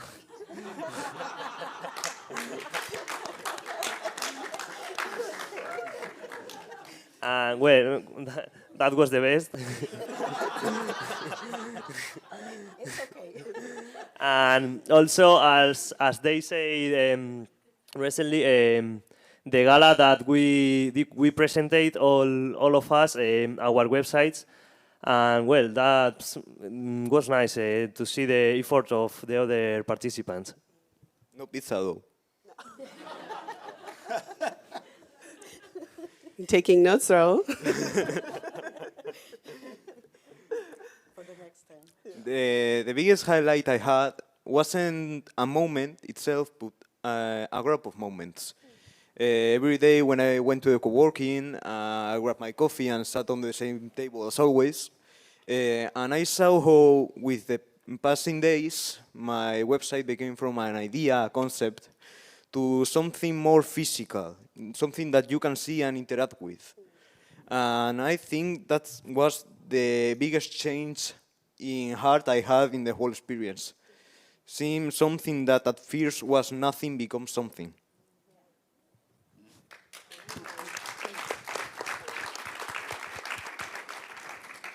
Yeah, you made it happen. It's really great.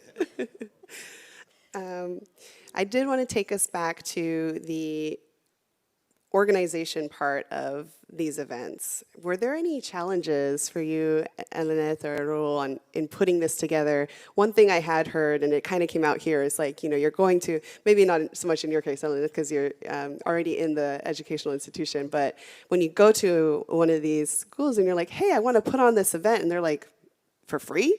What's the catch here? So like there's some challenges that you could come against, but did you have any, and how did you overcome them to put on this event for your students?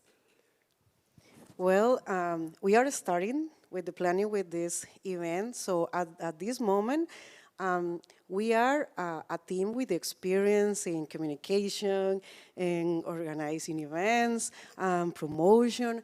But and the university as the venue supporting all these kind of activities, and we have all the team behind us to this event.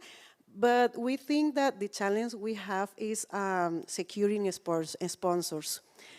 Is a very difficult, but we've noticed in the other experience when the sponsors view this with the focus educational, is different because they think it's a social interest in how to help these young people to do different things. Maybe this is, in our case, the challenge. Yeah. In our case, the problem was that we were the first one. And Rocío told me, we can't do this, and you go and tell the principal that it's going to be great. And he said, yeah, Rocío, do we have a website where this is explained, or no, not yet? But we have instructions, right? We do this first, and then, no, but we count on you to create these instructions out of your experience. Same for sponsors, right? But the first thing that we did is that I tell this to a group of people in the co-working space where I usually work, and they say, well, this is weird, but this Rocío you're talking about looks like a person that knows what she's talking about, so we're going to engage. We cannot tell you that we're enthusiastic. They were a bit skeptical at the beginning, but I cannot blame them. And then we went to the technical school, and the teachers were amazing. They told me, Raul, this sounds like you are trying to sell us smoke. But it sounds like something that we would engage with, because it's cool. Yeah, let's learn together. I never hide that we had no idea yet what we were going to do, but they offered their enthusiasm and their energy to help us creating something real cool, and the students were there from the first day, right? Most of you engaged. So when we said that we had this willingness gathering meeting, we explained the idea that we wanted to create to all of them, and more than half of them joined the initiative. That is super difficult because it was your final exams time, right? So they joined even, wow, the energy that was created around this was so amazing, but I was the first one that was very skeptical about it. So yeah, this was the problem. Well, good thing the power of pizza helped.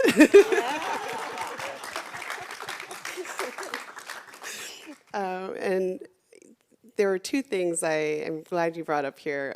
One, Eleneth, you were talking about the sponsors. I do want to highlight that there is a sponsor form. So if you are interested specifically in supporting these WordPress Campus Connect events, please go find it and fill it out. We'd love to connect you with folks who need that special injection there. And then thank you for crash testing the first event this year. You really paved the way.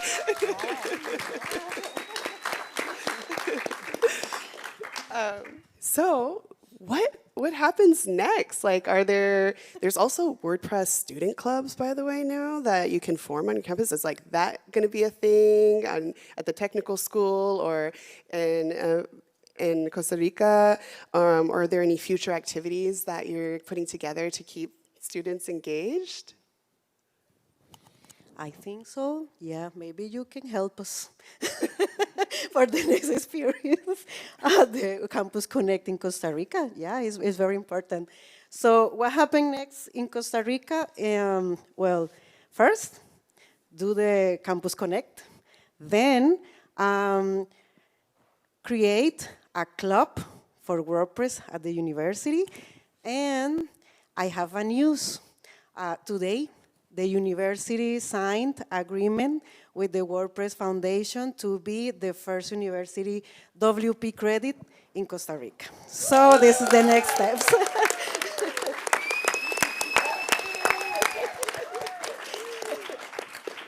We've started with a small group, maybe around 30 or 50 people, but for the next year, maybe we have 2,000 or 3,000 students. We will share you how it's going with the experience for the WP credit. Fantastic. In our case, we all have been students, and this is, it's holidays. So we're going to have a meeting in late September, and we'll call you to learn about what you have been doing. Of course. We do have if you're in the Make Slack, a Campus Connect channel as well. So you can always, the students as well, join and connect with the other organizers and students and mentors. There's always folks to support you there. And the last question for our students here, how has participating in Campus Connect influenced your plans academically, professionally, or your confidence in using WordPress?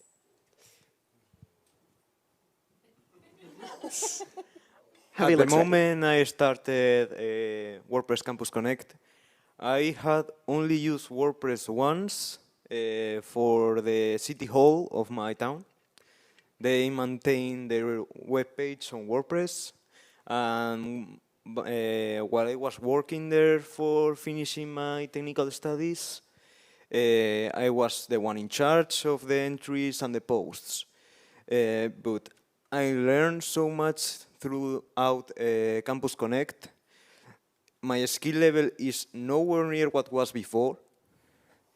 And also I think that for the future it's pretty interesting that we are given these opportunities now, because this as a possible career, it's very interesting maybe for the next 10 years.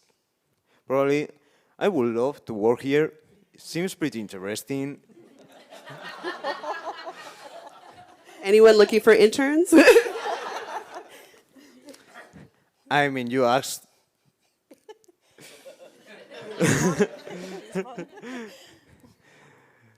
There is so many different jobs that can be covered here. They need polyglots, translators, coders, marketing. I love to fill in a role someday. Time will say. For now, now I pass the word to my friend Para. What was the main question? How has participating in the Campus Connect event influenced your plans professionally, academically, or your confidence level? I think the fact of being here, it's a very high opportunity, and I think that it will improve all my stats, my skills also. And also I think if they will make this type of event, I will like to be there also. And what else?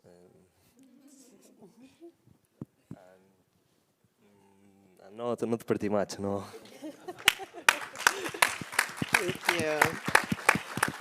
And then with our last minute or so, I wanted to offer the mic to anyone that has any advice for organizers maybe who want to put on a WordPress Campus Connect event, or students that want to attend in the future. Any advice or thoughts to share? I'll say that it's a great opportunity for the students to grow professional and discover what they self. It's an opportunity to better people, to help other people, maybe getting better to skills. Soft today is very important. Yeah, working in group, communication. It's an advice to do it. Involve in this kind of event and do it. We are here for that. Yeah, and it's an opportunity also for organizers, because the energy that this moves is, contagious, and you get more than you invest on it, for sure. Well, I'll say that I recommend following Raul's example, putting dedication, risk it a little, but most importantly, lure the students with pizza the first day. I mean, it worked with us. Yeah, very simple. But my advice will be that if you saw how the WordPress community is so friendly, it's so huge also, that it's one of the biggest I've seen, and everybody helps you. It's really nice. And also, I think it will be a big step for catching new people also. And other advice I have to say, maybe make it on a bigger town, maybe. All right. Well, thank you so much. As you can see, there are so many opportunities that come out of this. You can grow community, you can grow your skills in WordPress, or you can get some free pizza. Maybe everything all at once. And I just have one last thing to share with you all. If you want to learn more about WordPress Campus Connect and WordPress credits, the sponsor booth, the sponsor hall tomorrow and Friday, we'll be hosting some informational sessions. So please come by with either my colleague Isota Piera tomorrow, or you'll see me on Friday. And thank you to our lovely panelists here today. Gracias.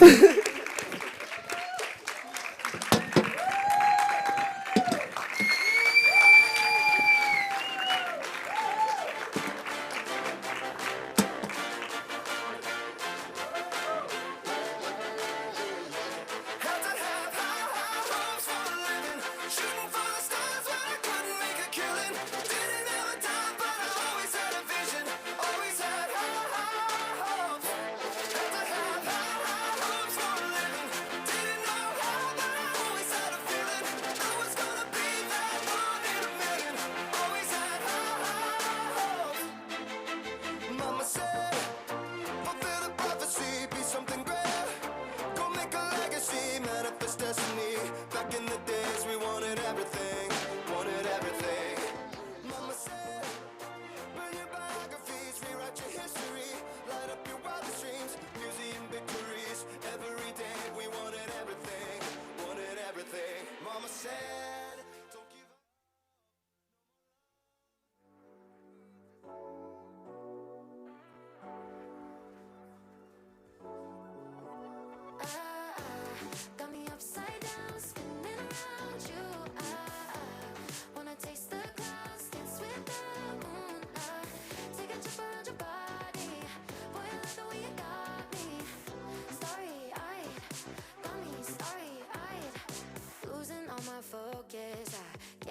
control it. You know your lips are golden, baby, get me high. Touching me like lightning, keeping it exciting. You know exactly what to do to blow my mind. You're from another planet. I've never felt like this. I don't know how I ever survived without it. I'm starry-eyed. Got me upside down, spinning around you. Wanna taste the clouds, dance with the moonlight. Take a trip around your body. Boy, I love the way you got me. Starry-eyed, got me starry-eyed.